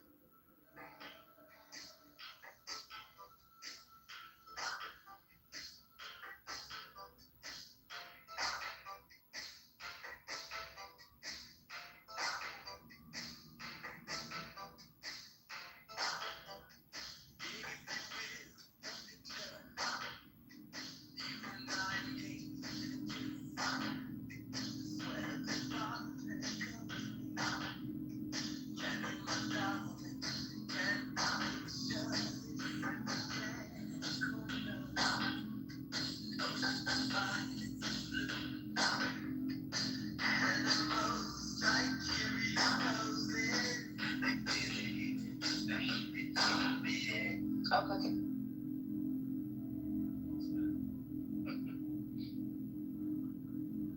Yeah,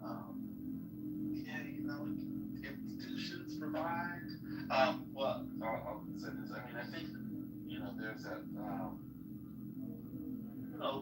rites of passage. I think are important, right? Celebrations and moments of highlighting moments in the life course. I think are really important. I know that people talk about the excess of like the celebrations of preschool and high school and all that stuff, and I don't mean to mention those to go down the rabbit hole. I think, and I'm not saying those specific ways of engaging are great. You got to spend $1,000 and all that stuff. But I do think thinking about how like what sort of moments we celebrate again as a community, right? As an ethnic group, what sort of collective ways do we acknowledge sort of transitions among our people, right? How do we talk about the experiences of of changing, right? Is it just that we have being a little facetious, but is it just that we have to talk about what to do with the police officers, right? Like, is that that's a consistent narrative that we have. I'm not saying it's not important, but I often don't hear about other ways that we celebrate or we acknowledge or we instill what it means to transition over time, right? I was reading a really awesome piece about the way that other cultures or that cultures in general celebrate the like baby teeth, right, when they fall out, and what it means for different cultures, right, and how they actually engage in the process of acknowledging this sort of moment of change, and what that means for parents. The role that the celebration has for parents as they are dealing with children getting older, and what that means for their relationship to them, and all of these things. It was really sort of a beautiful discussion of that, and it, thinking about what does it mean for other cultures celebrate 15 or 16 and all those things, and what does it mean for people to celebrate that, and what are the messages that they're also instilling at that time, right? What does it mean for who that person, you know what are the expectations, right, about a person, and it doesn't mean that everything that gets instilled or sticks. Culture is not something that's just sort of that's passed down and kept the same way, preserved. Not all aspects of culture work like that, but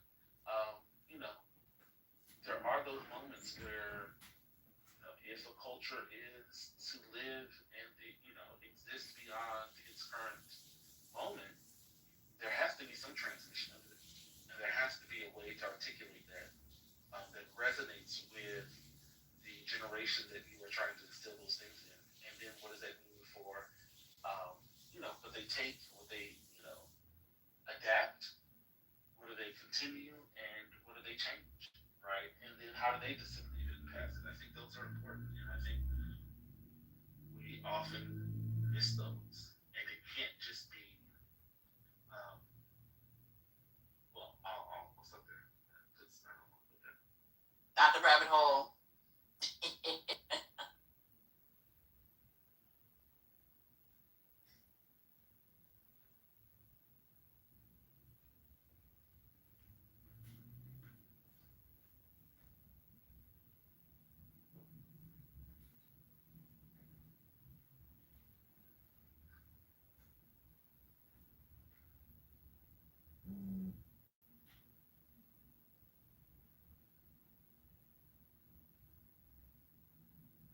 I kind of cleared out the bottom because y'all haven't been in another room or no followers. I'm sorry you got booted. Well, apologizing. They've already been booted, but I'm determined to figure out. I wonder if it's the Anon, what they're streaming from. But I'm sorry, y'all. It was a really great conversation. How you doing, Mickey? I'm cracking. I'm trying to be nice to you, bro. Don't do that. I already messed up my no more trolling, so I might as well be authentic. Also gives glory to God. I'm going to eat dinner, but y'all have the conversation. And please report that. I have reported that house like 10 times. Patty should tell them she's gonna not have politically correct anymore unless they close that other house down. But y'all are welcome to continue the conversation. Any conversation.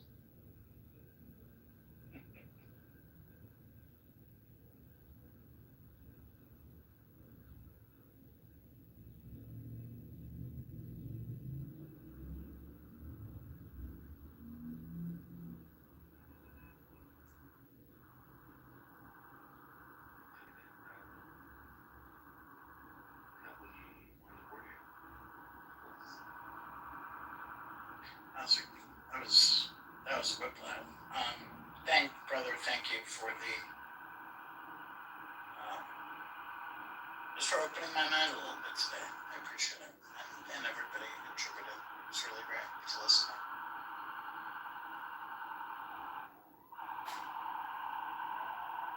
Yeah, thank you, Brother Messi. It's so much better being friendly with you.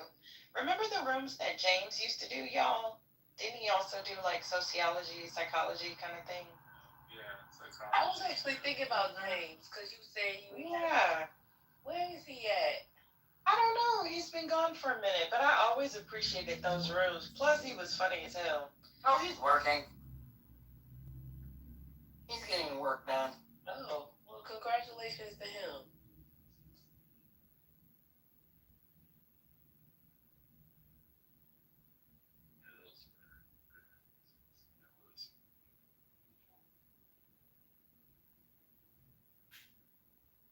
Yeah, we're also being streamed to YouTube, but I'm sorry, y'all. That title just took me out. Wait, what is it again?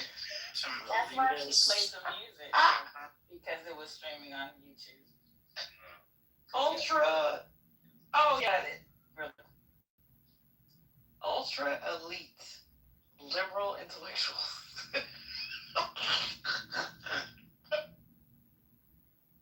Thank you, I guess. Ultra elite, goddamn. And when I went in there, Sherry was talking, and I was confused. Yeah, he doesn't stream all the time, but y'all that belong to that house, shame on y'all. People probably belong to it thinking it's this one. They do, but it's like some of the same people, yeah, because this house has, well, most of the people aren't on here anymore, but yeah, we reported him. I reported him on YouTube. I reported him on Clubhouse. I have all iterations of him blocked, but oh well. Thank you, Maya, because yeah. Ugh. But yeah, I wish you would do those rooms, because I loved when James did those rooms and he would break down that topic and everything. Yeah, he's really good at it. No, I mean, I can't keep around that show. I had a good discussion. I just didn't know a lot. That's all. So I had to, y'all were going to engage with another, so this week after y'all. I appreciate it.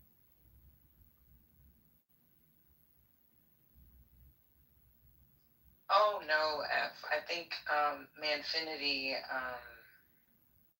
irritated this lady so bad he's gonna be blocked for at least a good month or two. He's gonna get that TC level block. I think he's done. I guess I don't understand what the purpose is, like, but I don't want to also fuel a conversation that will center people being weird. It's just very interesting, different. What was that, Penny? As I was saying, I just don't understand what the motivation is. you know, as Black people, we are never alone. Not even on Clubhouse. At least he called us ultra elite liberal intellectuals.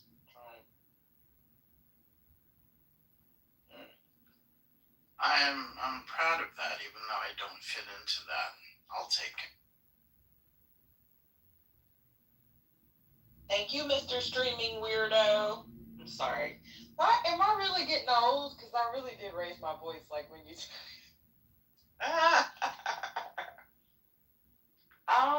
We are not the only group that he streams. But yeah. If y'all go in a house and you see a weird white man that's modded,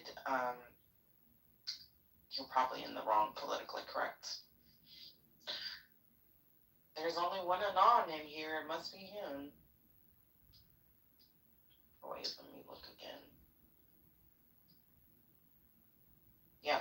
Now, if every mod blocked that person, they wouldn't be able to be anonymous in here. Is that correct or no?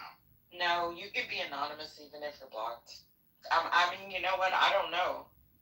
I think it just, I think you did do Lose Room one time, Corey. I think because when you're anonymous, because I do that, like if I go on the dark side or something, I'll go anonymous. Did y'all see they had all of that mess? The other couple, anyway, Penny said when you talk about it, they come in here, so I ain't saying it. You can't like chat or like react to anything because it's like you're anonymous. You know, you can't even like a comment. So maybe it's override. Yo, mama, may I speak now? I say my room. Is that a yes or a no? It is my room. What I can't help? So I can't speak no more. I still can't speak. Would you inform me when I am allowed to speak? Just speak. She's playing the music for the streaming. Just speak. I'm waiting for an official notification from your mama that I'm allowed to speak. Thank you, Mama. Down. Speak, please, Congressman. Thank you. Can you send a notification to him when he goes to the goose? Why are you being so difficult?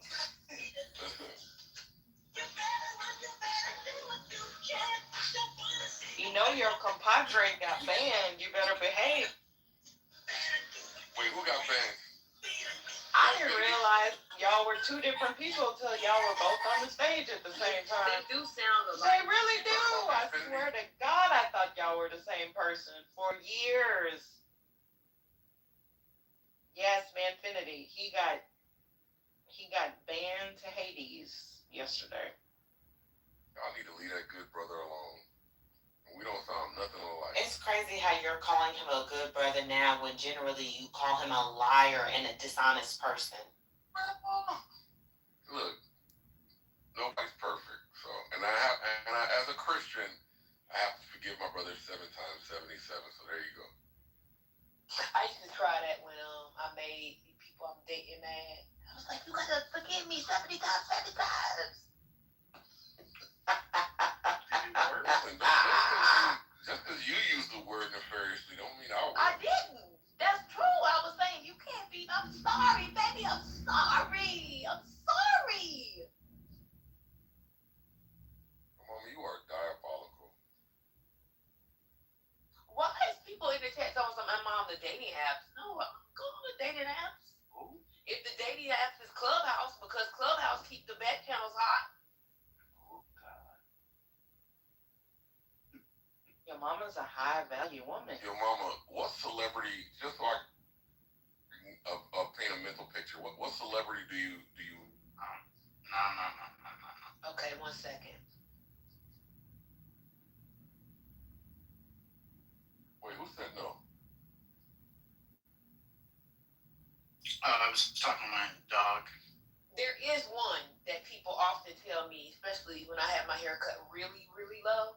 But I will not tell y'all because then y'all will be going Googling, looking at the lady, and then thinking that I look like the lady.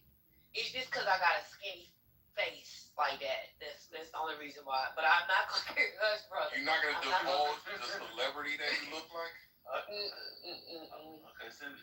Let me know. You already know kind of who it is, brother, because I already gave you that much. Hold on, I'll send you that. What type of paranoia is this? We're talking about a proxy, yo mama. Oh my. Wait, can I ask why you need to know? Or you I already told her to paint a mental picture. Whatever mental picture you currently have is enough for your mama, I'm certain. This is insane. Why do people need to paint a mental picture? Right. Let my voice. Let my voice be sufficient. Fine. You was talking how the back channels were back channeling. You was talking about. Yeah, because her voice is popping. Have you not heard your mama? Let me just tell you, Concrete, there is nothing attractive about your mom. I'm funny looking. I got one leg longer than the other. You know, that's it. Your mama, do you have a googly eye like Cash Patel?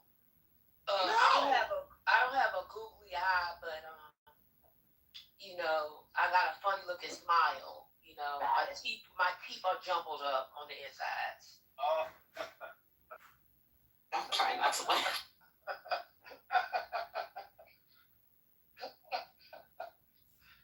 Somebody tried to call me asking for a mental picture creepy. Is that creepy to say? Why people try so hard to be weird? Somebody said I was fat and worked at Walmart. I mean, I did used to. Why do people keep saying I'm fat? Do I sound fat? Hey, maybe let me go eat some almonds. 1 second. Got to turn your mama into an almond mom. This is crazy.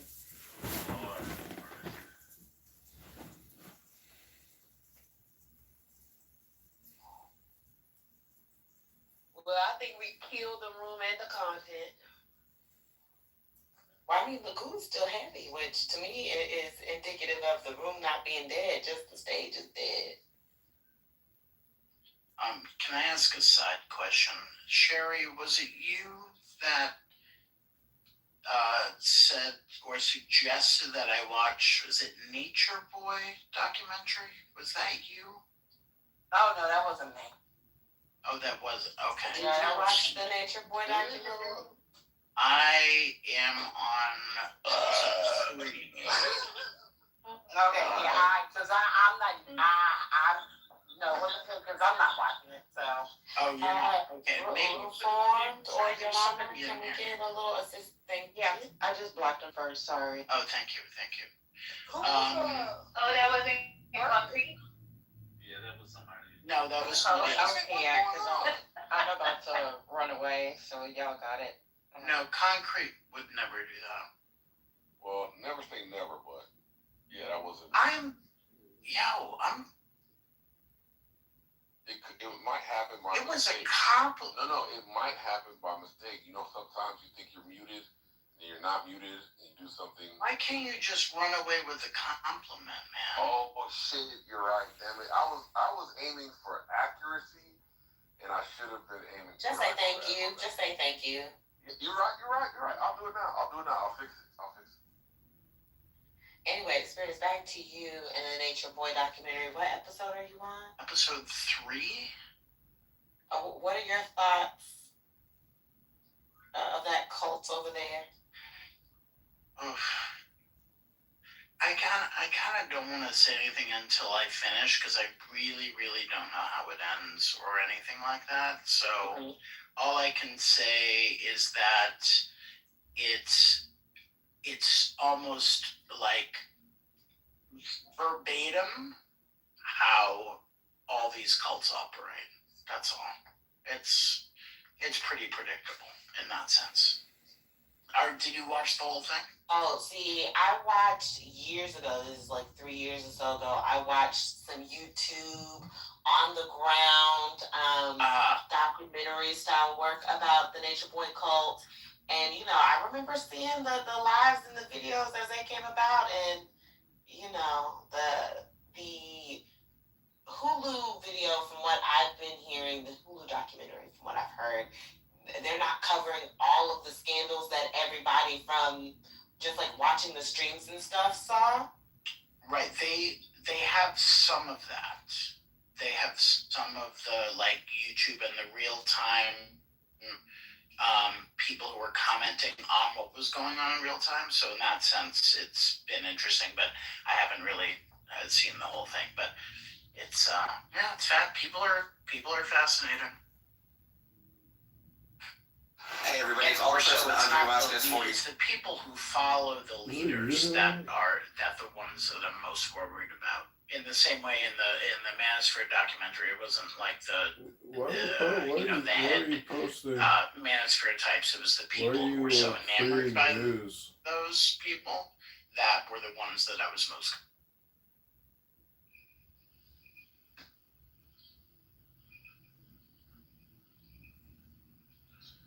You gonna create news? Hey everybody, how you doing? Some murder. I'm late to the party. Amen. Amen. I'm late to the party. Can anybody tell me really quick what happened last night? Because that shit was crazy. I think it was just an outage on the Amazon cloud data center.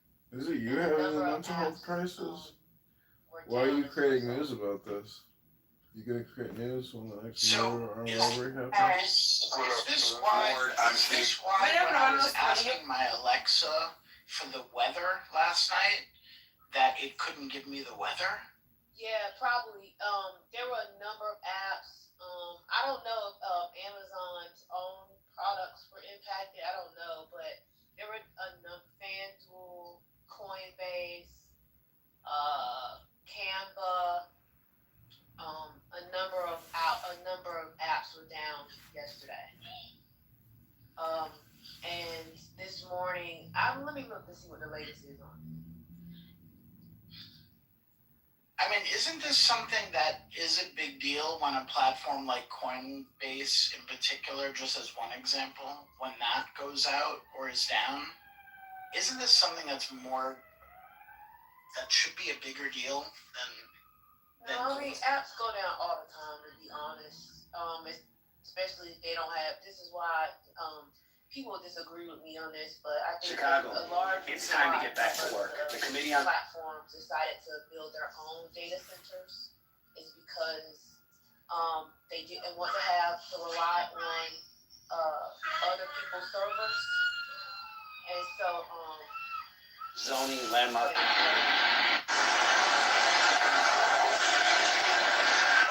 Alright, I'm gonna. You're gonna be able to climb out. Can you get out to the passenger side? We're sitting in the middle of the lane of traffic.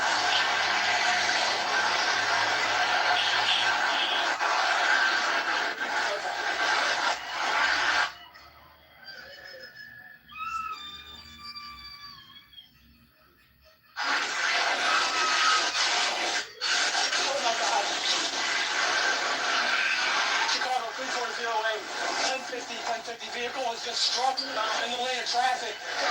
You can fire this way.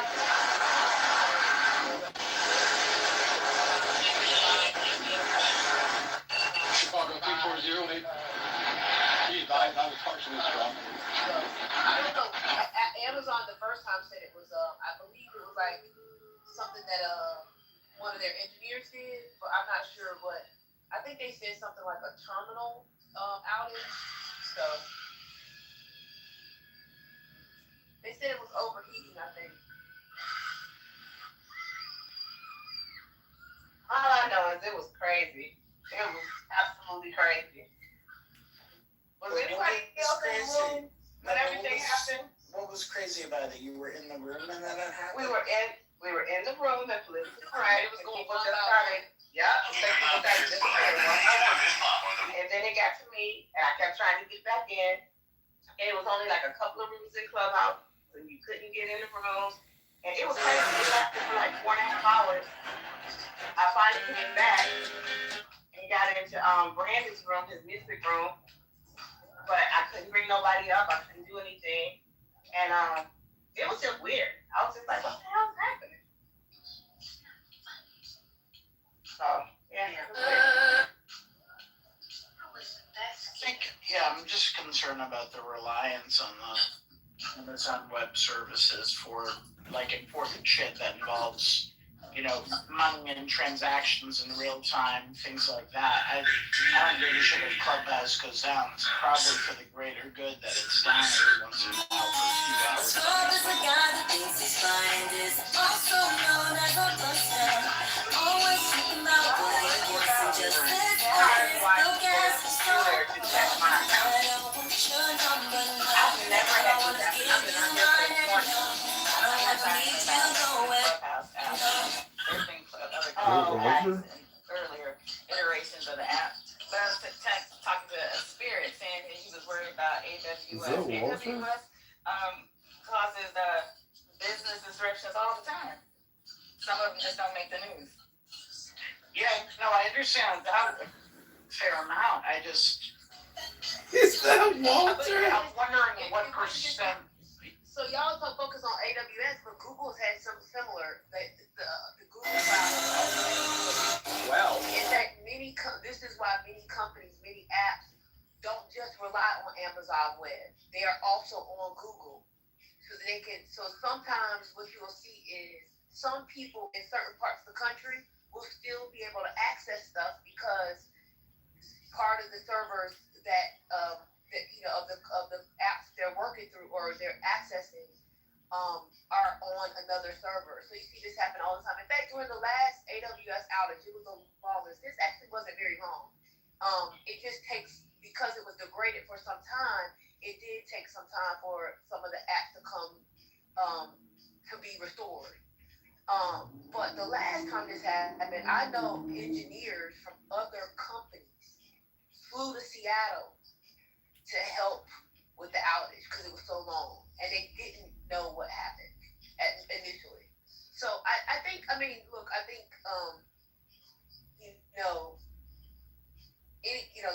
these are technology companies. I remember one time at a company where that I know several years ago, they had their own servers, they had their own data centers, and their apps used to go down all the time. And people would freak out. Advertisers would freak out. So I think it's not a normal thing, but like it's technology. Things happen. There are bugs that get in and different things. I don't think this was a hack though. But we'll see what Amazon says about it. But yeah, Mama, weren't they hacked the first time? Like, remember that? I DoorDash dinner, so now I have some time. Remember that really big one? Like, what was that, a couple of years ago? I think that was AWS, and I was in the office, and I remember with the firm, the first thing is that we always think that we're being hacked. But one of the tech guys, one of the big wigs had a conversation, and he basically scared us. He was like, don't tell clients, but we're attacked 24/7 daily. And they thought that it was actually an attack, but they weren't going to say that. Because, like, we couldn't place trades, like, nothing. It was actually, like, we really did think that it was, like the firm was being hacked. Because, that's what you think at first, like, this is, just where I am right now. And then, do you think it was a hack or just, like, a disruption? Because how does something like this happen? Honestly. I don't want to fearmonger myself, because I do that plenty enough, but...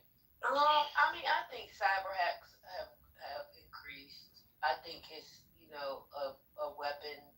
I think there are people who just do it for fun. I think there are groups of people in other countries who do it. I don't know if y'all followed the WhatsApp case where an Israeli company had hacked it some while ago. It's like, but the Israeli company said, well, it was like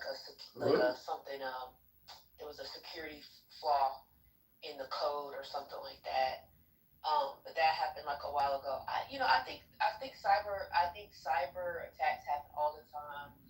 I think if y'all put in your alerts cyber attacks, you will see that like data is exposed all the time.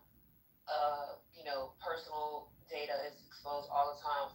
So I'm not saying that like I'm not trying to downplay it, but it is like a very common thing because it's technology and things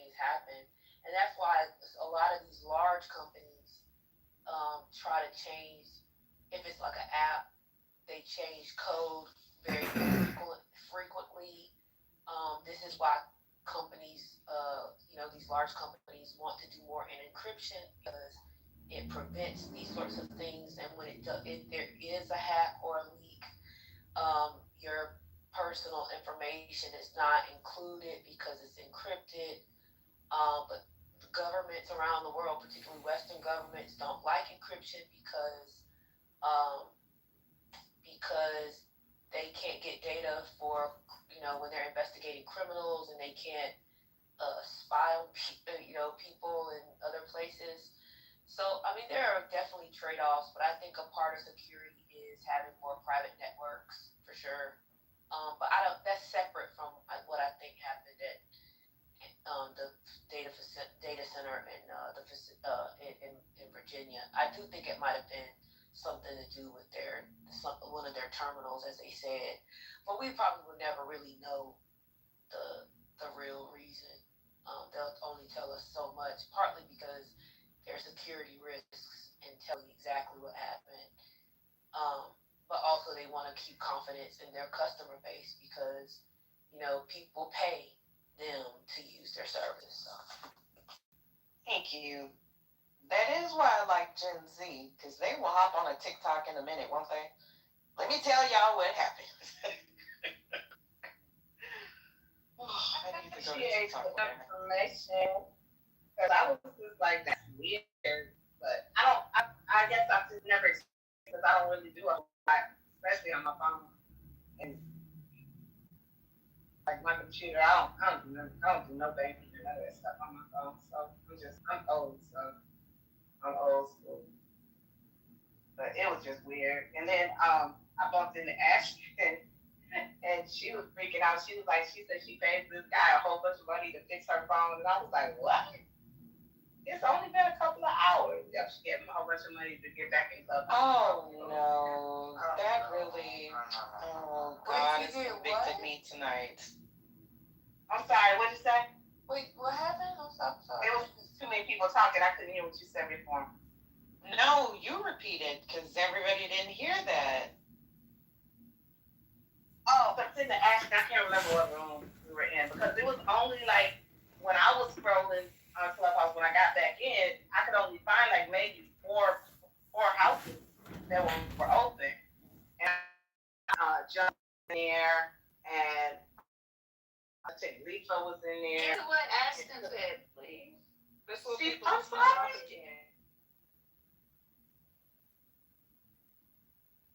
The reason I asked that because I kind of heard the opposite is that like I got my own money, I got my own car, I have 250,000 followers on Instagram, I have all these several links. I don't need no man because there's a lady that spoke recently called NJ Gray. I don't know if you know that person. She's known as a dark feminist that was always pretending she would never get engaged. Like it's all like kind of mirroring what you're saying, but not in totality. You have, I think you've explained. I'm not opposed to so like if it happens. Oh no, I never said you were. I never said you were. Yeah, that's true. But like it's I think when someone would hear you without you actually saying that, they would assume so much. Because I've heard you speak sometimes. I don't believe you're someone that doesn't believe in marriage. But this person was always pushing this whole fact of this and that, but she actually got engaged recently. Those needs that you were highlighting, do you think is analogous to men when they want to marry a woman? I feel like men do the same thing. I feel like men do the same thing. Work for the exact like men and women for social status. We're not talking about what about it. When did women about social? When men need women for social status, men need women for financial gains, men need men for everything you mentioned. Basically, do you think it's analogous? Yeah, absolutely. I think that there are men that marry women for their money. I think there are men that marry women for their social status. I think there are men who marry women for a whole plethora of things. We see it happen all the time. And we even see it from I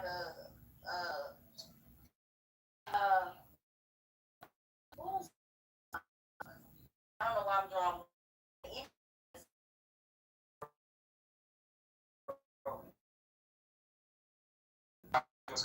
Where the woman, she's the breadwinner, And again, I just want to there too. I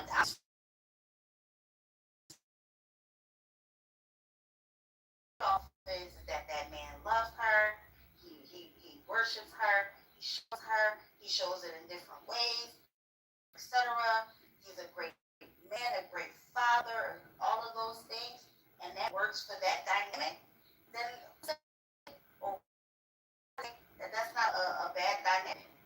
Vice versa, if a man is making more money than a woman, and the woman wants to be in that traditional role, that it works. No, that's fair. I'm trying to understand your points. Yeah, I'm trying to challenge. I think the point of the matter is that what's what Lucy is for you. Just so you. Because and I like that. I feel like I'm not analyzed. So I think because when you say traditions as well, I know traditions, especially African culture, they tend to get married. The mom was the mom does have a child, does have a destiny. They kind of phrase it away by like kind of phrasing ways of whereby if you don't can't trust me, this won't be a destiny. What's supposed to be that's a person, whatever it is. But I think the foundation of what they preach, I want to give is like we don't want you to be lonely. Want you to have more responsibilities in your life. Not saying you can have that as a single person, but I feel like when people kind of have. Can you be lonely in a marriage, Luffy? Okay. You can. I'm not opposed to that. But even the thing is, when parents even preach that, they never ask that question. They never just ask. They don't want to think that question is even a reality. They're like, no. We'll be working into cycles shortly. When you start having these conversations with them, they don't want to see that perspective. So Good shows next. Thank you again for all the t-shirts and college shirts. We'll be working into cycles shortly. I don't think people really Hi. I feel like it was like a social sense. Oh. All my friends are married. All my friends are married. Hence, I gotta get married.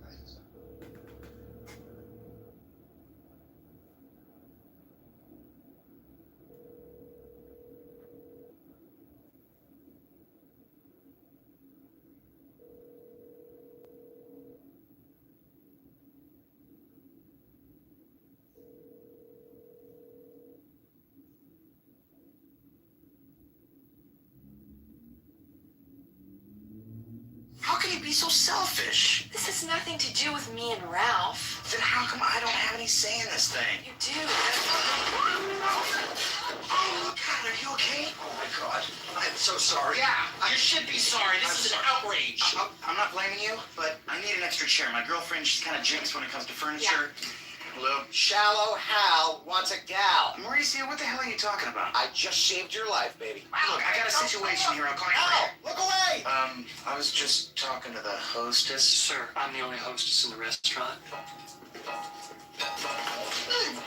He hypnotized you so that really ugly girls that you met from then on to you look like supermodels. And let me put it this way. It's like he gave you beer goggle laser surgery. So when I found out what Robbins was doing, I convinced him to take the trance away. When I said, Shallow Hal wants a gal, you were cured. You're out of your mind. Do you know that? I'm going back to the... Hey, Daniela. What's up? Nothing. Just making a little coffee. What are you doing? I'm on the Stairmaster. Oh, nice. I know. I'm only I got like 60 to go. Yeah, I was in the gym earlier. Had a good workout. There's a girl there that is so hot. Her butt is like, she's something else. I don't know. She's like Latina. Is it real or fake? Yeah, it's real. She's a little real. She works out hard. She does a lot of squats. Yeah.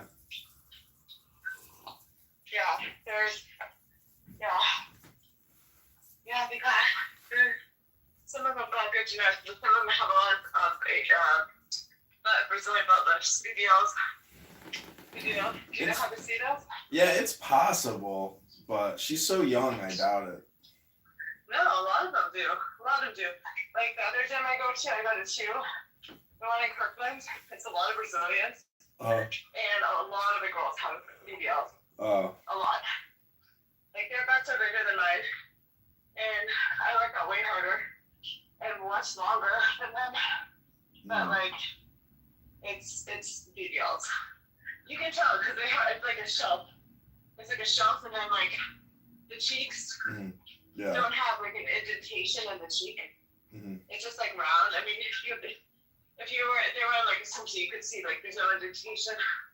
Like Nashville Muscle has an indentation, but also it's like a big shelf. Yeah. Like the booty's like a straight up shelf. Like that's a BBL. It looks like a disc that they put in the ass. Yeah. I mean, it looks good. I'm not knocking it. I'm just saying that the Brazilian girls are definitely very focused on the booty. Don't you think it would be weird to like walk around with like this with the silicone in your ass, and then you sit down and you're like sitting on this bags implanted in your butt cheeks? Like, how fucking like you're thinking about it probably all the time.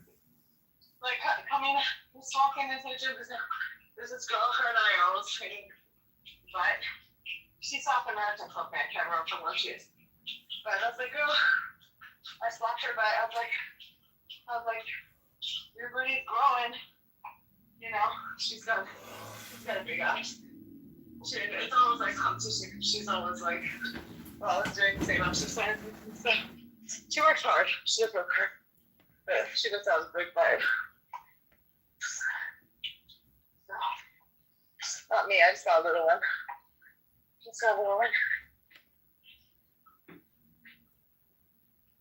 How have you been, John? Life is good. Doing well. I got thousands of flowers coming up in my garden. I spent like $100 on seeds, and I've been like watering every day, and it's like they're coming. They're coming. That's nice. Well, what's been happening?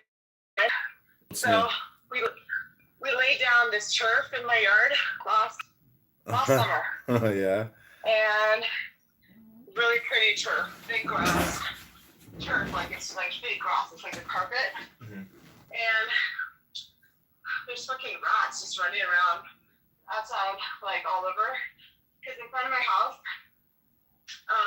it's a big park, but it's a park now. But it used to be like a garbage dump at some point back in time. Mm-hmm. So I think the rats still like are just like, you know, infiltrated the area. You're gonna get the hantavirus. Huh? You're gonna get the hantavirus. Oh my god! So they peed all over the turf, and my mom and I were just like, I cannot stand the smell. This is so unsanitary. Yeah. You know, my mom's like, yeah, the grass is not renewing itself. And then my dogs are going out and laying on it. You know, I don't want that shit inside. Yeah, gross. I don't want my dogs getting sick either. So I had my guy pull it all up, and then today he's been laying down like topsoil mixed with manure, grass seed. So I gotta wait for it to grow. So yeah. Yeah, so it's a whole thing. Well, the squirrels kept eating all my seeds for my flowers, so I got a slingshot and like these little plastic beans, and sure enough, after like a couple of days, they're just like terrified of me. As soon as they see me, they run for their lives. Oh. You're slingshotting the squirrels? Yeah, but not with like not to kill them, just to like shock them and scare them. I know, but that's dangerous. Yeah, but it's amazing. They're like so indignant. Like they have pride and honor. Like they walk away with like, you know, an attitude. Like, how dare you fuck with me? I'm a squirrel. There was a raccoon that got in my yard last weekend. I was out of town. I went to, you've heard of Coachella, right? Yeah. So the weekend following Coachella, there's another music festival called Stagecoach. Yeah. Which, like, there's some country music, singers, but not all of them. Like, Pitbull was playing, and like some 90s hip-hop, Third Eye Blind, like, it was kind of eclectic. So we went to that, and was down there. Have you been to Palm Springs? No, I never went. Oh, it's straight up desert. Yeah. It was super hot, which I like dry heat. And then for the afternoons, the wind like picked up. Like it felt like it was gonna be a tornado or something. So the concert festival was 3 days long. Mm-hmm. And on day 2, at like 8:30 at night, all the stage screens went bright red and said immediate evacuation. I was like, what? Oh my god, no way. So yeah, so then I was like, what? And I wasn't that concerned for the weather. I mean, the weather was turning, the winds were really strong. But I was more, all of a sudden it just changed to like thousands of people trying to like scramble to these exits. And like, you can't walk, you can't run because there's too many people. And you can't walk any faster than the person is in front of you. Uh-huh. And all those people. So that was kind of scary. Yeah. Because it probably took me like 15 minutes just to get out to the exit. You know? Yeah, stampedes. And, Stampedes must be scary. Imagine being in a stampede. Yeah, exactly. So it felt like, and everybody was calm because the winds weren't that strong yet, but I felt like it could definitely like turn in a second with people getting crazy. So I don't know. It was kind of, I don't know if I'll go again. It was super expensive. Everything, like the flights. I happened to get a cheap flight. But then, like hotels, and then I had to buy a shuttle pass, and then the concert tickets. Like the concert tickets, for a 3-day pass, it's $20. The shuttle, they charge you $130. But they have different shuttle stops, and you still gotta get an Uber to the shuttle stop for the pickup. So right there, that's another $20, $30 each way, right? So it was super expensive weekend. Yeah. So I don't know. I didn't have that much fun. It was okay. And then Sunday ended up like. Wait, did you see Bieber? Did you see Bieber? What? Did you see Bieber perform? No, that was at Coachella. This was Stagecoach. Oh, you went to Stagecoach. Okay. Yeah. Yeah. No, Coachella's like not good. I'm not going to that. Way too many people. Yeah. Yeah. So. Yeah, it was just so many people. Oh my god, I don't think I've ever been around a crowd like that cannot get out of. It was a little intimidating. I know, you really have to like do deep breathing and just like stay calm. Yeah, it's like literally, I'm like, how do you get out? Like people were walking, you know, but what if there was a shooting? Like you cannot get out. You cannot get out quickly. I'm like at one point. I read horrible things about Seattle. Seattle has like horrible crime. It's just like as bad as Chicago. Yeah, it does. Oh yeah. Oh shit. Yeah. It's very dangerous there. It is. It is. And then there in California, the one thing that's good about a country festival is that you have more like Republicans out there, right? That's what you think. That's what you think. But that's what you think. That's what you think. That's what you think. It's like 80% of the girls there are all hardcore liberals, actually. Yeah, I don't know. It could be. Yeah, for sure. Especially because it's still in California, right? So, yeah. I was like, oh. I mean, for the people that I met, everyone was like really cool, like chill, like kind of laid back. But yeah, I think like Coachella's like way worse. Yeah. Coachella's like everyone's on fucking drugs. And, you know, like, didn't they, one guy last year, he was holding up, like, he came from the UK, one of the singers, and he pulled out a Palestinian flag on stage. Yeah. And shit like that. So, yeah. The thing about it was, is like, you're not even on close to the stage. You're basically watching everything on the screen, you know? So, it was, and like, many people you like literally, you're not holding on to your friends. You're gonna get lost. You literally can't find anybody. You get lost. It's just like, so I felt like half of the stuff that was there, I didn't see. Like, apparently 4 stages. I have no idea what two were. Like, I saw 2 of them. And there were a bunch of like booths around. Like, really can't get to it. You go wander off, like you can lose your friends.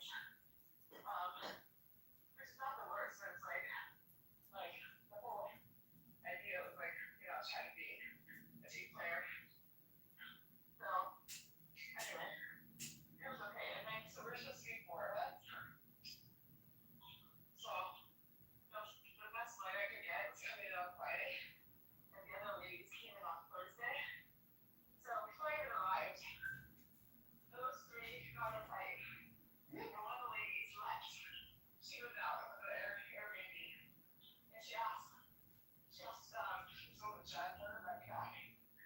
And I'm like, oh my god, that was strong. Like, those 2 women, like, they're the species. I'm like, what are you guys talking about? Oh, the beds, like, it was not they were sleeping with me. I was like, yeah, I'm sleeping with you straight. Like, I was joking, obviously. I'm like, oh my god. Like, I'm not all that shit with them before I got there. Like, I didn't actually know it was gonna be like that. But I signed up to go. I was like, yeah, I'll go. Like, it was supposed to be like, the woman who planned it and like her fireman friend. That's how I understood it. I was like, yeah, I like fireman. I'll go. But, yeah. Overall, it's like, it's women's trips. I can't do it. Yeah. Too much drama. Not enough testosterone. My grandmother went to Florida with our neighbor one time, and after she got there, my grandmother called my dad and was like, "You're gonna have to get me a return flight ticket. I can't stay here with this woman." Yeah. Oh, I know. And like even with like other women and like my friends recently, like other women who said that they were like we went on different trips and all the drama that left out there. Like this one friend of mine went to China with these 3 other women. And she was supposed to be like a free trip or something. And the flight back early. She said 10 minutes late with the friend who were dating with her. Like said like throwing her shit across the road. Yelling at her and all this stuff. So she had to complain too. Yeah. Yeah. So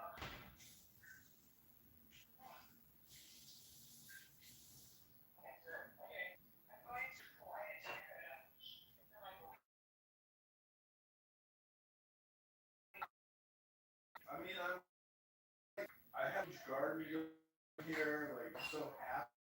I wouldn't leave this.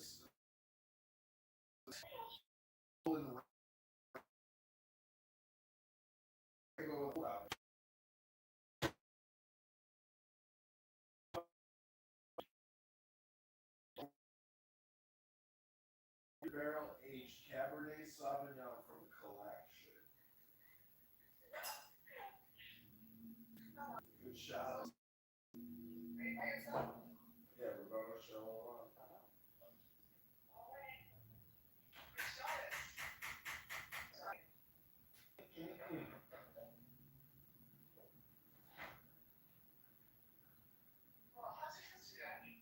She's good.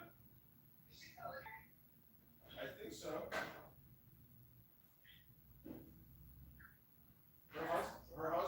Her husband's always fishing, so I think they like travel and stuff. oh yeah. She got a kid? No, she can't have a kid like that. He's probably gonna have a vasectomy, and she probably can't have a kid. Why would they have a kid? He already has 3 kids. He doesn't want any more kids. Ugh.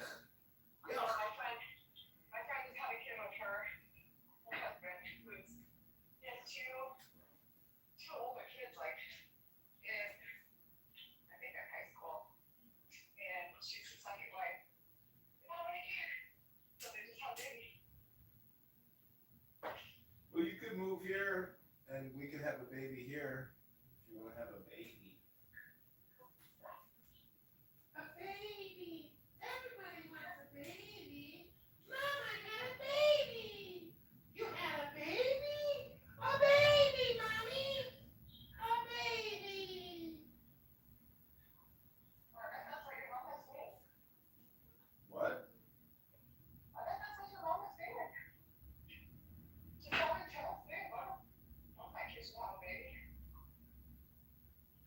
My mom was probably just like, I don't want any grandkids. I don't even want to think about it. Really? Yeah, probably. Probably, yeah. You think so? It's 2026. I'm 43. My sister's like 45. Like, I know, but you might marry like 625 of them. I doubt it. These people are so fucking brainwashed nowadays. I don't think I'm compatible with anyone.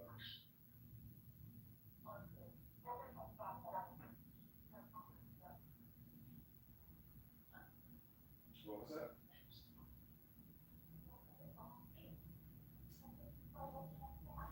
You must have sweat. I know you sweat profusely, so your microphone is filled with sweat molecules.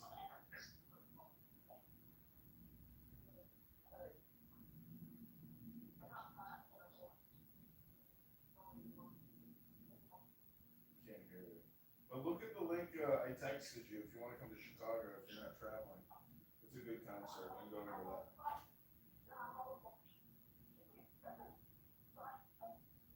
I can't hear you, Daniela. Your sweat molecules have filled up your microphone. All right, I'll talk to you soon.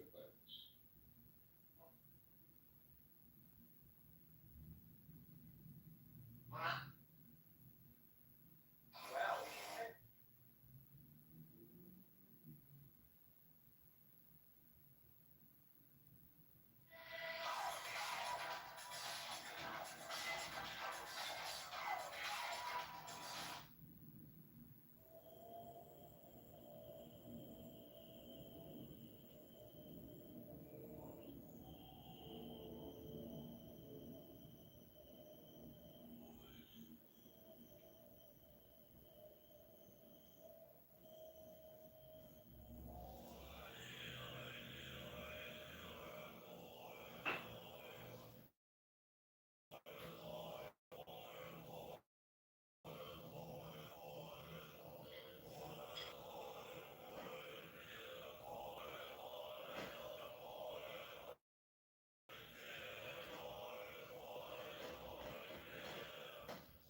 Yeah, I'd seen that one. Okay. Well, with Brian Cox. Yeah, I saw that. Brilliant, right? Yeah. Probably like better than Anthony Hopkins and his weird fucking C.S. Lewis bullshit. You think Anthony was better? Yeah. Well, I disagree with you on that. I hope that's okay. And I don't want you to mistake that for defiance. It's just a difference of opinion. Okay? Don't be threatened by that. It's okay. Is that you? Keep going.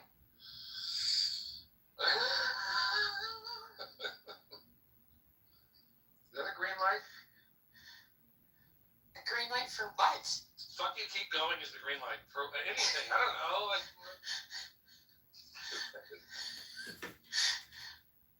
what other movies are there?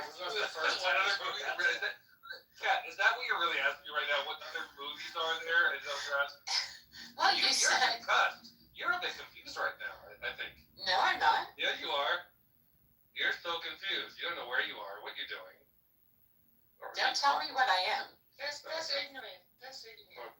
Oh, well, that's ignorant. You know what? People say I touched all those kids.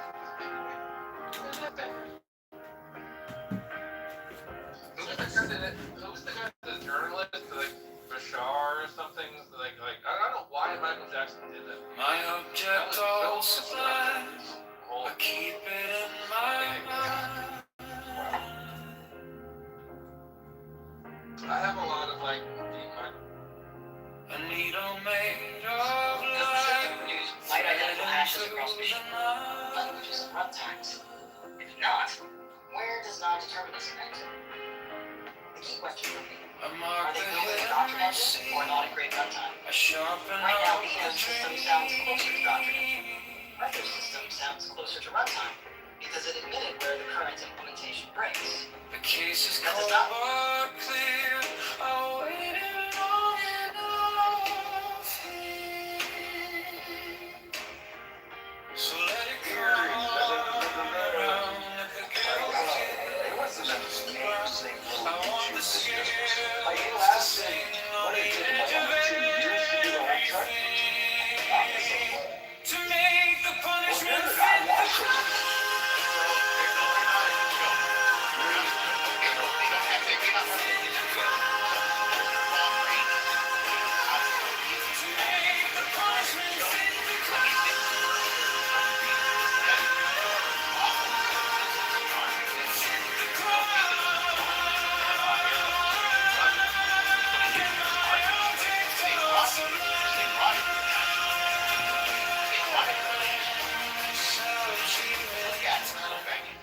Say that, at least, their royals are still, blood to that land, and they dictate what happens. They want to be a more progressive style of, government there. I mean, so we still with their conservative values, of course, but not progressive is the wrong word. They just make it smarter. They want to be more of a we have a lot.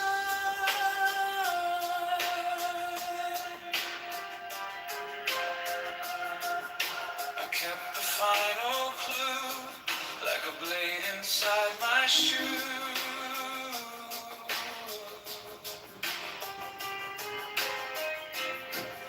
Now every step you take feels like the earth might break.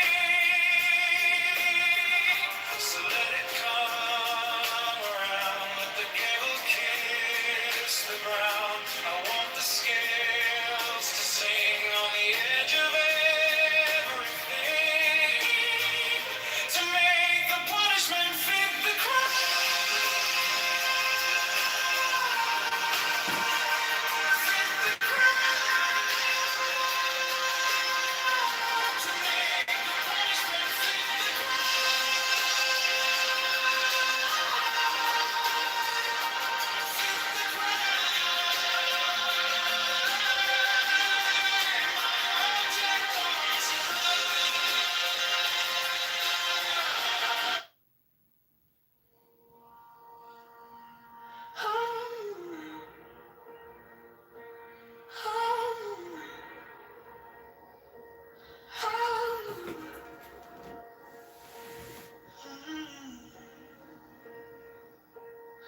object all.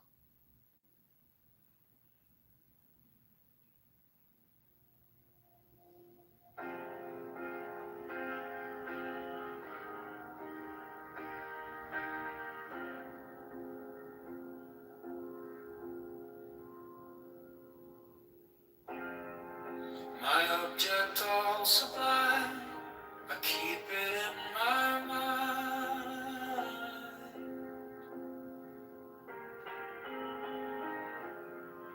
A needle made of light, threading through the night.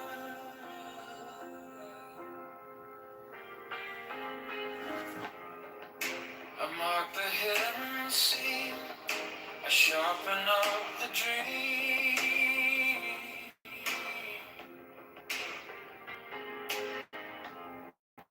The Kitover clear.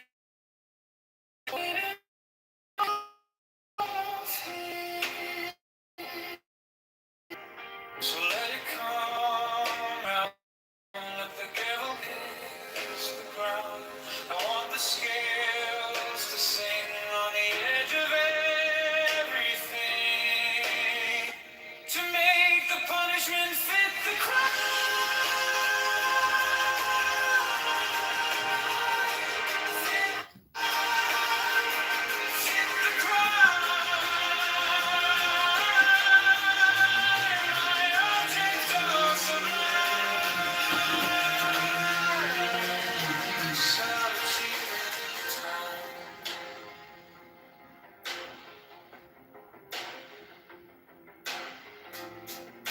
You wore the borrowed face, you left no kind of grace.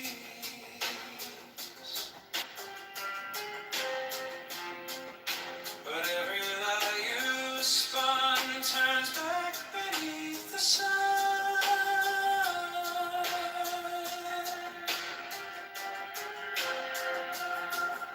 I kept the final clue, like a blade inside my shoe.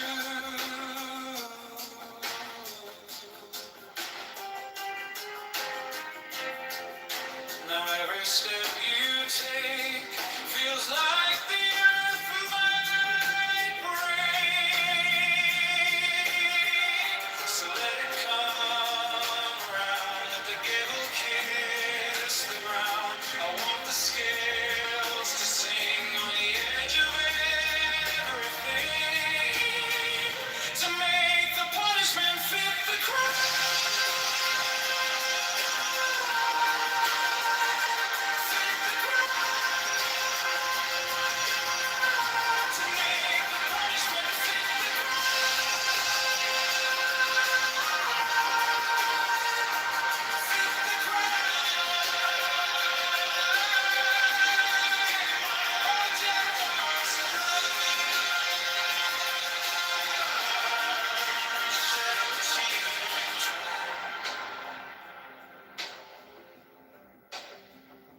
And if I'm wrong, but I have held on long to the shape of what was lost, to the price, to the cost, to make the punishment fit the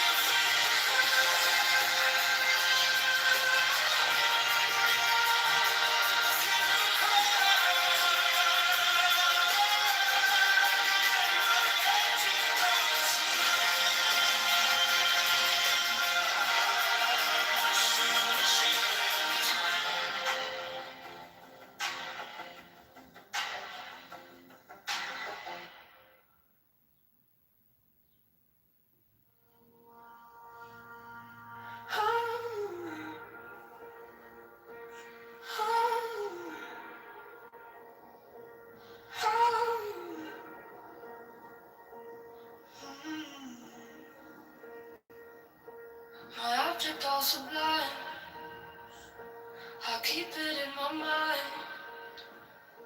A needle made of light, threading through the night.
no kind of grace, but every lie you spun turns back beneath the sun.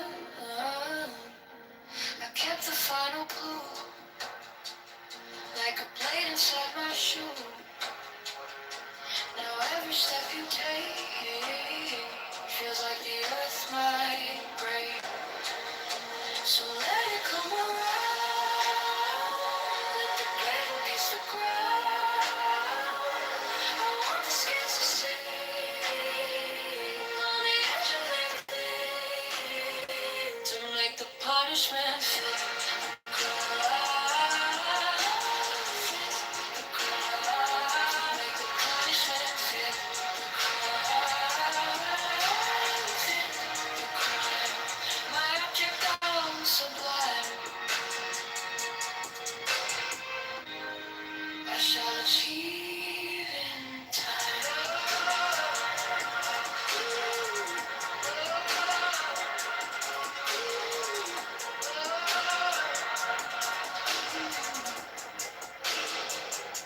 And if I'm wrong, I'm wrong, but I have held on to the shape of was lost to the promise, to the crime, to make the punishment fit the crime,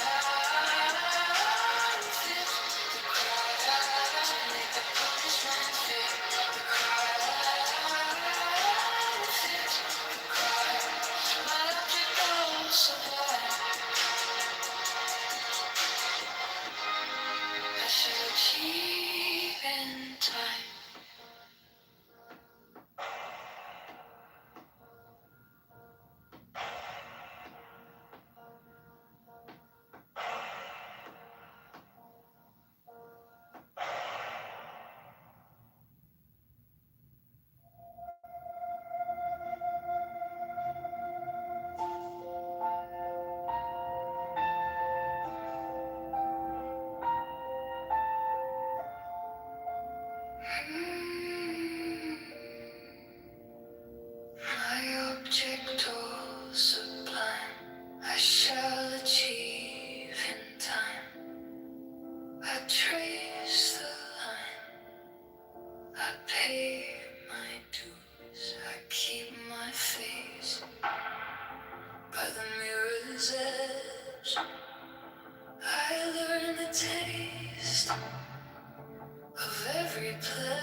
My object all sublime,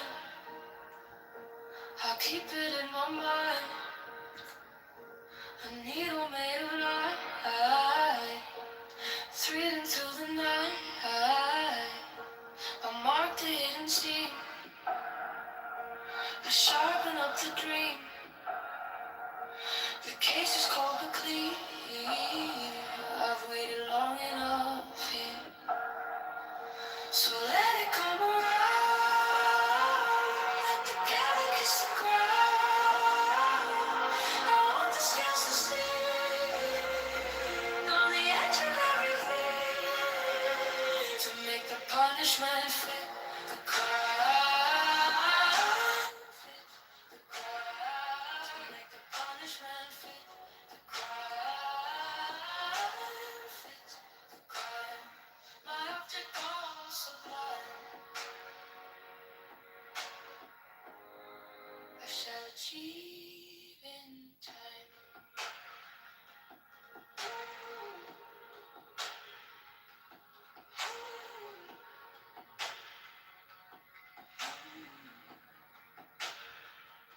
You wore the borrowed face, you left no kind of grace, but every lie you spun turns back beneath the sun. I kept the final clue, like a blade inside my shoe. Now every step you take feels like the earth might break. So let it come around, let the devil kiss the ground. I want the scales to sing on the edge of everything, to make the punishment fit the crime. Fit the crime. Make the punishment fit the crime. Fit the crime. My object all sublime, I shall achieve in time.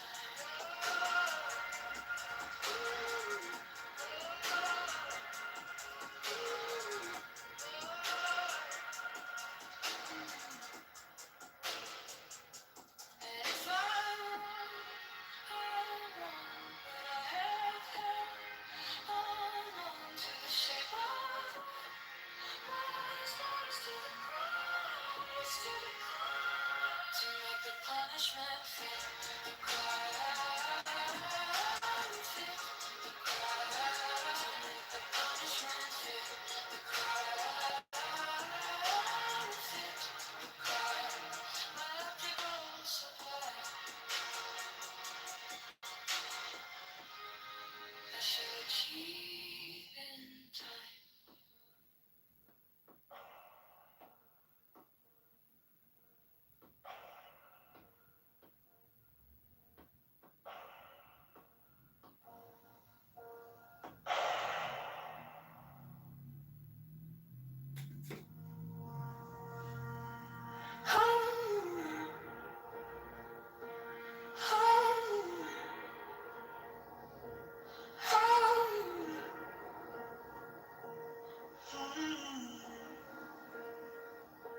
My object all sublime,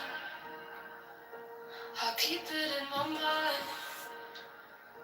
A needle made of light, threading through the night. I mark the hidden steam, I sharpen up the dream. The case is cold but clean.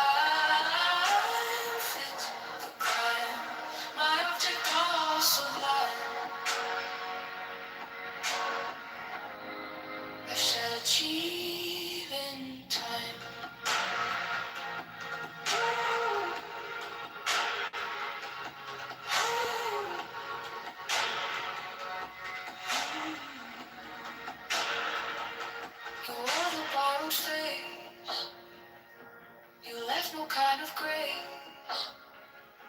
but every lie you spun turns back beneath the sun. I kept the final clue, like a blade inside my shoe. Now every step you take feels like the earth might break. So let it come around, let the blade kiss the ground. I want the scales to sing on the edge of everything, to make the punishment fit the crowd. Fit the crowd, make the punishment fit the crowd. Fit the crowd. My object all so black, I shall achieve in time.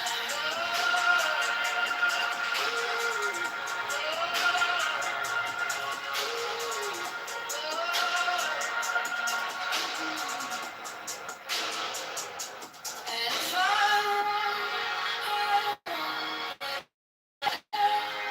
hold on to the shape of what's lost to the cross, to make the punishment fit the crowd.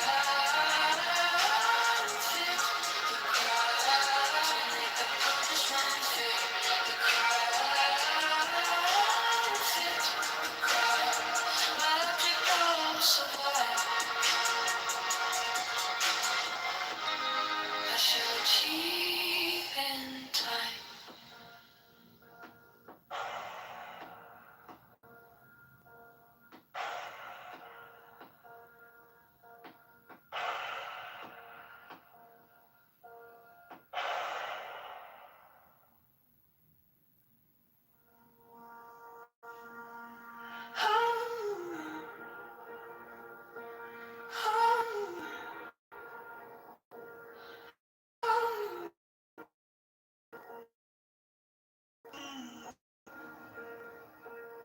My object is blind, I'll keep it in my mind. A needle made of light, threading through the night. I mark the hidden sea, I sharpen up the dream. The case is cold but clean, I've waited long enough here, so let it come around. Let the devil kiss the ground.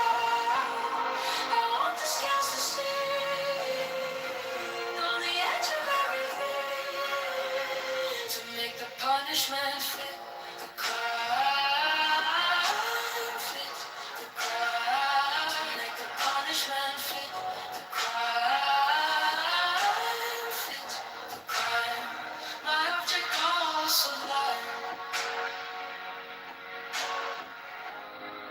I shall achieve in time.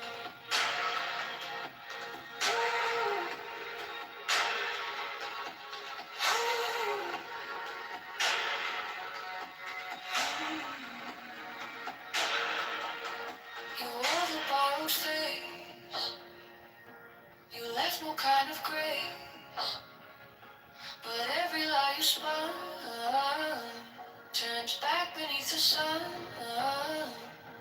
I kept the final clue, like a blade inside my shoe. Now every step you take feels like the earth might break. So let it come around, let the devil kiss the ground. I want the scales to sing on the edge of everything, to make the punishment fit the crowd. Fit the crowd, to make the punishment fit the crowd. My object goes to black, I shall achieve in time.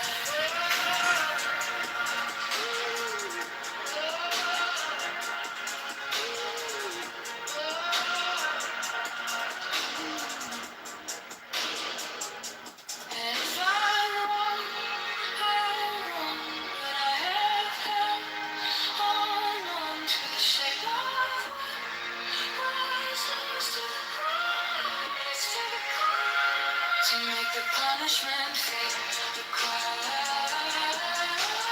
Fit the crime. Make the punishment fit the crime. Fit the crime. My object all supplied. I shall achieve in time.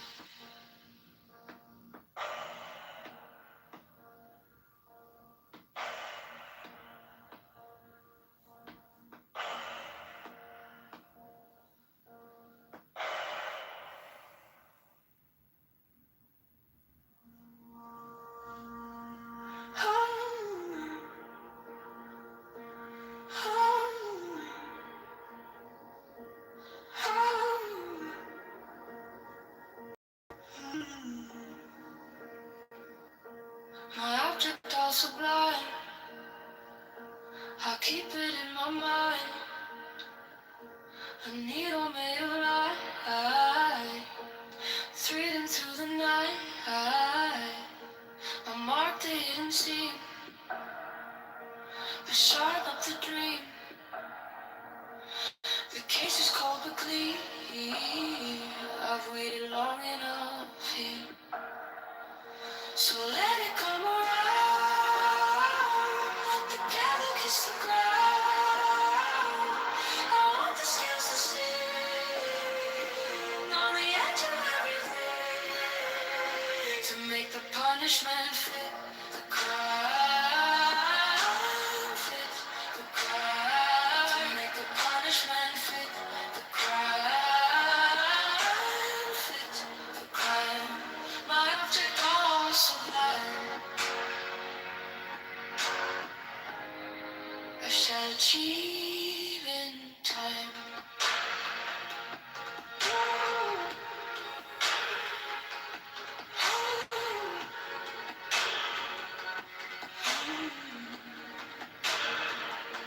You wore a borrowed face, you left no kind of grace, but every lie you spun turns back beneath the sun.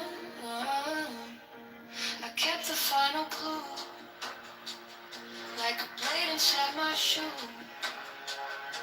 Now every step you take feels like the earth might break. So let it come around. Together kiss the ground. I want the scales to sing on the edge of everything, to make the punishment fit the crime. Fit the crime. To make the punishment fit the crime. Fit the crime. My object all sublime.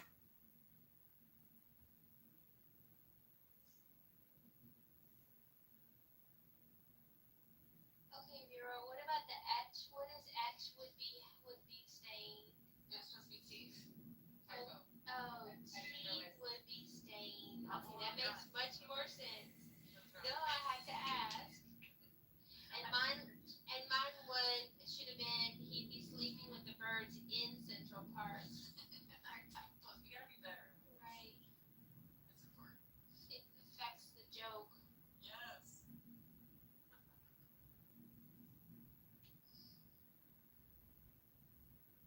You see it a little bit? Yeah. Wait, so what's the room code again? Well, don't. Are you on the main screen or are you on the same screen? I get back on this main screen. Oh, okay. Right. Well, it's if you already returned to the main screen. Like, if you're on the game assembler page, the host can just click a button to restart a new game with the same players. But now we just have to go to the main screen and start a new game. So the new code is 1366.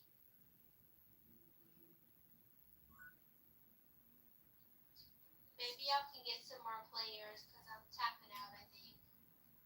Alright. I'll see y'all later. Good night. Thank you, Maya. Good night. You can play a little more.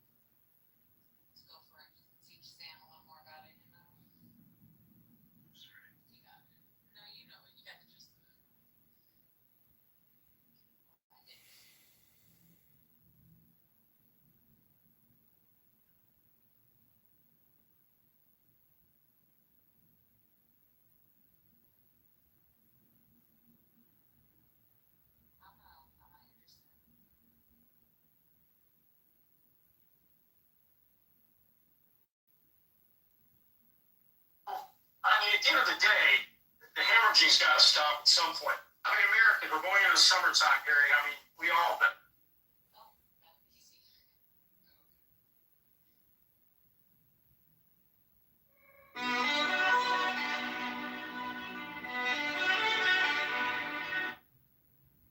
You were last to submit your question. It'll be last this time. What a bitch. Fuck you.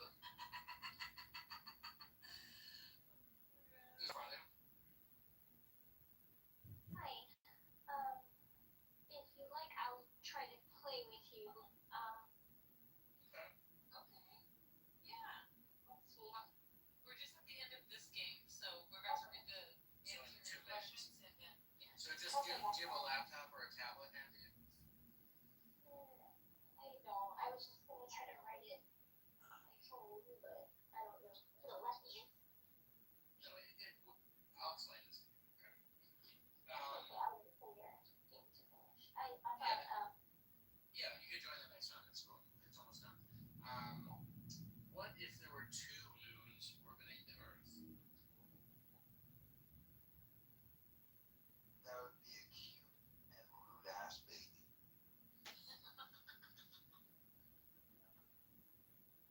What if Eminem and Sabrina Carpenter had a baby?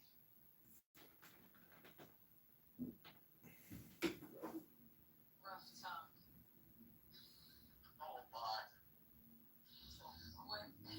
What if my cat itches its behind? I would fall in love. Okay, we're done. Okay. Exit out of this one so we can let on that.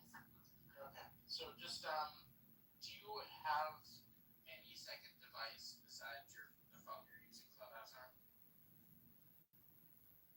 I do, but not conveniently. Okay, so that's okay. So you can do it if just make what?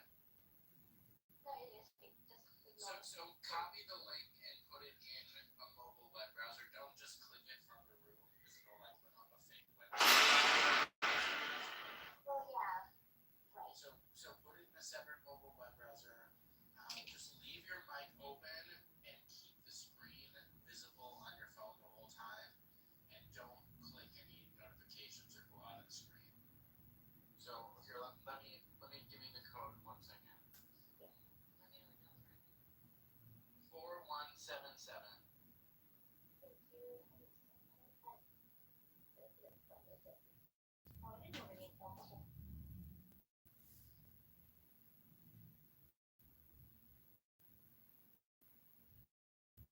Done by a different human being, but it is what we got. He's doing something that I don't necessarily completely disagree with. Question. To kind of, we just have to Show that how bad the Democrats are, and in that we got a guy how bad the Democrats are, and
what's going on in here?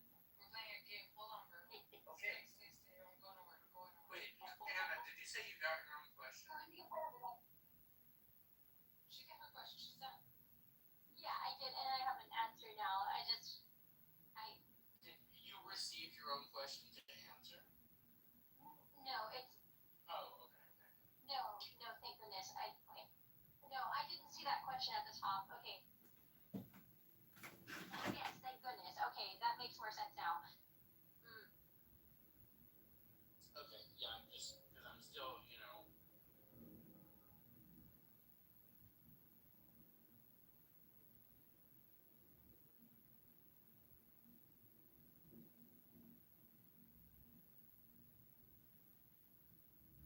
Question is, how do you know I don't hold to that? By asking, do you? That's really in the Koine Greek. That's not how that. Okay. That Yeah, and my answer is sometimes I do and sometimes I don't. It's a very much an oversimplified translation of the verse in the Koine Greek. It's actually jawbone, not cheek, right? And the turning is an inward turning, self-reflection, right? And the idea is that in the more correct translation of that verse from the Koine Greek is, if someone backhands you across the jaw, which was considered to be an extreme insult, right? Do not adopt a militant stance against that person. Turn inward and think about the situation. Right, I get it. Plan your revenge carefully. That's the point. Yes, exactly. I know, I get it. I'm just trying Was to there speak. any truth there? Was there any truth in their insult? Is there some, you can take away some learning experience? Oh, God. Did you learn something about this person on their reaction to you? Right, so Steve, I'll take a second example. I don't want to go down a whole list, but I will take a second example. So you call it meditation, we'll say prayer, right? When you don't, someone treats you bad or they're an enemy of yours, whatever, you're not going to meditate on their better good. Not saying you specific, but what I'm saying is there's not a standard where you have to meditate and say, hopefully they are still blessed. Hopefully they are still, the good comes out. You're going to still hold grudges because you don't have to forgive. You can stay unforgiven if you want. There's no standard. Why do you possibly about how serious they are? Because the reason I'm saying is like objective morality. We can independently come to those preferences through reason. Yeah, through reason. Yes. Yeah, I get it. You can sit down for a minute and think about, should I forgive or not? I get it. Meek, if you keep saying atheism is the standard, that's right. The only thing atheism has is not everybody's reaction to their environment, whether they get insulted or whether they strike the master chord. Their reaction based on that individual. Same with you, right? You're saying you have an objective morality. No. If you're saying it's objective because God gave it to you, that is subjective upon the mind of God. You are even following a subjective morality. So you got to understand that. Sure, but our paradigm is God is not subjective, God is subjective. Never mind. Conclusion come to by religious freedom. Okay, y'all everywhere. No, we're not everywhere. No. You said God is not subjective, right? God is a thinking agent, yes or no? Sure. Great. So anything coming from the mind of God is subjective to that mind of God. Now, a Christian may make it their objective goal to follow those rules, but that doesn't make the rules objective. You understand the difference? Okay, yeah, I use an example of I'm a nerd about zoning and land use, right? And they say that in order for a land use ordinance to be valid, it needs to have clear and objective standards, right? The actual law in and of itself is subjective to the place and time and goals of the jurisdiction that puts it in place. The objective standards, that those standards are set and applied to all situations situations in the same manner.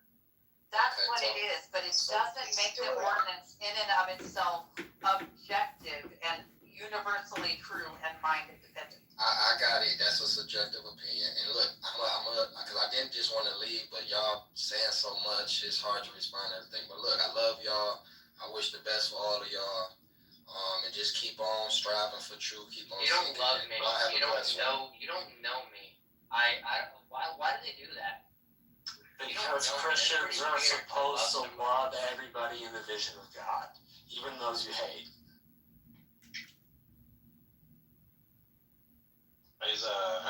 I think Meek's pretty alright. I don't mind Meek one bit. He's kind of funny a little bit. He sounds okay to me.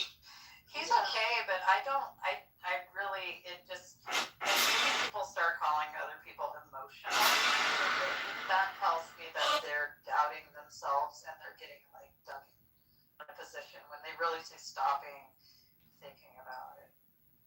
Yeah, when he accuses me of being like all other atheists, that's where I just get he loses me.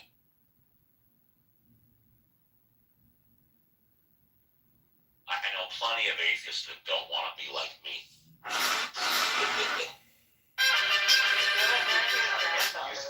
She's adorable. Thank you.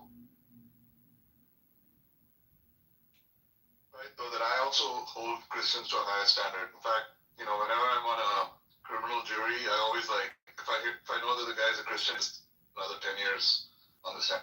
So in what? This is Deepak's humor. Oh, okay. I was like, yeah, that's unfair. Right, slacker. I at least give him. Yeah. So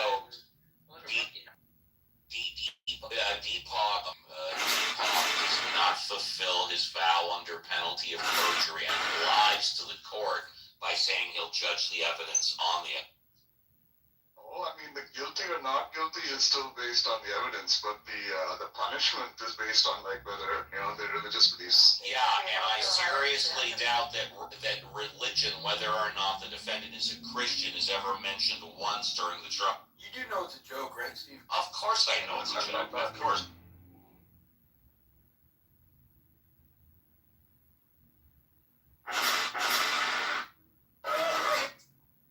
Hey, Cora, glad to see you're feeling better.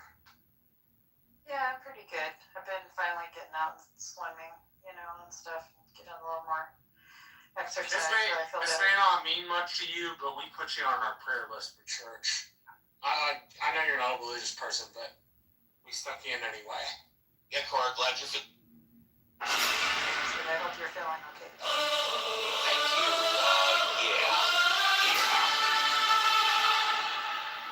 And one of these essentially has added you the control group of a number of our experiments. Also, Awesome, Deepak. Yeah.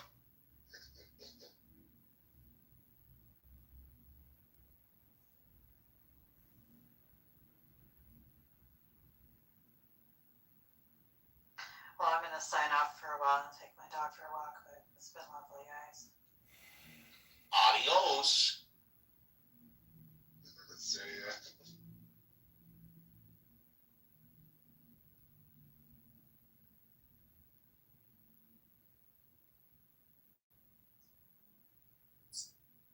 let's take it. Hello. What's up? Where's Cora? Just said she took off. What the fuck is that profile picture? That's a female. That's a man.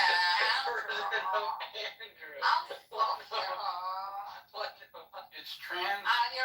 You don't believe in God because He's transitioning for God.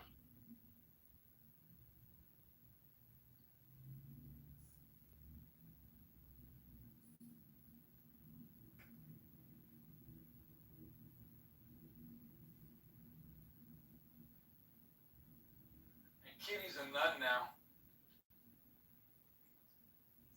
Oh, no way. You serious? Or are you pulling a Deepak off? Well, just by her profile.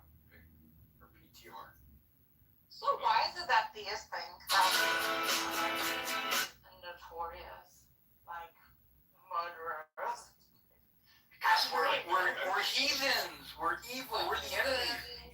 Like, what is it? Like, what's going on? You think in a theist psyche that most of the time I'm hearing this, and I think there's a lack of reflection.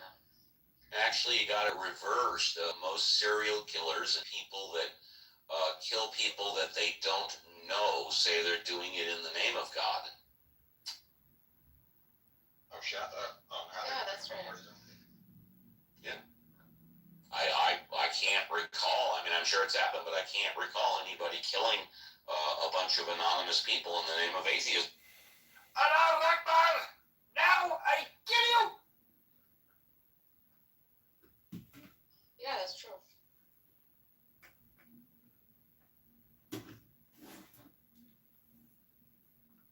It's some kind Damn you in the name of Jesus. Jesus.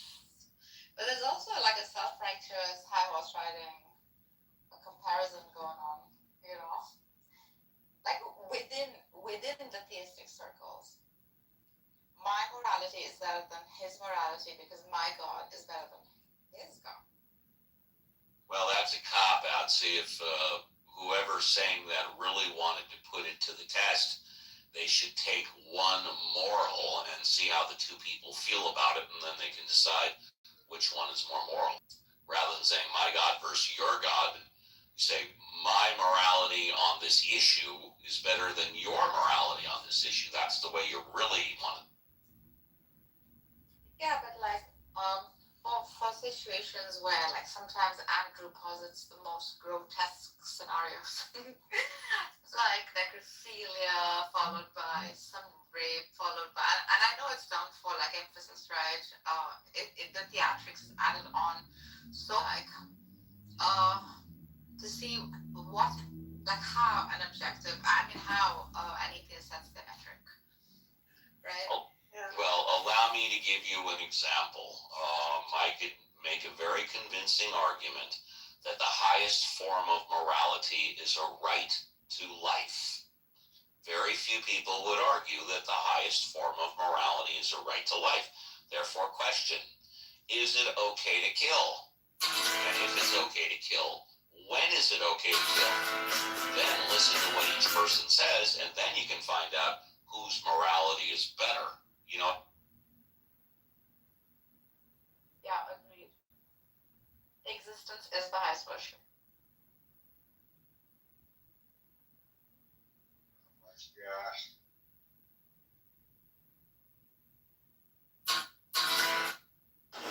That's why you always gotta throw those like little mysticisms. Good Lord, look how I'm getting bullied again. Now close your eyes. Take a walk by the lake.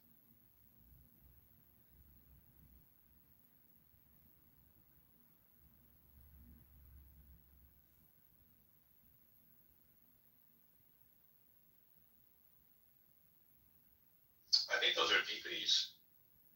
When we think about it for a minute.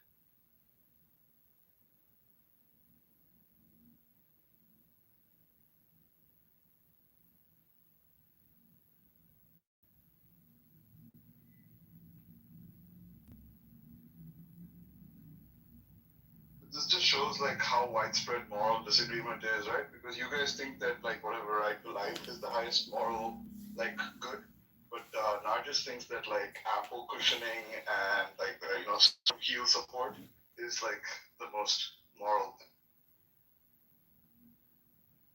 Oh, she's left. Shit, this joke doesn't land. Damn it. Yeah. Like your loser. He's here. That's fine. Whoa, who is that? Ew. Who do you think? Who do you think? It's your baby, Bubba.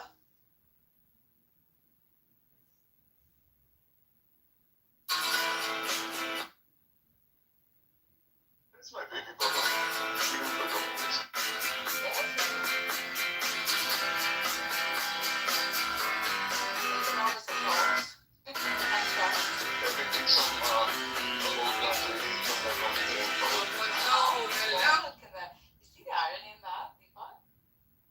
I actually think the highest moral good is making sure that the capitalist economy flows smoothly. So no, he's doing God's work. Ce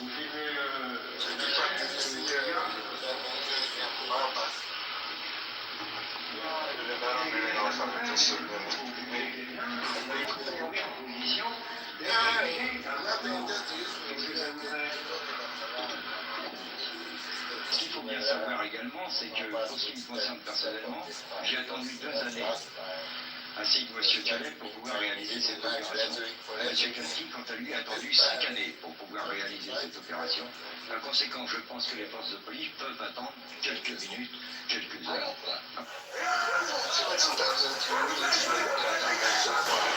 À quelques centimètres de nous, une balle a fracassé l'objectif de la caméra de la BBC.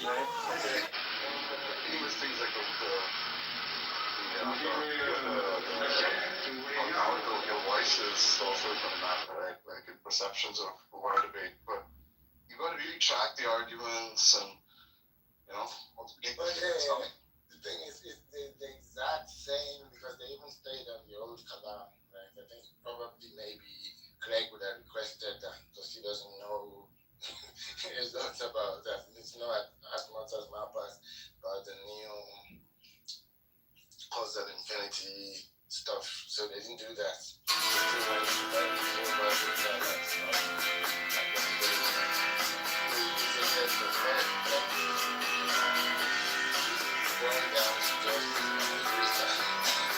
But he ended up, so. But I thought he has his whole, like, inductive argument and all that, right? Yeah, but the thing is, when you push and push, it comes down to out of nothing, nothing comes, what it ends up in. Because, he tries to say it's like a metaphysical thesis or whatever. Because if you say it's induction, it can be attacked like, oh, what's your sample? Have you left something out? So eventually, he wants to just say that it's just something that makes sense, out of nothing, nothing comes. Yeah, but I think actually examining the strength of that induction could be a productive discussion, right? Like, yeah, they didn't even do too much of that, but it has been done before. I think it just ends up like maybe it's a draw, maybe no one's winning, I don't know.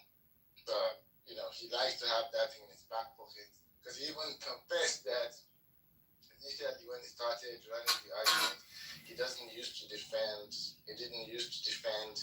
the first premise. He just say, well, this looks obvious, if you want to challenge it, and once you look stupid, how about it, like this, he says, well, anyone who disagrees with this quit doing serious metaphysics, something like that. I think that's even in a quote from one of his books that later he tried to.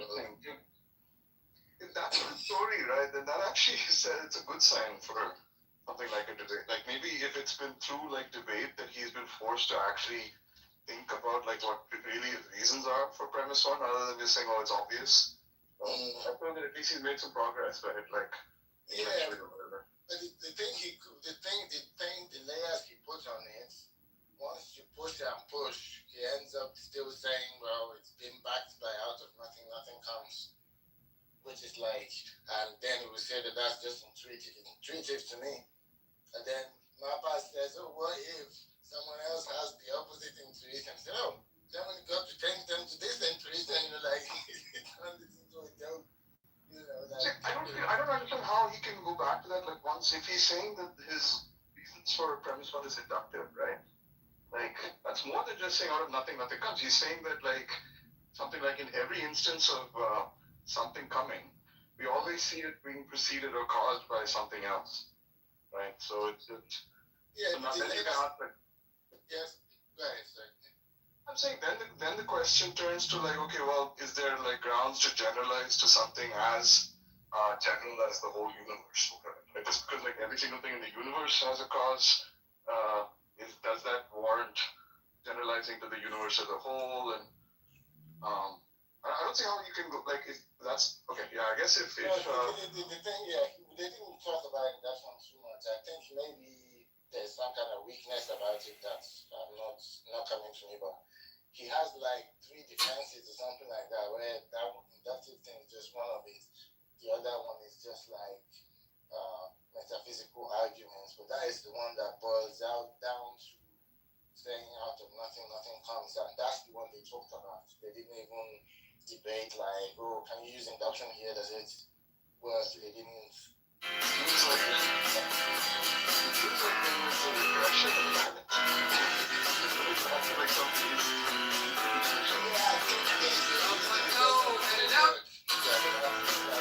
Try it out before, right? You know, there's videos that he did with specialized various abstractions, where to put the abstractions. You know, some people have toyed with, oh, what if they have like a more restrictive principle that, you know, like whatever begins to exist has a material cause or something like that. Like there's some like more restricted versions of that principle, which is very obvious. Where if they were true, it wouldn't work for Craig. That's I think that sort of that is a good class of responses. Right? Yeah. How many other inductions would then like follow if you're allowed yourself? Yeah, so he would just end up being cherry picking because people would say, why that one and not this one? Why not my one? You know. You could make some argument like, well, this is the most modest version, right? Like, so even if like each more specific one, you'd have to like have more and more doubt about, right? And maybe like you could say that okay, the property of materialness is just almost by definition something data management so simple, internal to the physical universe, right? So it doesn't even make sense to say that like it the feels like universe second has nature. a material cause, right? But you know, like that doesn't necessarily apply to a concept of like just a cause. Right? He has tried this before. Like, I think he probably should have come with this today as well. That's what he did with this guy who used to go by theoretical bullshit, but I've forgotten his actual real name. That they had the debate, and this came up. They went into the induction, and he was saying that he was trying to give reasons why the more generalized principle should be like what we should go with that. Why are you like making all these little restrictions? You know, like try to like offer that. Maybe that would have been better because the one he went with ended up out of nothing comes. You know, people have criticized that is just the first premise reworded. Out of nothing, I can't do it. Oh my god! Oh my god! Oh my god! Oh my fucking god! Oh my god! Oh my god! Hey, what's somebody in there? Oh my god! Hi, Chicago! Happy Mother's What's that thing that Justin Bradley used to The dog eats every day, but he wears a collar. Oh. So that's what they had. It was a face to face. They were like real life in front of each other, and they had like somebody controlling the debate, right? So it was, and then they did it into like 4 sections. So like once they rambled on, it took an hour and a half. So once they rambled on, the next part.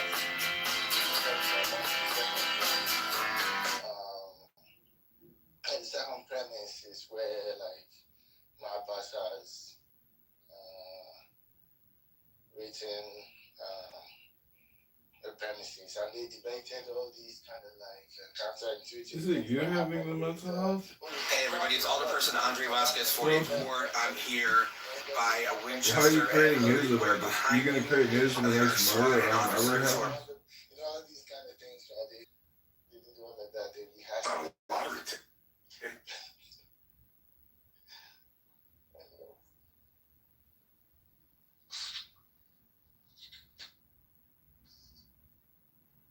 All right, did we chase all the goofy religious people away? Except for Michaela.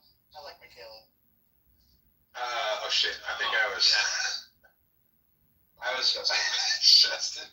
I was funny. Like I was trying to make a comment, and then like I had my mic open, so I was unmuted. Then I muted myself, and then I said, Why things I fucked that up. I was gonna my thing was like, should we think of intuitions as like a kind of, we characterize them as a kind of feeling? Like when you say that Craig and Matt Pass, they got down to like, well, or I don't know if it's Craig, they just got down to like, well, it's just an intuition that I have about it. Yeah, the philosophers like I forgot what the theory is. There'll be an ICP article where they'll say, no, intuition doesn't mean like day to day. The way we speak, intuition and feeling might like end up coinciding, but they like to little distinctions and stuff like that, which I've actually forgotten about. Yeah. Okay, but I guess like getting trained because I'm getting ready to get a couple of pistols. I have a shotgun, and I'm not going to go out like that. If this is what they want to do, they want to take away our rights. They can take away our rights, but they ain't taking away my life without a fight. Period. And okay, so I was addressing both true. No one suggested to have an armed insurrection against the government. That was not being argued or being said. So if that was the understanding, I apologize if I wasn't more succinct, because that was never proposed. What I am saying is that yes, Tiffany is right that systemic and any government issues you're supposed to try to fight them civilly. But again, here's also the reality of people. People do also descend into violence because out of repercussions of basically failed or whatever it is. And it's better to be prepared than not prepared, because if you think that I'd feel comfortable surrounded by a bunch of people that have weapons and I do not know about you, but I sure as hell would not. And I do not encourage people to solve their problems with violence. But when violence is brought to you, my friend, I highly suggest you respond in same balance. I think for me, and I'm just gonna say, hey Ron, just one other conversation. We'll get to that clip in a minute. Right now, let them. A different one. I'm just going to get on to it by stating it. So I'll be quiet. Yeah. Let this conversation kind of wear itself out, and then we'll jump to that. So, Miss Sandra, I want you to always know that I absolutely love you. I back channel you. I do know how isolating it can feel for you. I've had these conversations with other people, and I live in the same world. I think that sometimes, because we live in different parts of the country, sometimes we don't think about what the racial tension feels like, and it is very thick in the South. It is, literally, you can drive through any neighborhood and you still see Confederate flags everywhere, right? Like, literally, at the state capitol, there are always Confederate flags outside the state capitol whenever there's any kind of votes going on, because, we are a red state. They very much could care less about the rights of Black people than us here, and it's wild. It's wild to think about, right? Like, even, I'm sure y'all heard Marsha Blackburn is crazy as a dodo bird, but the same white people that sit next to you at work voted her into office, and she's been very clear. She was the one that originally called Bill Lee about redoing the maps, right? So the things we're going through are very systematic. I am at work every single day. I'm paying attention to how these political issues make it into the workplace. And when I tell you, it will not be the way that we think it is. It's not going to just be one day that there is this uprising and that we will get to, go to war as we believe we will. It is to the point where, think about all the people that lost their jobs earlier this year. In addition to losing their jobs, they've also been cutting all the social safety nets that would support people who've lost their jobs. It is one of those things where they are slicing in a way that it's hard. It's so difficult to explain it. I think a attorney probably could explain some of the laws that are coming through and some of the precedents. But literally, when I'm getting briefing from our legal team, It's so deep, and it's just like you can't stop it. It's just like all of these things were like a ripple effect or a domino effect. And I think that we really have to talk to people about how they're going to help and support at the local level, how they're going to try to get their local bodies to help stop the bleeding, because it's just not going to be what sometimes people believe with this. We'll just need our guns to protect us. I understand what you're saying, and I'm not saying that is the only thing that we can do. I'm just saying because I was raised in a family that didn't believe in God. A family that was like, oh, you don't have to do that. All you have to do is, march and sign your name on this line. And everybody caught me. I mean, I started working at the Michigan Democratic Party when I was 14 years old because my best friend's mother was president of the Lansing, Michigan Department of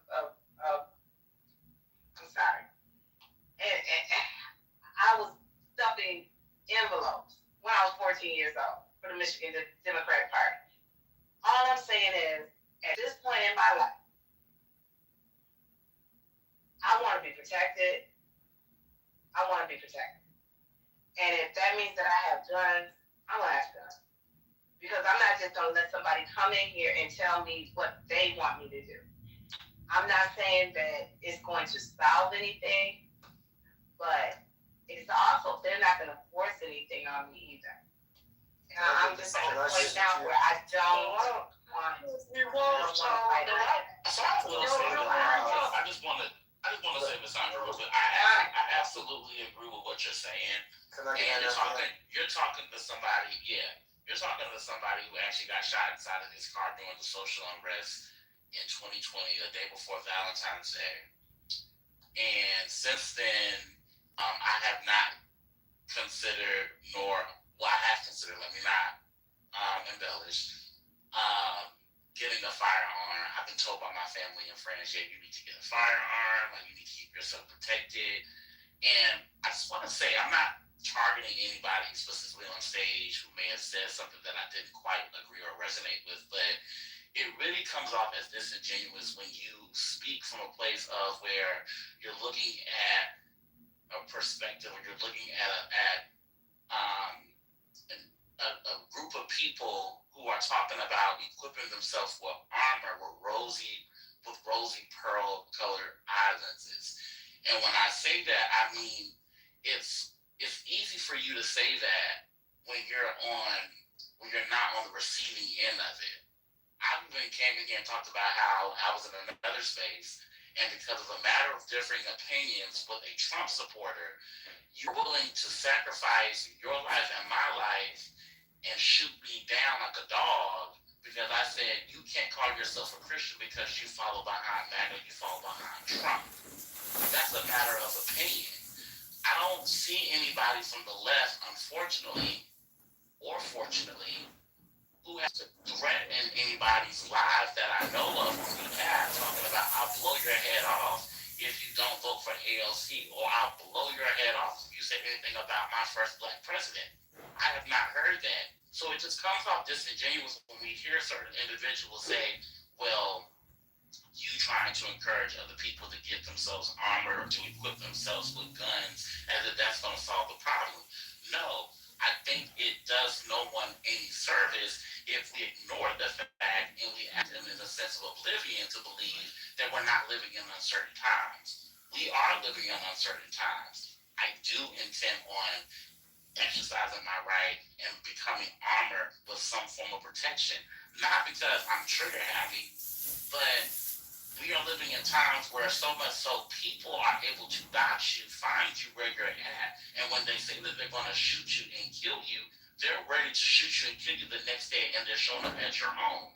So I just want people who may not quite understand where some of us are coming from, where we talk about where we want to become armored, we want to strap ourselves up, be mindful of what type of things we're dealing with, what type of situations, conversations, arguments, disputes, or whatever have you. Be mindful of what type of slack slack or whatever you want to call it that we're receiving on the opposite end.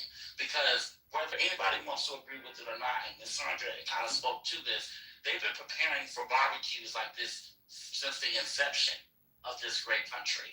And they're preparing for the greatest barbecue of all time. Even when the election was going on, they were talking about it being the Civil War. So for those coming on stage or maybe in the chat talking about, hey, we ain't no need to talk about trying to equip yourself with guns. Like guns gonna solve things. It's not about solving anything. We're living in uncertain times. They just said there's gonna be a civil war. We're just preparing for it. And I just want to clarify something. Sorry, Daryl, I know you want to, Turkin, I know you want to speak. Just give me a moment. Just in case anyone thinks, well, you're in Canada, so it's not the same situation. I understand or at least not right now. I actually can't say that because I know you guys don't keep up with Canadian politics or what happens here, respectfully. So you don't actually know what it actually is like in Canada. Not to the same extent as the States, I will say, but we do have our own problems. And if you think for any minute that there are not pockets of this country, especially where I am now in Alberta, that are not full of just pure white people or racist as fuck, I'm going to let you know Canada's not that much evolved and above everyone else. Okay? So again, I'm in Alberta. There are places that they would literally call you out your name in front of you and not feel anyways. But obviously I live in major cities, but I'm not naive or gullible enough to think that nothing would ever happen, considering there are Trump supporters in Canada.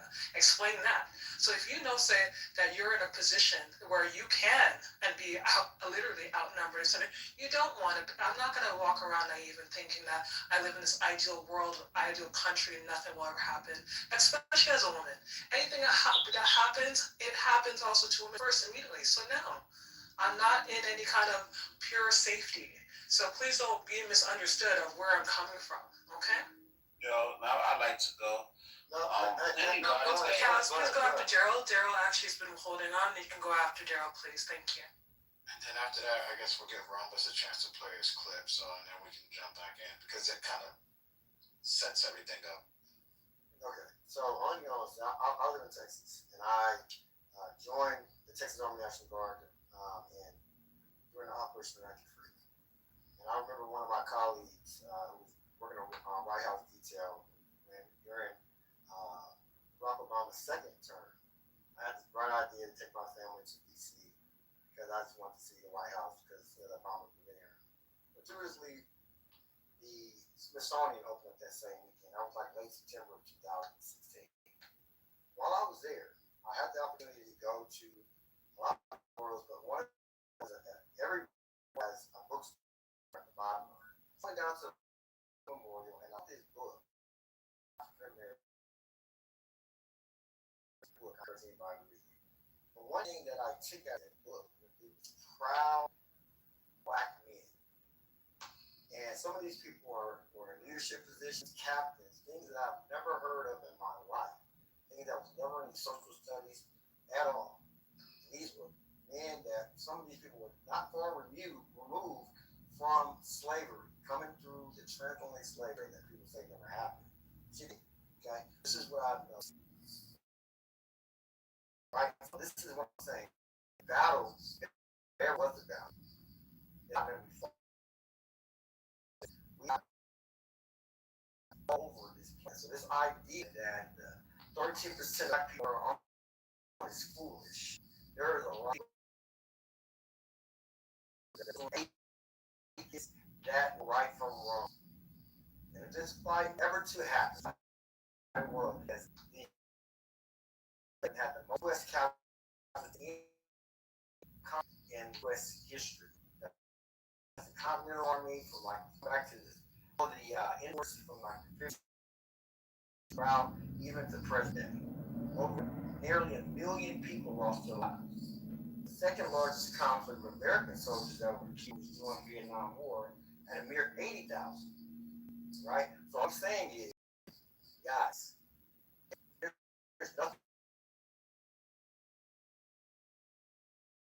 like Texas House Doctrine. I agree. Marlene looked at the wrong, and then And they got me. Hate that you make firewall. I'm not saying that crazy, but and be willing to die for what you believe in. There's nothing wrong with that. That's not saying you're some crazy black, disarranged black person that wants violence and choose violence. That's bullshit. What that's saying is, motherfucker, I'm gonna take you and the motherfucker with me. What the fuck are we talking about? Look, our ancestors came here to the transatlantic slave trade, and even the indigenous people that are already here for over 10,000 years, all the way up and down from Alaska down to the Central America and South America. These people were warriors, and you got warrior blood in you too. So pony up. And I will say this: last thing I'm gonna say, not everybody's built to fight. Even in a modern day military, you have your infantry, what they call your combat arms, and you have your support arms. We need cooks, we need people that can drive, logistics supply, we need medics. Everybody's not going to be a fighter. So when I hear people say, "Oh, well, I think some kumbaya," that I can listen to, that's he's not a fighter. They just don't see what it takes. There's people right now that have died for. I know so many people are my battle buddies have lost their lives fighting for your freedom. For you to speak freely as you are, but don't think for 1 second that there wasn't a lot of black people who have died, and they died for because they didn't die in vain. These people died for what they believed in, and some of us have forgot our way. I don't know, man. I don't want to overtalk, but I hear people want to give up their rights and shit like that, and get all scary. Hey, come on, man, quit being a pussy, man. Fight for what you believe in. Die for what you believe in. Hold on, guys. Hold on. Thank you for that. I forgot who was talking. Somebody has Matt Cool blocked. If you have Matt Cool blocked, please unblock Matt Cool, please. Also, hey, everybody, welcome to the 420. Tonight is going to be this discussion because they're saying that we're on our way back to, it's going to have to be one or the other. It can't be Jim Crow and slavery. So we're just going to suss it out. We know what we're talking about here with the gerrymandering, the taking of districts, pushing all black people out of the House in certain states. And then somebody came in the room and said they have a clip of somebody saying we're trying to get them as close to Jim Crow as possible. Rhombus is going to play that. I want to hear that so bad. But unblock Matt Cool because we're going to need his input on this conversation tonight. And we welcome everybody. Listen, let's start out by saying this. We have a different stage tonight, so we're missing a lot of people. There's no dropping anyone out of the room. Try your best not to block it. I'm sorry. Let me start over. There's no kicking anyone out of the room. Try your best not to drop people off stage unless they're being quite disrespectful. But other than that, this is going to be a tumultuous discussion. And just because somebody asks you a question is not an open invitation to start an argument. I know we can do it tonight, you guys. I know we can do it. So we're going to try to have a good conversation with grown folks and hopefully learn something and maybe have some fun tonight, okay? So welcome. Ping in your enemies. Here we go. Yeah, Miss, I'd like to say, it's Misa. It has an A on the end of it. I said Miss. Guys, we promised Rhombus he was next. No, they didn't. They promised I was next. Now, if you want to lie about it, I just want him to go over me. Just say you want him to go before I. Okay, so we said we're going to back in. You can let him go. You can let him go. Let him go. Go ahead, you go. How long is this clip? Real quick, okay, it's Jim Kitover. And everybody check your blacklist and see if they have this man blocked. It's a quick one. Drop down to the audience. We'll bring you back up. Thank you. Okay, here it is. The moderate Republicans and supporters who want to make America great again want to be remaking it in the image of the antebellum era. I just want to be clear. Are you saying you think they want to reinstate slavery? No. They wish to get us back as close to slavery as they could possibly get us to without violating. There's a constitution that they can't do it. Jim Crow. Yes. Do you think they would reinstitute Jim Crow? Absolutely. And I think the Supreme Court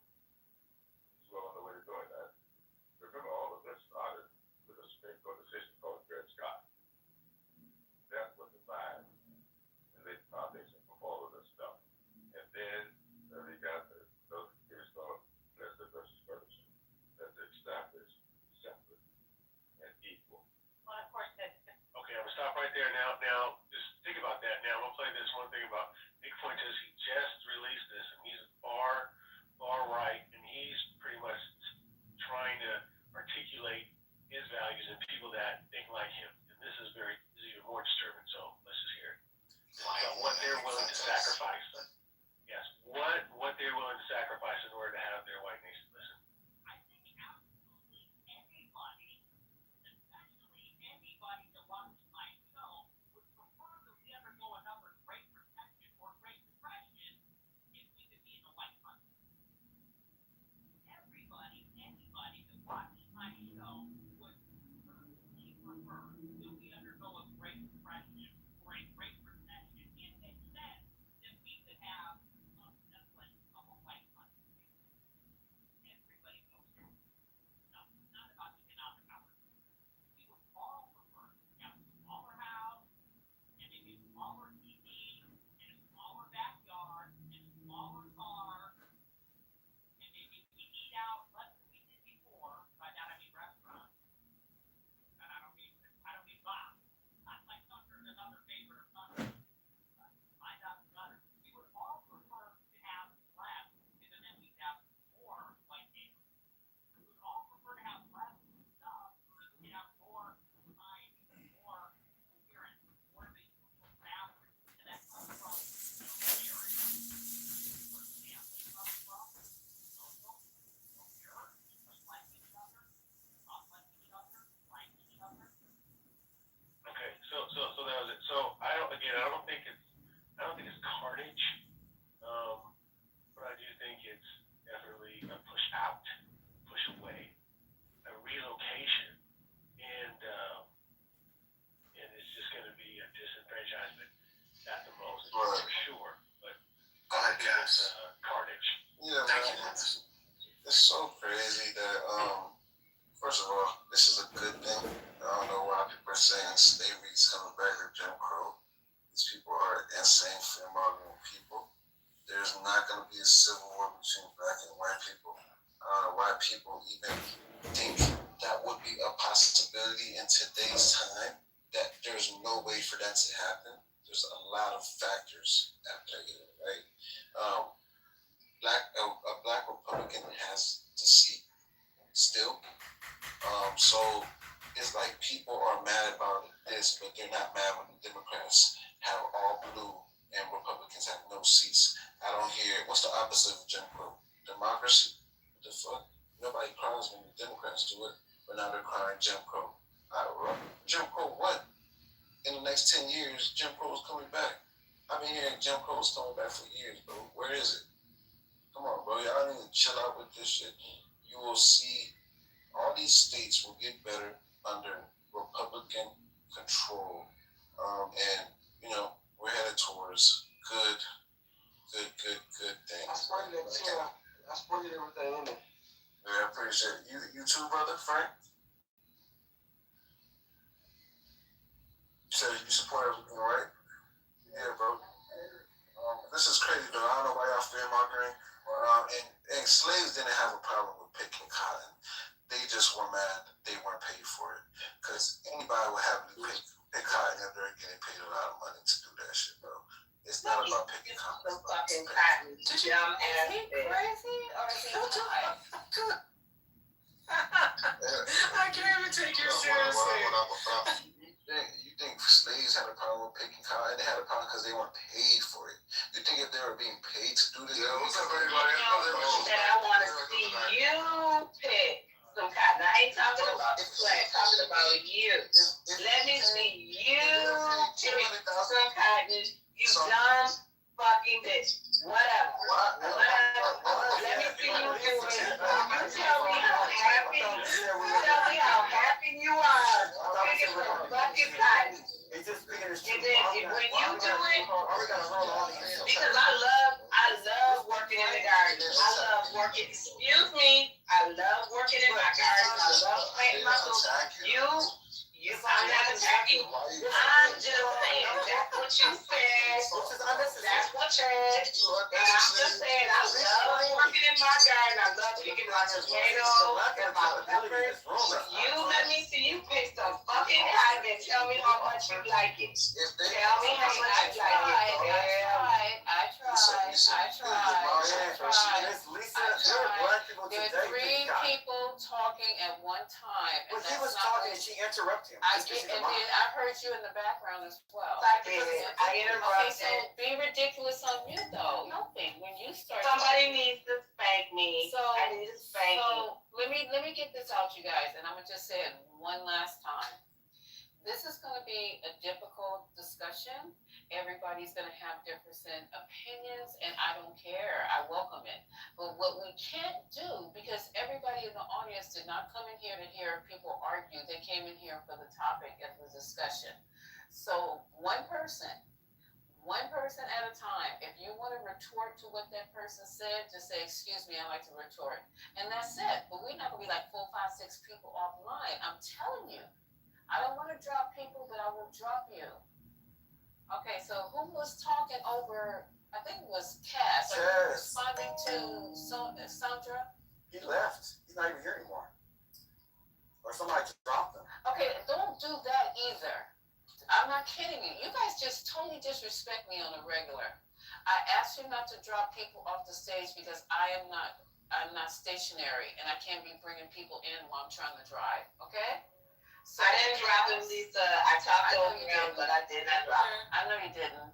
Okay, you guys, go ahead and enjoy the. There's only 4 mods, and it wasn't Lisa, and it wasn't Sandra, so we did Marlene. No, it was not me that dropped him. I was having too much fun laughing. It was just process of elimination. Yeah, this is crazy. Okay, so go ahead, baby cakes. Yeah.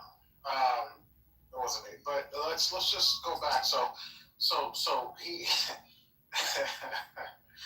That was funny. That was funny. Yeah, I don't even know what to say. But it really was funny. No, but hold on, Derek. He did say there was people who, if they were getting paid. There are people that were getting paid that wouldn't mind. There's people that pick up garbage and pick up trash from the highway. Let's just go with that, right? But like the fact that the way slavery was instituted, like you think that these people really was doing it, even, and you know how much they were getting paid. Like we were talking about getting paid, like they were not getting paid a living. My family just sold we just made $1 million selling 60 acres. In 2026. Yes, hold on. Okay, we're talking about. But you gotta understand, man. My family immigrated to Tipton County in Covington, Tennessee in 1904. Okay, my great grandfather had over 1,000 acres of land. What I'm saying is, my grandmother, who was 86 years old, picked cotton. And her parents picked cotton too. Like, come on, man. Like, why we gotta do this extra stuff? Just because you don't like what he said. Oh, well, we don't have to. So, hold on. Let's just make it clear. I don't think anyone doesn't need people to like what I said. I don't need people to tell me I'm wrong. I just, I think as Misa's talking about is. Okay, Amari. Yes, ma'am. I'm gonna have to interrupt you for a second. How many mods are on the stage? 1, 2, 3, 4, 5. I just have a second. I know you did. Did somebody leave who was on it? It was a patient. Wow. Okay, so Cass got kicked out of the room. Oh. Okay, so I will start the room all over again and have just 1, 2 mods on the stage. I asked nicely not to do something and they got done anyway. So that's crazy as hell.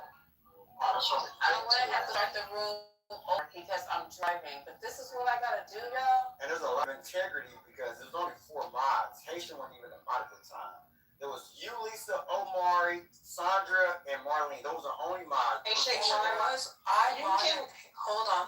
I modded Haitian, so yes, he was a mod before he left. He came up, and I modded him. Was he talking when Cass was talking? Daryl, you may not know this, but mods can actually see the activity in the room via the keyboard at the bottom. Okay, so can you see who kicked Cass, you guys? Just tell me. You don't have to make a big deal about it. Just tell me who kicked them. It doesn't say. The only thing, the last activity I can see was me making Haitian a moderator, and then you also made Reformed a moderator. Those are the last two actions. So he might have just left Lisa, because it would He's show. in my back channel. Yeah, you know what? Like, hold on. So there's something going on with Zep because no one has met. No, man. You people are so Please, I'm sorry, Daryl, just give us a second because we also don't have the ability to do that. Investigation right now. We're trying to fix this, okay? So give us an opportunity. At least we're doing an effort to fix it. Right. My Kaz is not that important, but I just want to make sure that we don't do this tonight because this is just not fair when I ask. So one of the things when Matt Cool and I was messaging each other, it kept saying the system is none of the mods, not Sandra, because they would message everyone. Yeah, he said he was blocked. Matt Cool said I'm blocked. I know, but if you could message, like if someone actually you can't message, that's part of the block features. Like you can send them a message. So that my only other logical explanation is that there's something going on with the app. Again, remember the app was down yesterday, if y'all remember.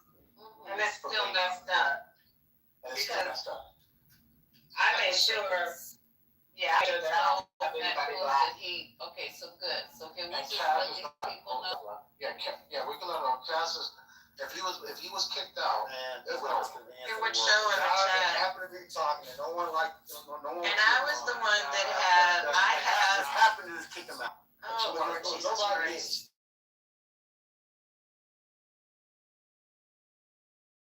Because I had Matt Cool blocks, and if you open a new room, just wait, give me about 5 minutes before you block me, Joe. I can't open up a new room. I'm driving. It's gonna have to be when I get home. Okay, but you get home. Let's wait till does anybody know if he chatted? Because his chats would be gone too. But if it doesn't show it in the little clipboard, I mean, maybe he can't get in now because somebody isn't blocked. But it's also anybody on stage. So tell him to go, because I had to do this. If someone is on, and you can get back to Misa conversation. If someone just on stage has you blocked, you can't see the room in the hallway. So like I had to go in the house. Does anyone have a backup account that you can bring in? No, just tell him to go in the house, click on the room, and then he should be able to get in that way. But it's not going to show up in the hallway. Oh, okay. So can you tell him? Oh, you're not phone Kaz. Absolutely not. Not that I'm worried. Oh. Okay, so give him those instructions, babe, so I won't have to break this room down and start all over again. And if you guys are wondering why we're doing all this for Kaz, it's really not for Kaz. It's out of respect for me. If I asked them to do, I would just love it if they would just do it. That's it. And you had a room, if you asked somebody to do something, just out of respect for you, I would more than certainly do it, okay? That's what we're just saying. So anywho, let's get it all straightened out so we can get back, because I know some of y'all gonna need to go back to slavery. Some of y'all need to have the whip and chains, because you can't follow instructions. Unruly. Lisa, this is weird because people keep coming into the room, and then I go to see, like, Michael just came into the room, and he disappeared, like, before I could bring him up or invite him up or anything, so there's still stuff going on. Yeah. Is there still stuff going on from last night? Does anyone have a burner? No, I don't. I can't afford a burner. I don't. It might be shadow banned too, because I have a burner. Let's see if it's in the hallway. I always go to the house, y'all, because the hallway is no, I can see it in the hallway. My burner. That would be shadow burner. It's not shadow banned. I can see it in the hallway on my burner. But anywho. So yeah, anywho, we're having a good conversation, and I wanted to continue. It is so juicy. You know what? It's not. You know what? I just looked. It doesn't show you if you did drop someone, because we had. You had that naked guy on the stage, and naked. No, not if you drop them. It shows if you kick them. No, it shows if you remove somebody from the stage. Cause see how it says Tiffany Denise removed Tiffany Denise, reformed, removed, reformed. It shows if people are moved or kicked from the stage. So she had a troll on stage that came up, and we removed them, and it doesn't show that we removed that troll. Oh, well, maybe something's wrong with the app. But anywho, I mean, Yeah, then maybe some more of that. Yeah, it doesn't show. Amari, you should try to ping him then. I just sent him a message. I told him to try to do go in through the house. Oh my God, I just got a message. But in the meantime, I would like to respond to the. I would like to respond to the comments that were made in the video. Thank you. Okay. So first, from the person that was speaking, that was Nick Fuentes. I'm not really sure how another major recession a la 2008 would help make the country white. For example, there's technically more white individuals that are on food stamps just because of the sheer number of them. So that would not make the country white. That would contribute to making the country impoverished. People are talking about his level of sacrifice, not that. Well, so is he conjecturing? Because how would that happen? I don't understand illogical economic consideration. So I'll just respond as if I'm taking him seriously, which is to say that wouldn't happen. So I don't understand why that Nick Fuentes person would theorize that there would be some sort of sacrifice when literally people are sacrificing right now because they're poor. It's not a choice. It's a condition of their existence. That didn't sound right, but y'all know what I'm saying. So then I'll bring it into the person what the other person was saying, Kaz. So he's saying that we all address the slave thing, but honestly, the slaves were a form of payment. Like their labor was paid. It just kind of went to the person that owned them at the time, which was the master. That's so I'm not really sure how he doesn't understand that if slaves were paid, they did not own their wages because they did not own themselves. Anywho, just in case anybody was unclear about that. And the last thing, the poor states of the nation are seems confused. Democratic economies versus, Republican economies. The red states are literally the most lacking in education, lacking in literacy, lacking in jobs, lacking in all the things. We know what Republican leadership looks like. I'm not sure how we continue to be confused about that. Back to the state. Yeah, I can respond to that because I think you're missing the point. I think he's not trying to make this a matter of fact. He's just saying, I hate not having a white country so bad. I would love to do this instead of that. It's not an idea to say oh well, this is better than that. This is better. He's not saying that. All he's saying is he wants a white neighbor so bad. He's willing to be stupid, to be ignorant, to be poor, to be everything that is deplorable if he can have more white people. That's what he's saying. I mean, okay, I'm gonna take one last stab at it, Romus, because I get it. I'm taking him too seriously. There are literally places in this country that are majority white. I mean, real majority white, white. Like, I don't understand if he's in Idaho and the black population is not that high. If he wants a white nation, why can't he just take his ass to live in the country in Montana or something? So that's all I'll say there. Nick Fuentes, just the way that he framed it would let me know that they need minorities and immigrants, because that's a really stupid theory. That's all I'm saying. Anyway, I'm done. I agree with you. And not only that, I live in Texas, right? And actually, Texas is a red state. It's the second most populous state in the country. It's a red state. And then the most populous state would be California, and then followed by New York. So those are your three biggest states, and then Florida, Georgia, whatever, right? But number one and number two, right? It's going to be California, which is obviously very blue. It's 54 electoral votes, and I'm not quite sure we have. I think like 38, if I'm not mistaken. But anyway, I digress. The reason why I did want to say this, when I'm in Dallas is a very cosmopolitan place, right? I live in a predominantly white neighborhood, right? I can count my black neighbors. But it's an upper middle class neighborhood. There's no freaking Confederate flags in my neighborhood. Now, are there white people that prefer white people? Well, it's a predominantly white neighborhood. Sure they do. But will they come out and bust a grapefruit? Probably not. Because that's why. Because they're working. They're working a lot of hours trying to get their kids to top schools. Whether you are here in Dallas is probably going to be UT Austin or maybe Texas Tech, A&M. I mean, they're living real lives. I remember when January 6th happened, I was just like, you know what, let me take a peek out and see if there's any white people, doing anything crazy. I don't know, maybe got freaking. I'm sorry, is this addressing either my rebuttal or the original? I'm not even responding to your rebuttal. Oh. Because you basically said that you don't take me seriously. And I knew you didn't take me seriously, so there was no need to respond. I'm kind of speaking on the overarching about the Nick Fuentes guy, so I'm not even responding to you at all. If that makes sense. I'm not centering you at all. No offense.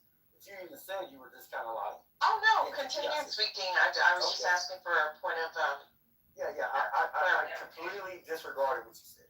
Because I knew you was like just. You can continue. Thank you. You may continue. But you came off the app to speak to me, and I just felt that I'm all right. Overemphasize. All right, Take your medicine. She was just talking. No, so am I. Well, you keep going and going. Just go. Whatever you got to. Well, she interrupted me, and I lost my train. Right, and she did it on purpose too.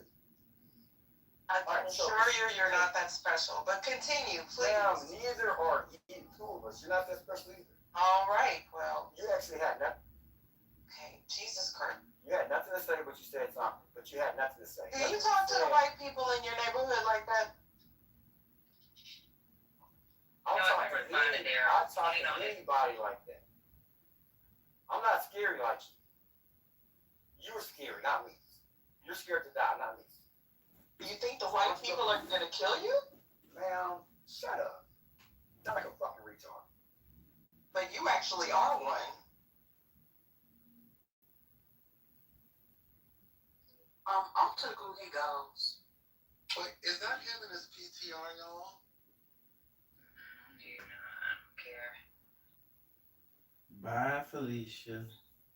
Oh my God! Old to be talking like that. I really was asking. You gotta go over.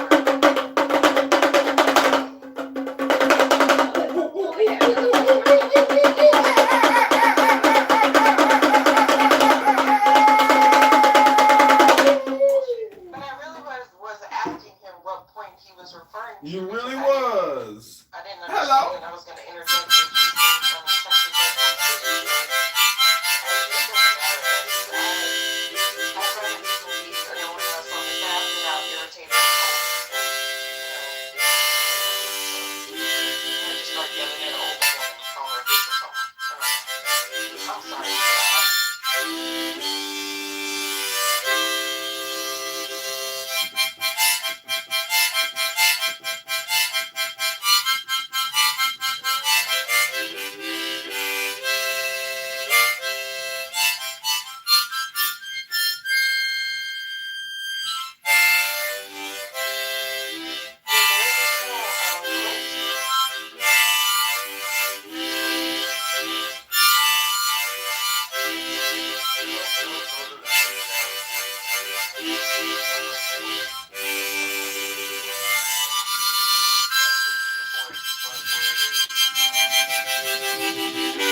Of a modern day Jim Crow. Didn't we just witness that just in the last couple of days that the state of Virginia had a statewide vote and then it was shut down and then we find out that the Supreme Court shut it down? Didn't we just witness Tennessee months before primaries literally say that they're going to remove black districts, and we're literally removing duly elected people out of office? Isn't the same thing happening in Louisiana? Was Jim Crow not actual legislation that was put in place? It was not just sentiments. It was not just MAGA. It was actually legislation. Wasn't a core part of the Voting Rights Act struck down.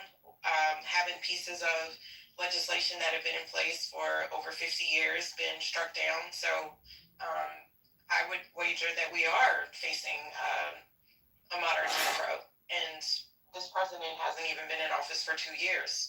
So what else is going to come? That is the question, but I think that we are going to respond, and I think now we are catching up to understanding, how this is being happened, how this is happening to us, that we're about to get activated, and the strategies need to change because they change. We need to change with the strategies, and come up with new creative strategies. So, Rob, tell us what you see. You say we're catching up. So, what do you see coming down the turnpike since you know what's going to happen? I don't say that I know what's going to happen. I that we are going to be in a position where we're going to have to sit back. How do we get this shit down? Clearly, they have moves. Clearly, they came with a plan. 2025, they came with a fucking plan. So, Rhombus, 1 second. So, Rhombus, I asked you a question because you're rambling. You're talking. You're being vague. You're not giving specifics at all, and I'm afraid that you're going to come down for the next 10 minutes. That's why I asked you what you see coming down the turnpike. If your answer is I don't see anything yet, or I don't know, then that's your answer. But I don't need we need to sit down and strategize. We just need to get ready. That's not saying anything. Okay, so let me. It's okay to say you don't. It's okay to say you don't know. It's okay. It's okay to say you don't know. I did say that, but what I'm suggesting is we are going to start early. Republicans, and I mentioned this months ago, the Republicans started breeding these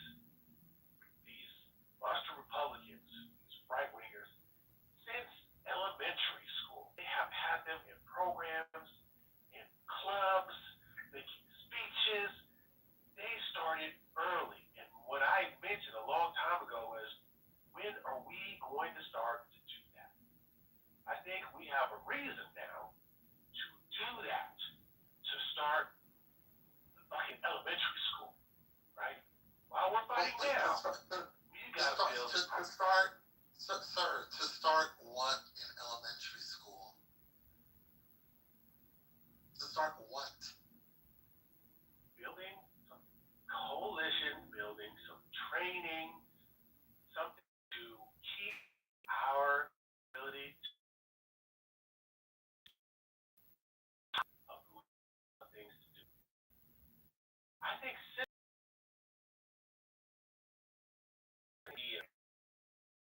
high school, I remember really first knowing how to support it, being in volunteering for registration. Who's the we? Elementary school. Who's the we? So you say we need to do X in elementary school. Who's the we? We are the opposition party. So we have elementary schools. How dare you? How dare you? How dare you? Only take them serious. Really start teaching it when they're about to graduate high school. That's way too late because the other side. And you're still talking about the Democratic Party when you say we. Let me be specific. I think it's not the Democratic Party. I think it's anything that's not a far fascist right. I'm gonna get this fool off the damn stage. Rhombus, I don't understand why you feel comfortable being vague when you talk. It's hard to follow because you're just not speaking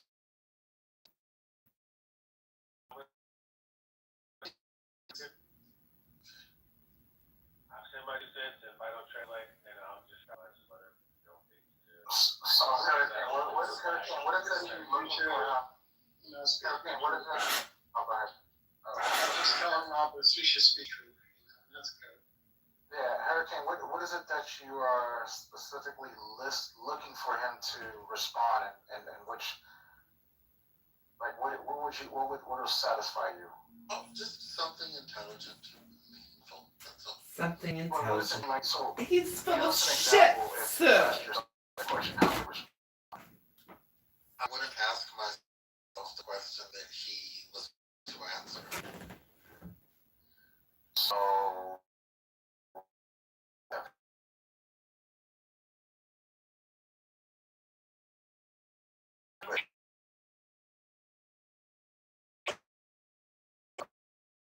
Just in case that one falls off, she's got the other one to, make sure. But isn't that kind of, isn't that so crazy? It's like, where did you come from? How are you driving, nice new car? And, who are you? And, how long are you been staying here? When are you going to go back to Damascus? Hello? Damascus is beautiful up there. It's a very open culture. Where did you come from? Where did you go? Good night, Joe. Let's sing. We're supposed to have a karaoke. Where's Daniel Nero? Can someone call him? He's not picking up. Oh, I don't know where he is. Narjas, you said something earlier today that was wrong, and I just wanted to question you about it. You said something like the experience is the virtue, or you said just life is the virtue. Existence is no. You said existence is the virtue, not a virtue. Oh, it is a virtue. So there are many virtues. Do you think the other virtues supersede? It's identical. I think that it is because see the argument is it better to exist than to not exist, right? It's always better to exist because that which exists always holds potential to actualize. So such as hope, patience, these are virtues that become like the mechanism. Well, see that's where I would. This is where Christianity. Because in Christianity, shut up. When you're doing charity and you're dying for someone that you love to save their life, that kind of supersedes what you're saying. Why you're so sensitive? Because if you made a pleasant sound as opposed to like the racket that's coming out of your mic, like I wouldn't be objecting, to the sounds that you're emitting. John is a very, very man. He's a very man. He's intimidated by. No, I'm just asking, are you okay with my voice or not? Because I think it's good. It's exceptional. yeah. I'm just saying, what you're saying, Narjas, is kind of like, it's not the full. Because maybe I'm not understanding that. You have to look at my Instagram and then you can't talk with me. You want me to look at your Instagram, then I can talk to you? Oh, joy! Joy now! Oh, joy! Yeah, that's what you said. Okay, thank you.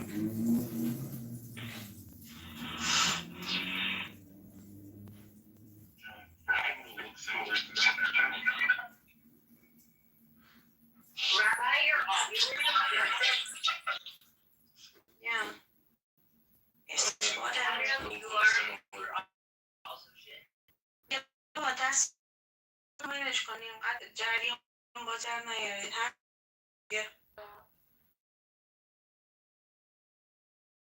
جریان بازر شما بریم با اشغال کنیم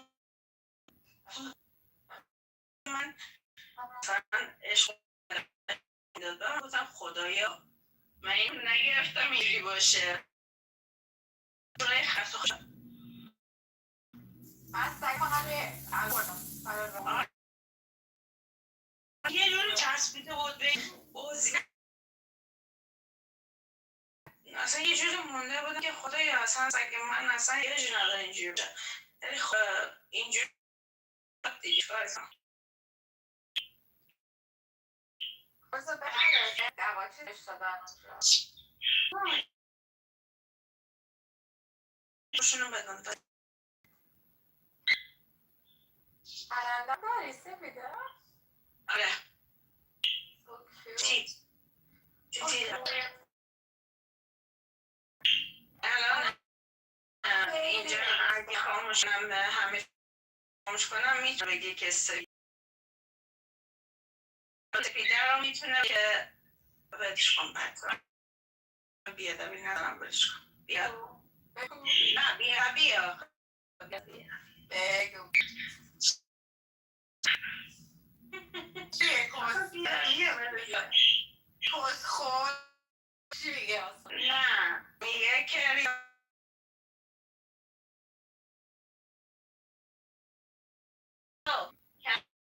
Can you tell me your reading and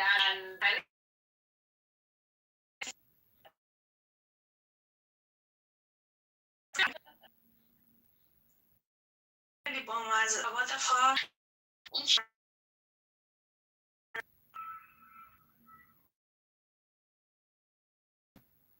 Daniel.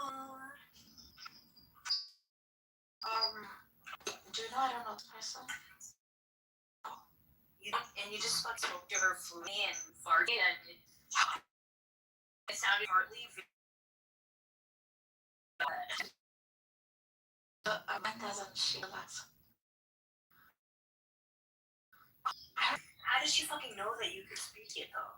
I don't know. She's stalking you, bro. seen her in a room before this too. In my husband. That's crazy, bro. Oh, They're coming to get you.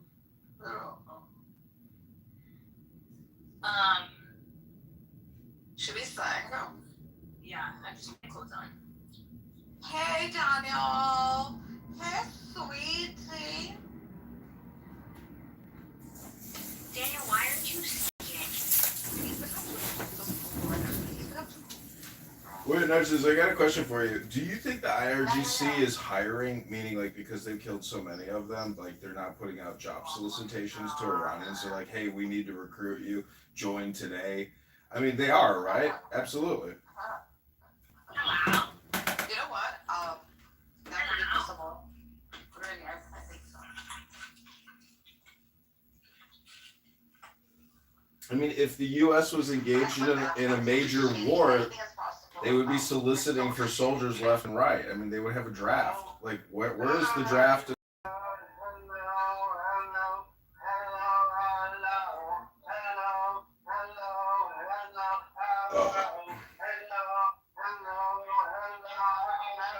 Oh, wow. Good one, Nero. I love that song. Welcome, Dr. Brian. Welcome, Dr. Brian. Welcome to Liberal Elite Intellectual Democrats. That's funny as fuck. Okay, I want to give you a quick sample. So Clive Barn, CBS, I mean PBS. Amari, this is important enough for us to listen to it in its entirety because for us, we can chop it off every 5 minutes. But for us to be listening to out of sequence clips that are not going to give me any understanding, because he started in a different spot this time. You notice that? So let me, I do apologize. Let me see if I can bring this up in the YouTube long format. And just so that you know, it's called Firing Line, right? With Margaret Hoover, all right? Oh, okay. He's with Margaret Hoover? Okay, I know. Yeah. That's okay. She's a good one. Okay, so I would like us to be able to hear it. No one has any place to go. This is Friday night. And if they're talking about Jim Crow and Clive Byrne is a good, he's a good interview. I mean, he's going to say something right off the cuff. I mean, you know what I mean? He doesn't hold back too much. So I think it's worth us listening to it. Do you disagree? and then we can move on from there and continue having I this mean, conversation. I think it's worth saying. So South Carolina, I mean, I think I know who said, Mari said this. I mean, and then another lady who was another part, Sandra was another part of the country. It's worth noting that, I mean, the United States is a pretty big place. There's a lot of different people, a lot of different views and ideas. In South Carolina, I mean, there's slave ports there. My great grandmother was from Spartanburg, South Carolina. It's a pretty racist place. I don't think South Carolina is represented in all of the United States. I think we need to take that note. We're looking to the land of Jim Crow. The first Black American in 1971 to be advisor to a governor in South Carolina. Right? That's Jim. We're talking about the same guy. Hey, Daryl. Yeah. Hey, Lisa, I have an answer to your question about the clip. Okay. I found the clip on YouTube. The interview was done in January this year, so before the Supreme Court issued its decision in the Calais case. Brother, I just wanted to correct you on that fact. What? So the Jim Crow laws didn't come before 19. Oh yeah, I'm talking. Yeah, so there's nothing to correct. Just mute up. Wait. Oh, sorry. No. Sorry. Mute up. When I'm done, then you can talk about what you want to talk about. Okay. I'm talking about a YouTube clip. Mute up, please. You too, Chris. Mute up. You guys on the stage if you're not. Don't yell at me, gay boy. Mute. Whoa. Stop, you guys. We're not gonna do that. This is a long night. Y'all already hyped up and yeah, so Lisa, the clip was posted on YouTube in January this year. It's about 30 minutes long. I can post the link in the chat. I don't know if you guys want to listen to 30 minutes, but it's Jim Clyburn talking about America, race, and where we're going in terms of civil rights. It's a bunch of stuff. So here's the. Okay, you guys have the link. Amara, you have the link. Yeah, I mean, I don't know if I can play 30 minutes of what's that, but we just try to, because you might not got nowhere to go, but I definitely got to run up and down those stairs. Right here, brother. Yeah, I just posted the link. It said firing order with Margaret Hoover, and that's what I found. I'm about to settle in and go to a cigar lounge and just listen. All right, so 27 minutes. You don't have to play the whole thing, but I believe that's where Rhombus got the clip from. So. And we can just stop it. Okay, so we can stop this clip it'll take a little too long every 5 minutes. I'm not sure. So you want to run Amari every 6 minutes? I think Rhombus said he'll run it. Okay, yeah, so I'll run it every 6 minutes. Okay, so every 6? Yeah. Oh my God, what are you guys like? No, seriously, because I'm trying to get to the 3 minutes. We'll be forever. Well, we're not trying to get through this whole. You're trying to get through this whole thing today. Oh Lord. Okay, go ahead, Rhombus. Start it. Do every 5 minutes. Is it 5 okay? Oh yeah, 5 times 6 is 30. So yeah, that's fine. All right, it's 5 minutes, y'all. You guys need to. ADD is for real, and I think RFK. Just relax. We might hear something that's going to help us with the conversation, or maybe help you make some informative decisions about what's going on with voting and should you vote and what's actually happening. This is informative. Look at it that way. Informative. Not if you're listening to mentally ill people. Who are you considering mentally ill, sir? The homosexuals. Oh my God, I can't. I just cannot tonight. Sir, can you keep your evidence to the audience? That was absolutely called for, and that's all this room is about. Okay, this is just too much. I cannot control the crazies. So, all right. Don't even try to control the crazies. No, I'm not. You see what I'm doing? I'm trying to find something to eat. And I'm just trying to get you guys to have a room until I get home. That's some of the minds agree with what I say. That's why they brought me back up. well, most of us are not gonna speak up, so. And can you just not talk until we get through 5 minutes of the? So that dropped you to come back up. Yeah, I just realized that, yeah, so again, it'll stay that way. I do apologize, everyone. Talk about hypocrisy. You know, my mistakes. I am not perfect. We're playing at 5? Go ahead, Robert. Calm down. Go ahead, man. What? Let me get a little out of here. A warning. This is on firing. By cautionary tale discuss anything that's happened before can happen again. South Carolina Congressman Jim Clyburn is talking about segregation. All agents is a role Supreme Court. Not this issue that we have not gotten there. So you think they would reinstitute Jim Crow? Absolutely.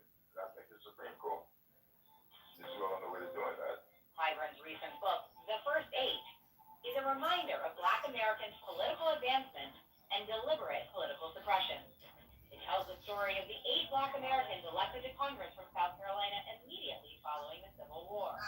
There wouldn't be a night until Clyburn was elected in 1992, close to a century later. And you say that it became more urgent to you to tell this tale after January 6th. Right. I am convinced that whoever put January 6th together used the roadmap that became right out of this. You know. Thank you. At 85 years old, Clyburn is a national power broker. His famous fish fry is a mandatory stop for any Democrat with presidential ambitions. What does Congressman Jim Clyburn say now? Firing line. Margaret is made possible in part. Take that one, take that. Well, I think that whitewashing of history has always been a part of this country, especially the Civil War. The people who came out of the Civil War, having lost the war, decided that was just a battle. They would continue to fight and to redeem the South in its pre-Civil War days. And in my book, I refer to them as redeemers. The Redeemer Democrats were the Southern Democrats. They wanted to redeem the South. They wanted to redeem the South to pre-Civil War days. And constitutionally, they didn't get it done. But you will see in instance after instance, they made the decision. We're going to take our society back as close to slavery as we can get it without violating the Constitution. So now the 13th Amendment was there, which meant that the formerly enslaved were now free. The 14th Amendment gave them equal protection of the laws and, of course, the 15th Amendment, the right to vote. But the implementation of constitutional amendments rely on legislative action, and that's where they made their impact. With the legislature, and then they got the Supreme Court to interpret the things the way they wanted them interpreted, and that's how we got Jim Crow. The first Black South Carolina member of Congress, Joseph Kane Rainey. Yeah.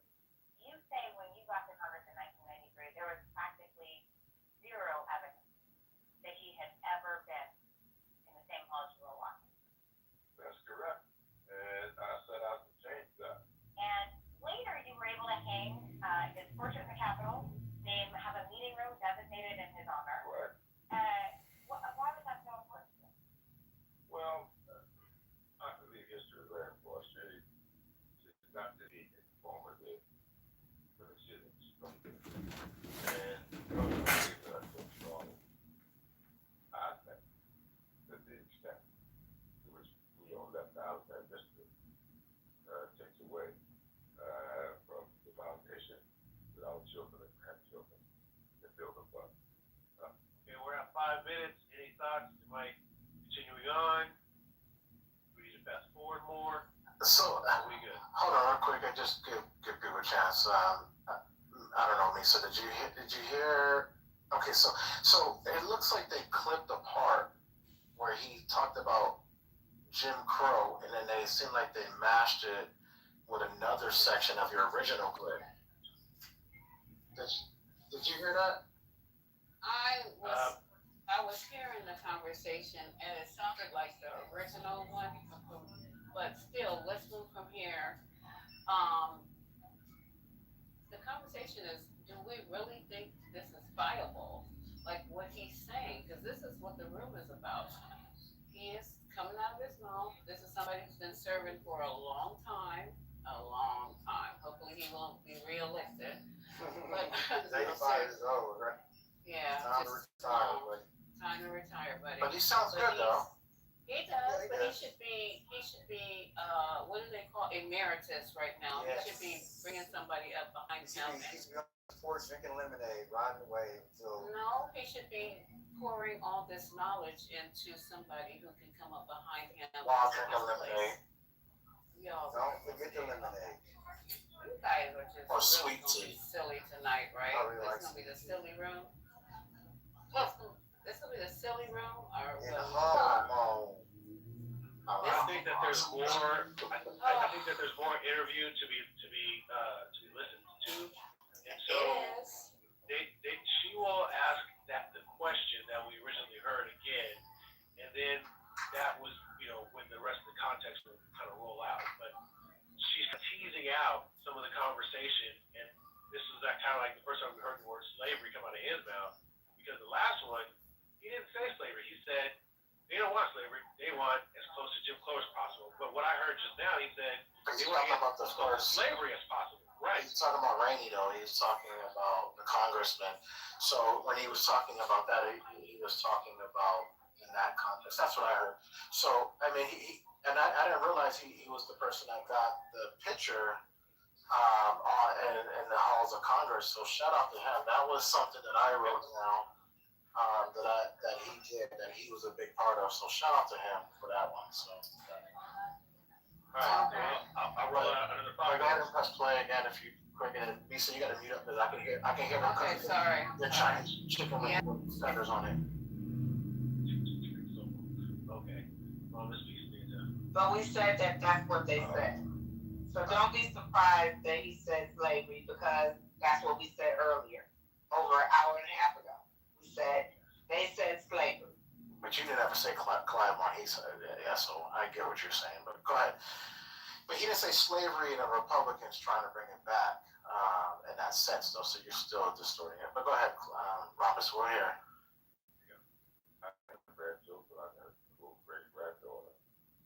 I think it's important for her to know who she is and from what she came. Robert Smalls was one of your first dates. He was born enslaved. He became a Civil War hero. Right. You called him, quote, the most consequential South Carolinian who ever lived. Yes, Why? because he was. What did he do? Right. Well, Robert Smalls was born enslaved. His mother never told who his father was, but he did, because his father was not African American. And he put together a scheme to escape from slavery. He met with Abraham Lincoln. Yep, he escaped in May. In August, he was just out of there in Atlanta. Smalls had become a celebrity all over the country, having escaped slavery in the way he did, having been rewarded with his freedom, and with significant amounts of money. He was asked to go to Washington, sit down with Abraham Lincoln, and get permission for blacks to serve. And he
opportunity to build statues, to build up these men, and to remind this next generation of our history. Yeah, as these things evolve, you'll see various books around the smalls in places not really official. I have not seen out talk with the legislator that was working on putting his likeness in the Capitol. He represents Houston and happens to be a Republican. His thing to me was, Ronald Smalls was a Republican. Well, all 8 of these people We're were Republicans. Republicans. Well, but this is My mother and father were Republicans. But this Republican Party today, it's a little different. it's a little bit different. It's a little bit different. You say that, as a result of the tumultuous and challenging times in which we live now, this book has become much more than an introduction to heroic figures. Absolutely. Heroic figures have been lost to history. It is now a cautionary tale. And you say that it became more urgent to you to tell this tale after January 6th. Right. You say that the Redeemer Democrats are echoing the tactics of MAGA Republicans. Absolutely. Tell me more about that. Well, this was all the stuff that they did. A guy named Witherspoon Gary, a general in the Confederate Army. Completely unrepentant, believe that Robert E. Lee should not have surrendered. Absolutely. And he did everything he could. He, like the particular figure in the White House today, he overtook the entire mechanism. He wrote and given instructions as to how they conduct themselves. And one of the things he instructed them to do, always wear a red shirt. The red shirt. Today, red caps. He instructed them rifle clubs, Ku Klux Klan, use violence. Proud Boys, that you can look at what's happening today. If you want to know what all this is about, you get a nice, concise understanding from this book. So are you saying these tactics echo the past? Absolutely. In fact, I am convinced that whoever put January 6th together used a roadmap that they came right out of this. How far do you think the current MAGA Republican Party, because you say it's Proud Boys, which are different from run-of-the-mill values, how far do you think MAGA Republicans, and even Donald Trump as the leader of the MAGA Republicans, I mean, when you reference the echoes of history, how far do you think, or are you warning that they're willing to go? All the way. What do you mean by that? What do you mean by all the way? Because you write at one point in the book, the MAGA Republicans and their supporters who want to make America great again want to be remaking it in the image of the antebellum era. I just want to be clear. Are you saying you think they want to reinstate slavery? No. They wish to get us back as close to slavery as they could possibly get us to without violating the Constitution. They can't do it. Jim Crow. Yes. Do you think they would reinstitute Jim Crow? Absolutely. And I think the Supreme Court is well on the way to doing that. Remember, all of this started with a Supreme Court decision called Dred Scott. That was the mind and laid the foundation for all of this stuff. And then we got the case called Lester versus Ferguson that established separate and equal. Well, of course, the Supreme.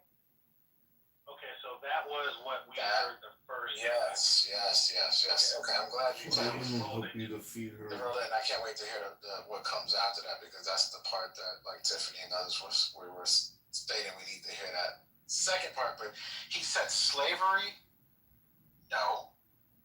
Jim Crow, definitely. Yeah. He said definitely. Okay, I heard that and clear.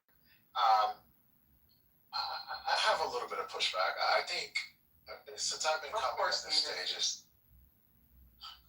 trying to have a conversation. I would say since I've been coming in this space, I think people take policies disagreements as wanting to go back to a Jim Crow slavery era. You want voter IDs, voting, to have an ID to vote, that you want Jim Crow, right? Because you may have strict immigration policy, right?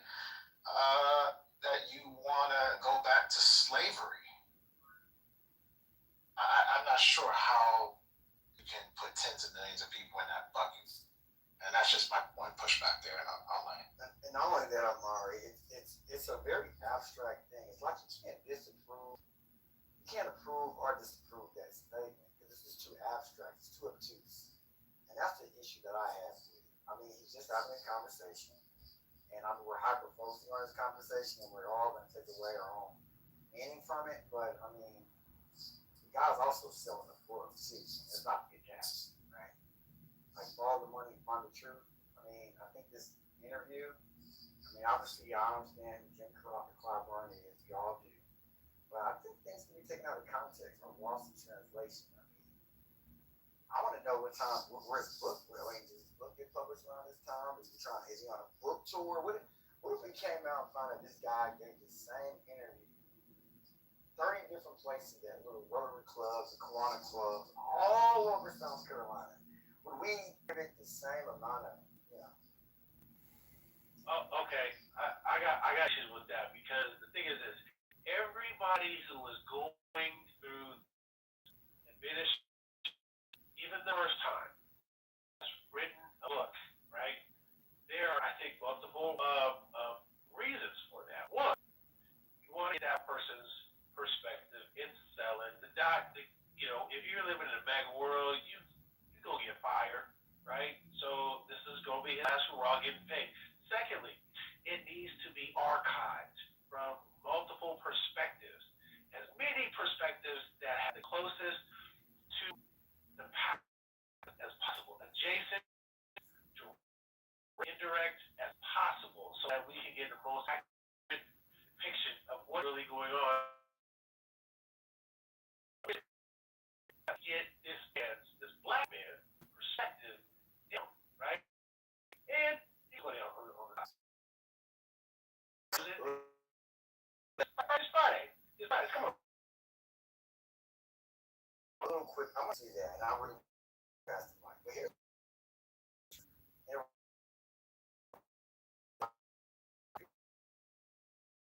irrelevant.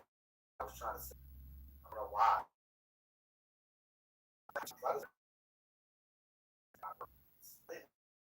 Existed, and I read about it. And I shouldn't.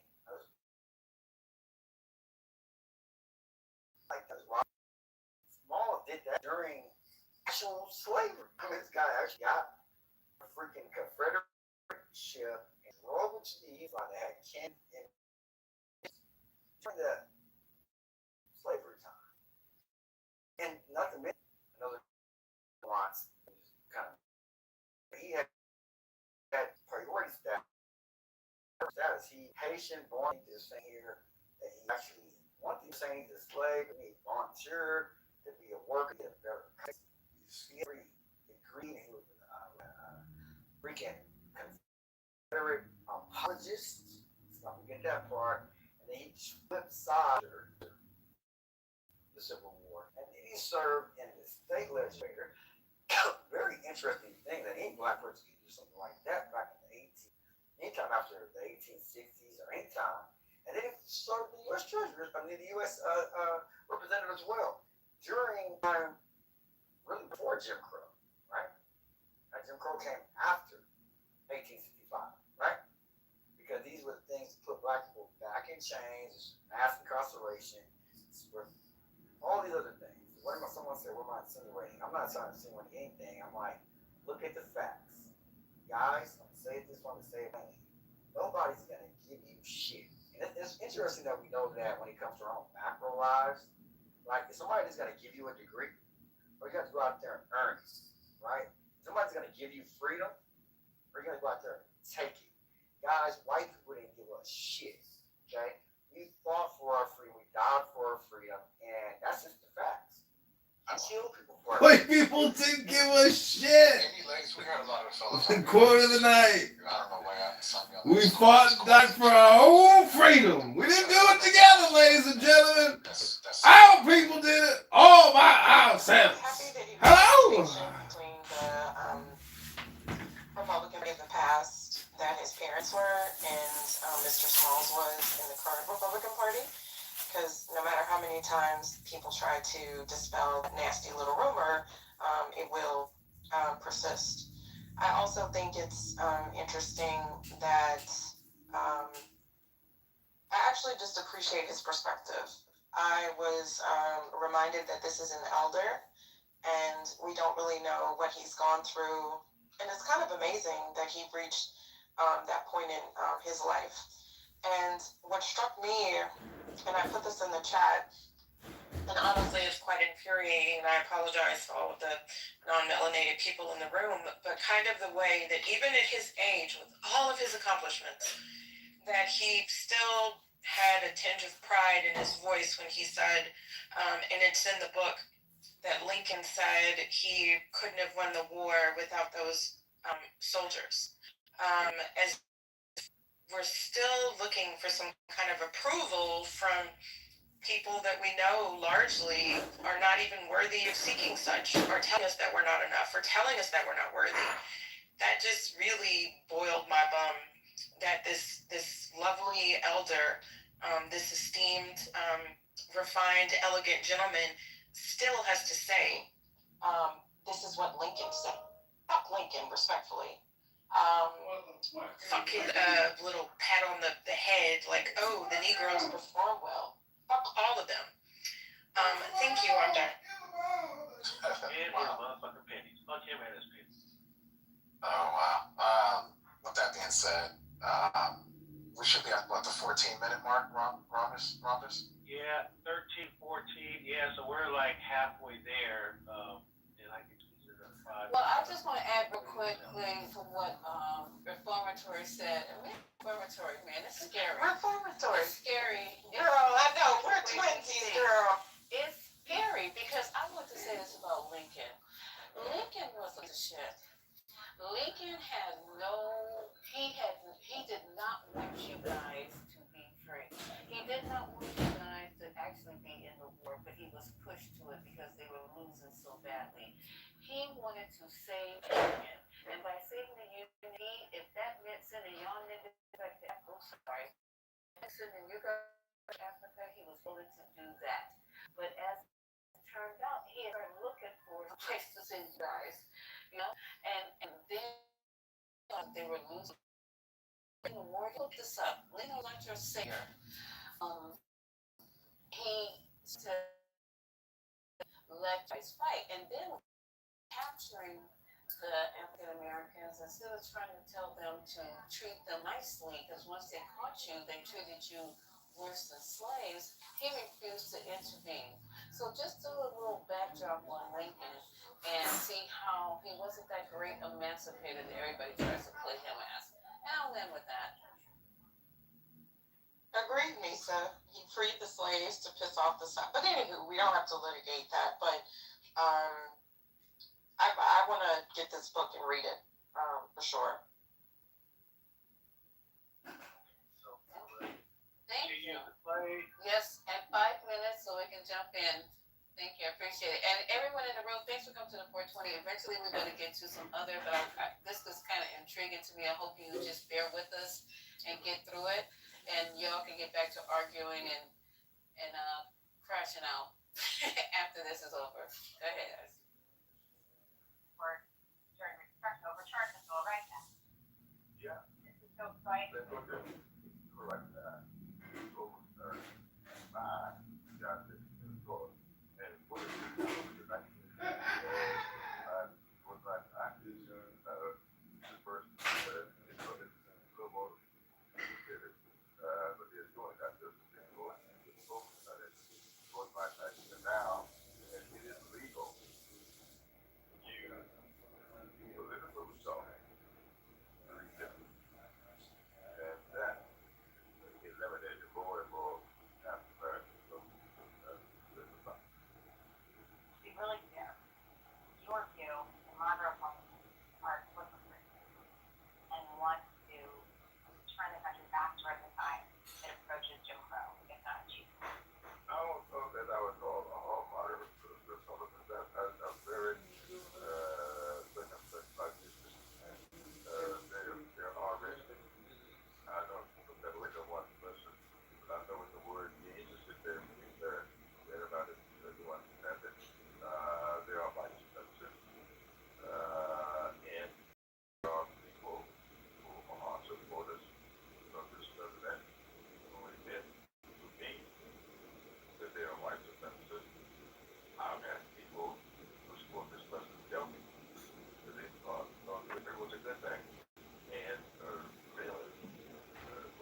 your mother and father were Republican. All of the first 8 were Republican. Right. The regime or Democrats did not want Black Americans in their party. This was the party of Lincoln. It was the party of emancipation. In 1990, you participated in a debate on the original firing line with William F. Buckley Jr. And the question of the debate was, should Black Americans come back to the Republican Party? In explaining why they should not, you invoked the Voting Rights Act of 1965. Here's what you said then. Take a look. And so it seems to me that it's the Democratic Party that has come forward with those group remedies such as the Voting Rights Act.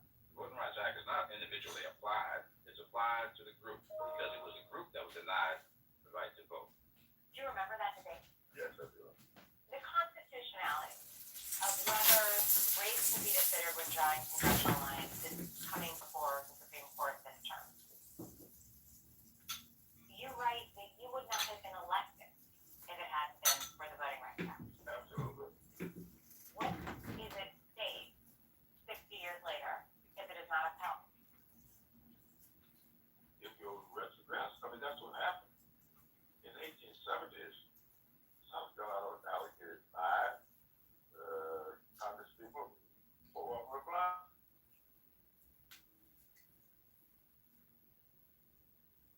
That's by any means necessary, and that was I still to this day don't know how much of that was just propaganda to rally the support of the people to find like a common boogeyman versus they all actually believe this. I really don't know. I mean, But- I'm not. But that's I'm very not similar making to the left here today. But I'm not making this up, guys. Like every 2 hours, I have another incident, and coming from people with that are just extreme, and you hear it on here. Got to put it up when you hear it. And so this one's from the left, and You're definitely here. yeah. I was fascinated. And, you know, for And she was indeed a sweet flower of right, to be fair. It's I not- don't know about Historically, it's not quite. Right wingers will have large protests. They'll people speaking out. Traditionally, and I'm just being here, this is where the right wing extremists were different. Who were the people that would go into a black church or a synagogue and shoot up people because of who they are, or a Walmart? Or that store in Buffalo where because a lot of black people live there. It was the right. I mean, the right wing did have. You didn't really quite see that type of violence where they were just going to execute people because of who they are, because of their religion or race, like you would see on the right. That is where I would say traditionally right wing extremists are far more violent when they would commit attacks. However, they're far and few between. But the left they mobilize a lot more often in large numbers. A lot of violence ends up happening when they do that. But you don't really see the mass shootings and that kind of stuff that you would see with the far right. I don't know what else to call them. That's what I'm saying. Those mass shootings, I mean, we're seeing them. I mean, we're seeing from which group they're actually coming. I'm sorry, it's usually. I mean, you had some trans people that are, I don't know if trans men, trans women that have had their little streak the last year and a half or 2 years. That I would say are more on the left. Other than that, like they're kind of anomalous. Before then, it's generally been right wing people that do these mass shootings. And even like if we look at the Boston Marathon bombers, I don't even know if you can put them on a left versus right because it was just like that's Islamic. Well, that was a terrorist attack. No, Tsarnaev was driven through a sense of Islamic extremism. You got radicals. Exactly. It's not like I don't even consider that left versus right. It's more, at least in No, because American it's not context. left versus right. It's like radical versus not radical.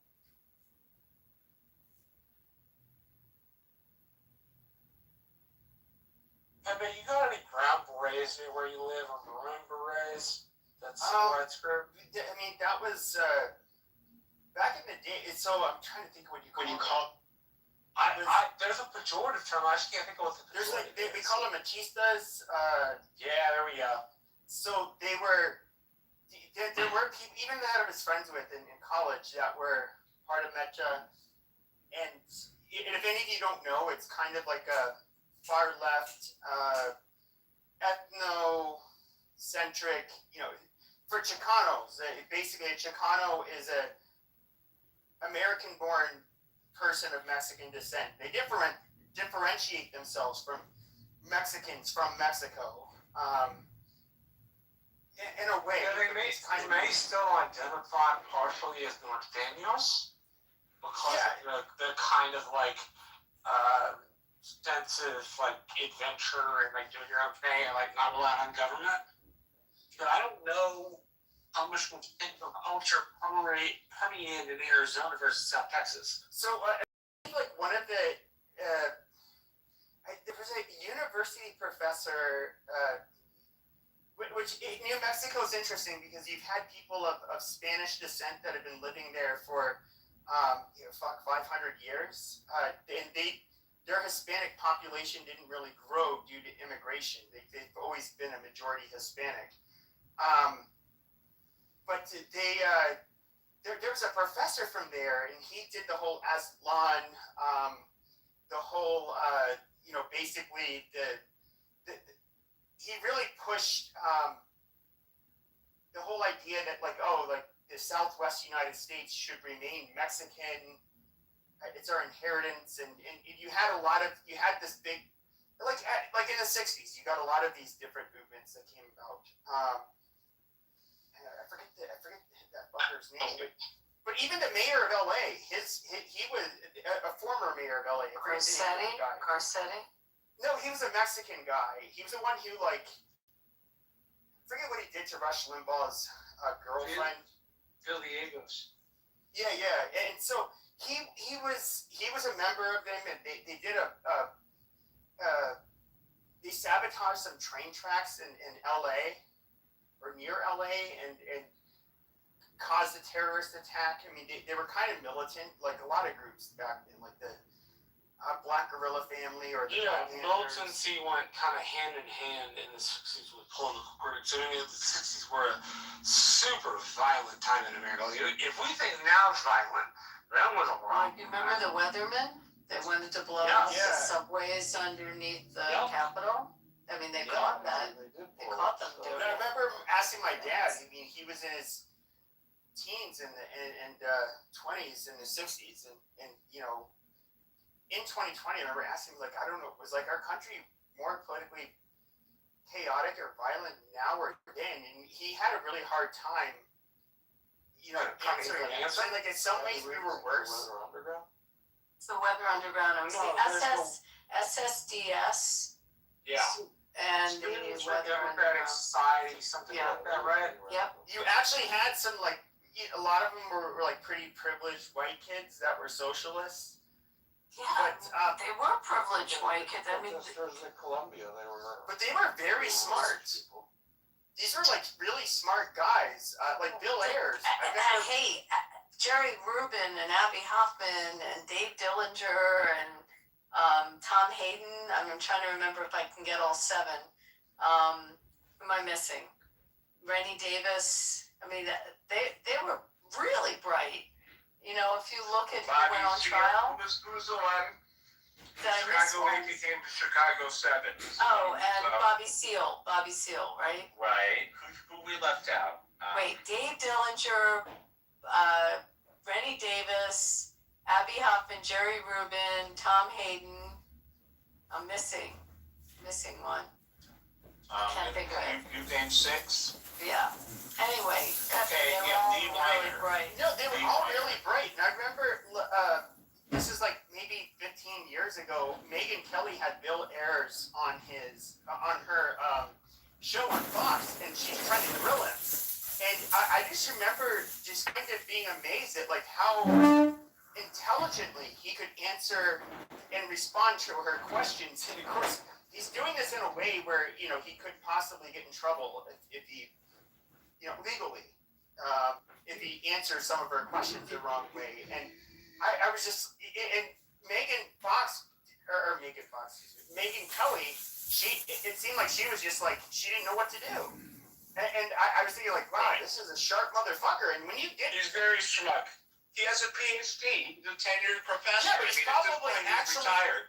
Yeah, but he's actually, in my opinion, a very smart guy. And he was one of Obama's advisors before. Well, yeah, well, I mean, the rumor is, and I don't know how true it is, that he wrote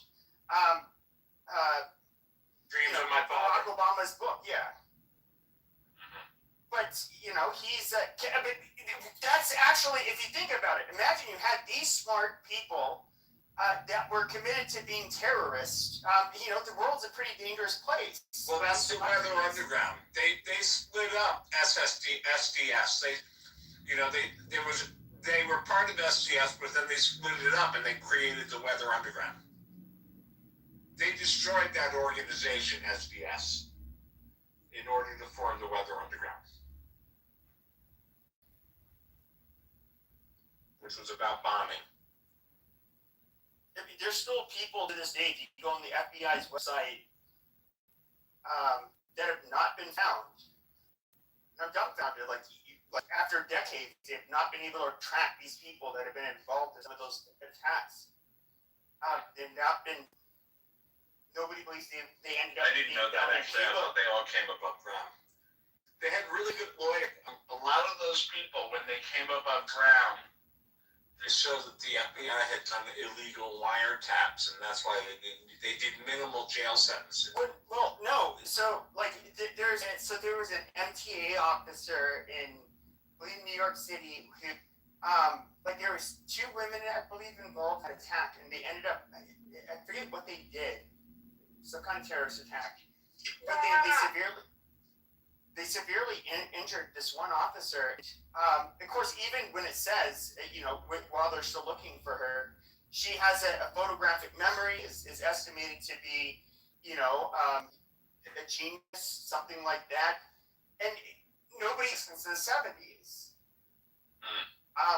And no, I mean, you know, usually these people pop up like they were found in exile in Cuba, and of course Cuba will use them domestically as a you know, positive PR for their. Okay, here we go. I just Googled it. None of the original Weather Underground organization members are still in hiding as of 2026. But look, there could be groups. There could be other groups. No, I wasn't talking about the weather. I'm talking about like some of these extreme. Just look up far left terrorists that have not been found, that are wanted and have not been found from the 70s and 80s. I mean, it's What are you saying? Like, are you talking about from the SSDS, from those groups? I don't know. It was the SGS, by the way, not the SSDS. I don't know. Students for the Democratic Society. SDS, you're saying? Yeah. Now, Antifa, I mean, I don't know, Antifa is not from the 60s. No, it is not. No. But you even until the early 80s, like what was it? Her last name, like Rosenberg, and her first name. Those were caught.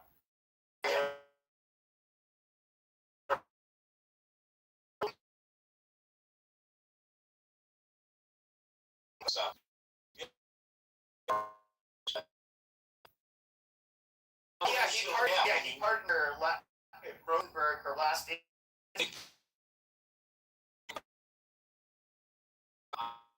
Was on the board.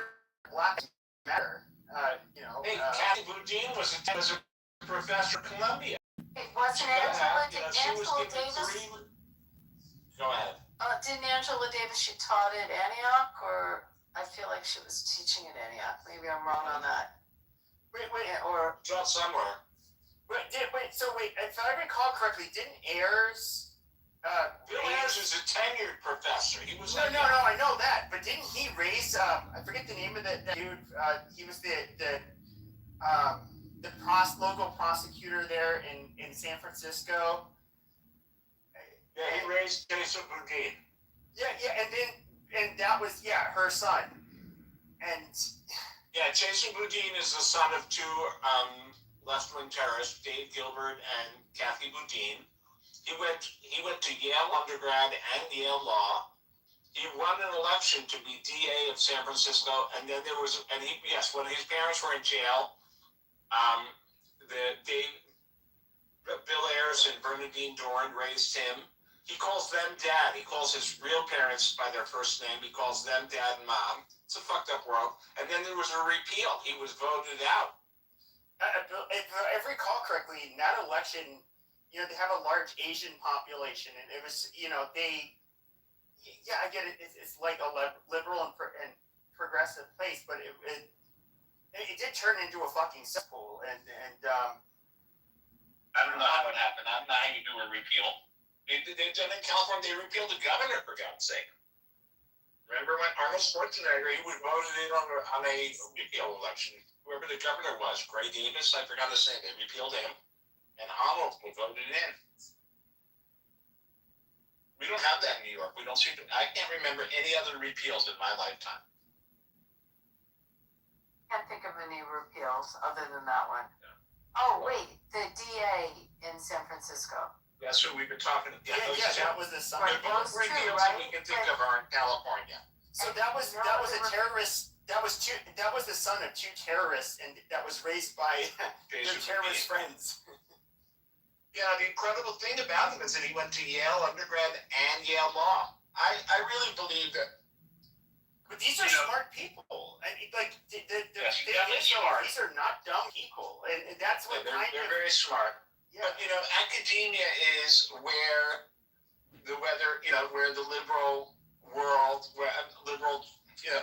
those are the people that still sympathize with the Weather Underground. That's where they are. The universities, the professors, those are the people who feel like chicken shit. I was too chicken to join the SDS or to join the Weather Underground, but I do sympathize with them. And so they get a kick out of promoting the children of these people. They get a kick out of the fact that Jason Boudin is at Yale Law. I would say that his parents are doing like life bids, and he's at Yale Law. Isn't that cool? And I think that's one of the differences between the left and the right in the United States is when it comes to like domestic terrorism, you don't have this legacy of the right wing doing this, the terrorism stuff. Whereas if you look Aside from Timothy McVeigh, but that's few and far between. No. I said legacies. I misunderstood you, man. That's my bad. Yeah, I mean, Timothy McVeigh's kids are not going to Harvard. So, but you do have people with left-wing grievances and people that so happen to be left that have ethnic or racial or religious grievances on the left that were kind of brought into the fold of I'll just say like this Marxist violent ideology where you can you're fighting the good fight. Yeah, just go ahead and blood should run in the streets. You're doing what you need to do to liberate your people. Whereas the right doesn't have anything even remotely similar to that. You're going to have people that are very extreme on the far right, which are they're just terrorist and unhinged, and most people don't take them seriously. That might have views that are similar to that, but once again, these are fuck crazy people. They're never really taken seriously on the right. But even the mainstream, and that's kind of one of the weird things is like I guess in the '60s maybe there was more mainstream acceptance of the violence towards the majority, like America. We're an evil country, the white people, whatever, and. But I mean, today it's like what do you see? It's America, any of its allies, they should be attacked. They're horrible. They're evil.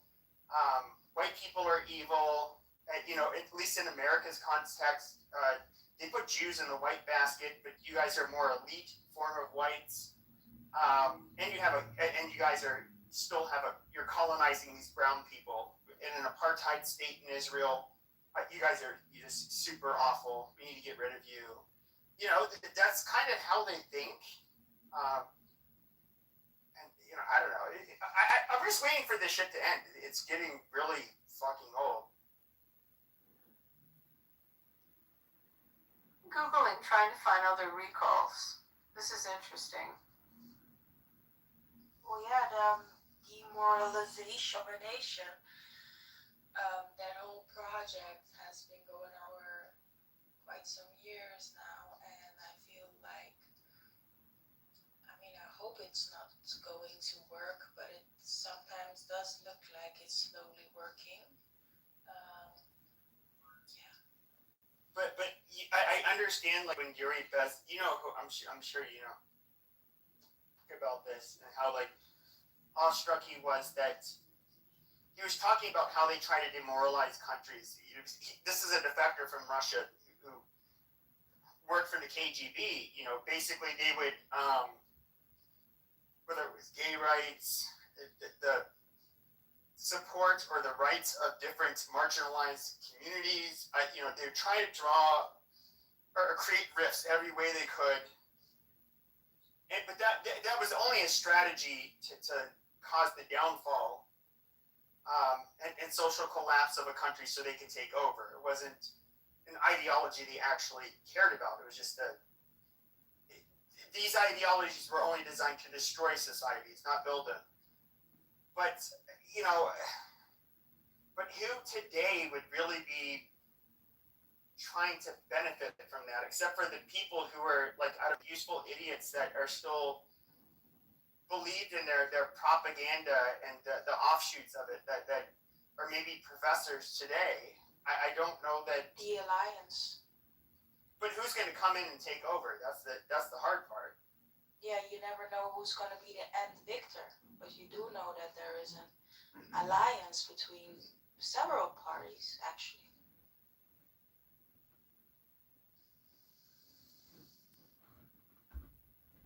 But the Soviet Union would come in after a country stabilized and then, quote unquote, normalize it and rule it with an iron fist. There's no. I guess today I can see how the propaganda is still alive, and people. There's true believers, but I don't. Perhaps, you know, China and Russia, which, you know, it's my understanding that with Russian disinformation campaigns, with them trying to, a lot of the shit that they do, it's not to, their main goal is, at least today, their main goal is to get people to be so disgusted, basically, with the system and both sides that they are just not willing to participate. And I don't, but even then, it's like Russia's not going to take over us. But of course, if they can weaken our resolve and our willingness to elect people that will push back against Russia, you know, that makes their lives easier. I don't quite know what the goal is with people. With every group of people and all of their grievances and their ideologies, I don't even know if they're all, like, connected. That's where it becomes kind of complicated.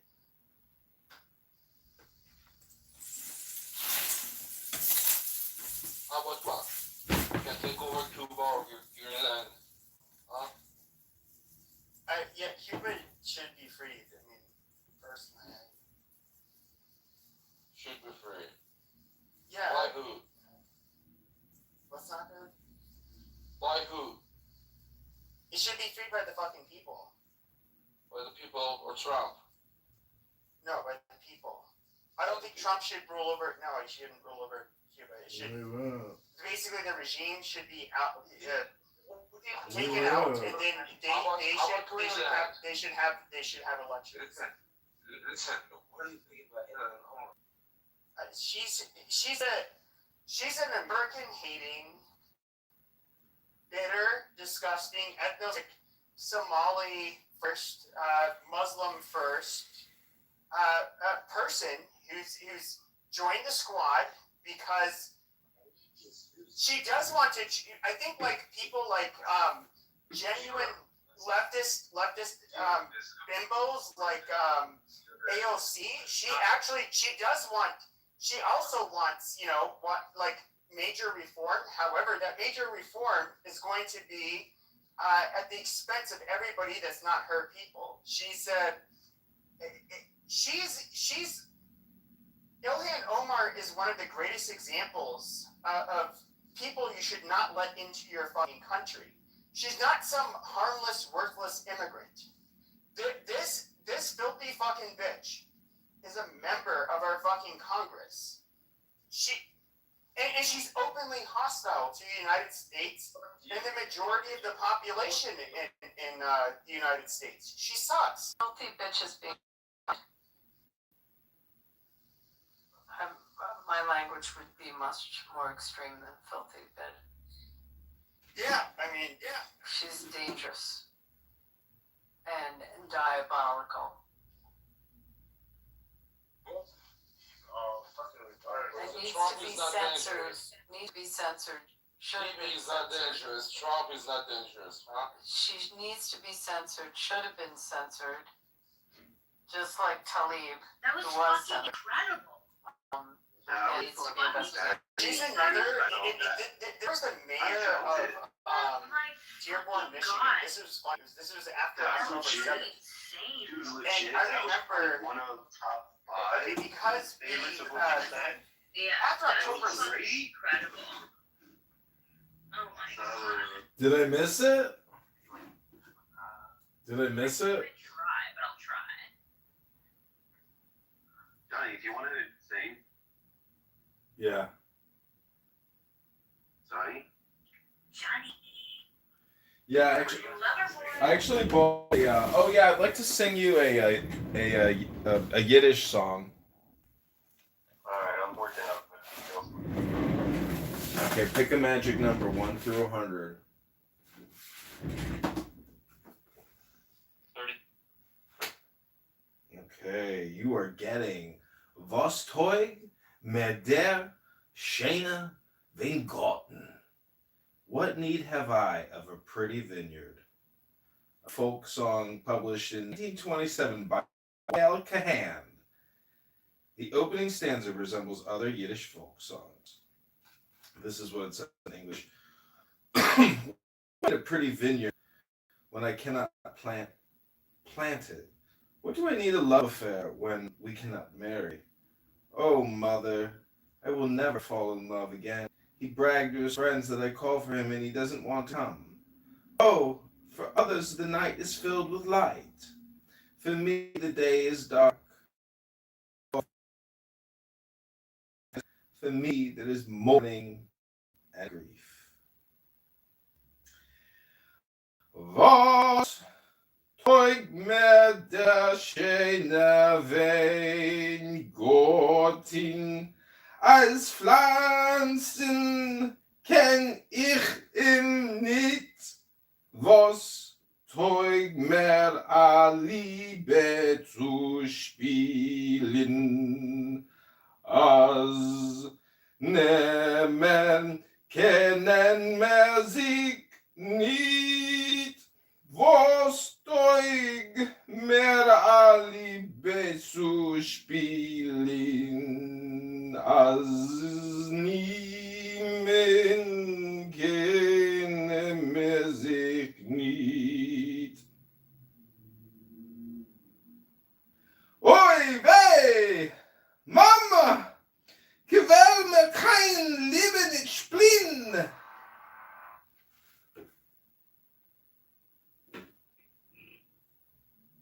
Whoa.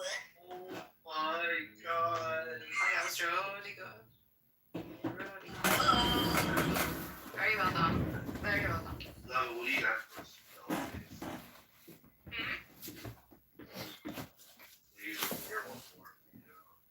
for me. Oh my god, okay. I'm gonna try a song I've never sung before. I'm gonna sing a song, but I've never sung it before.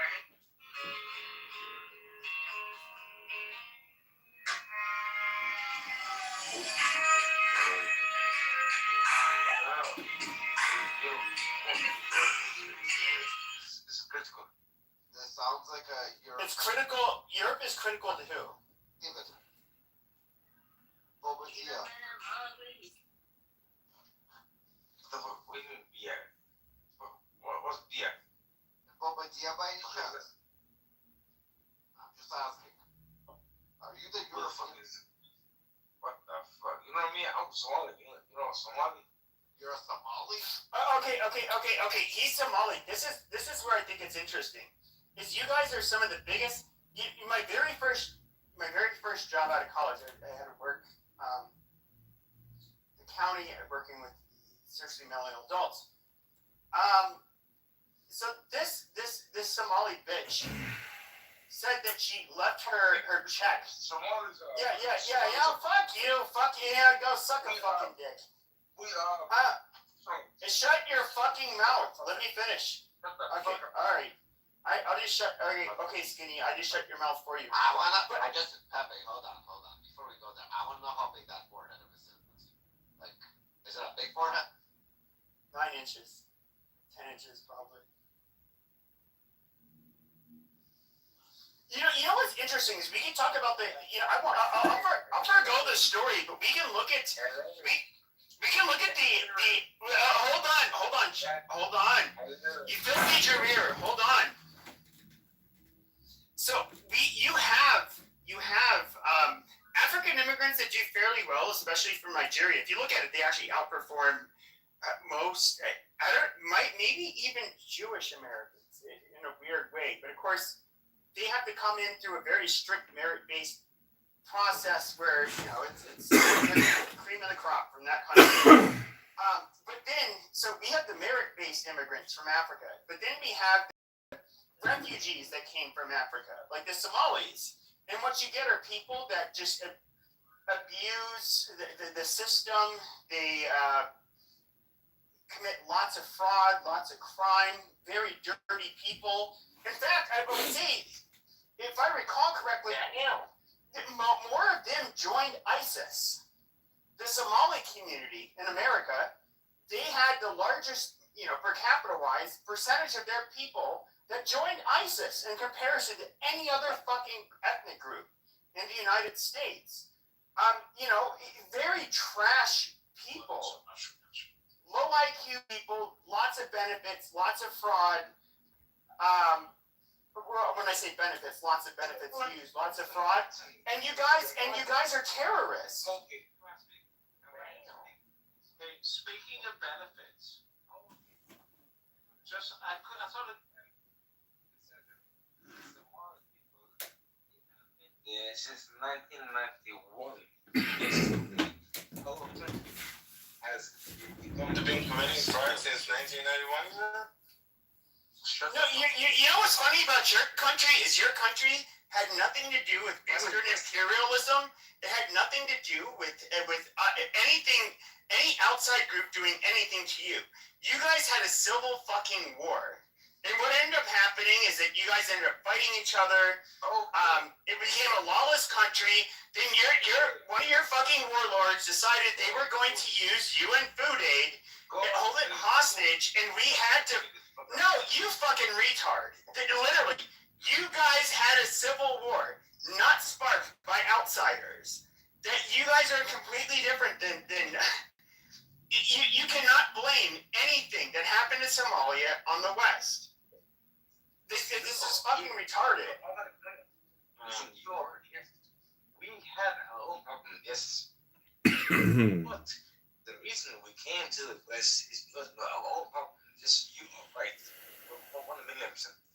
But you cannot blame the Western problems for our immigration. 1,000,000%. You cannot, because we thrived and we literally made ourselves Americans.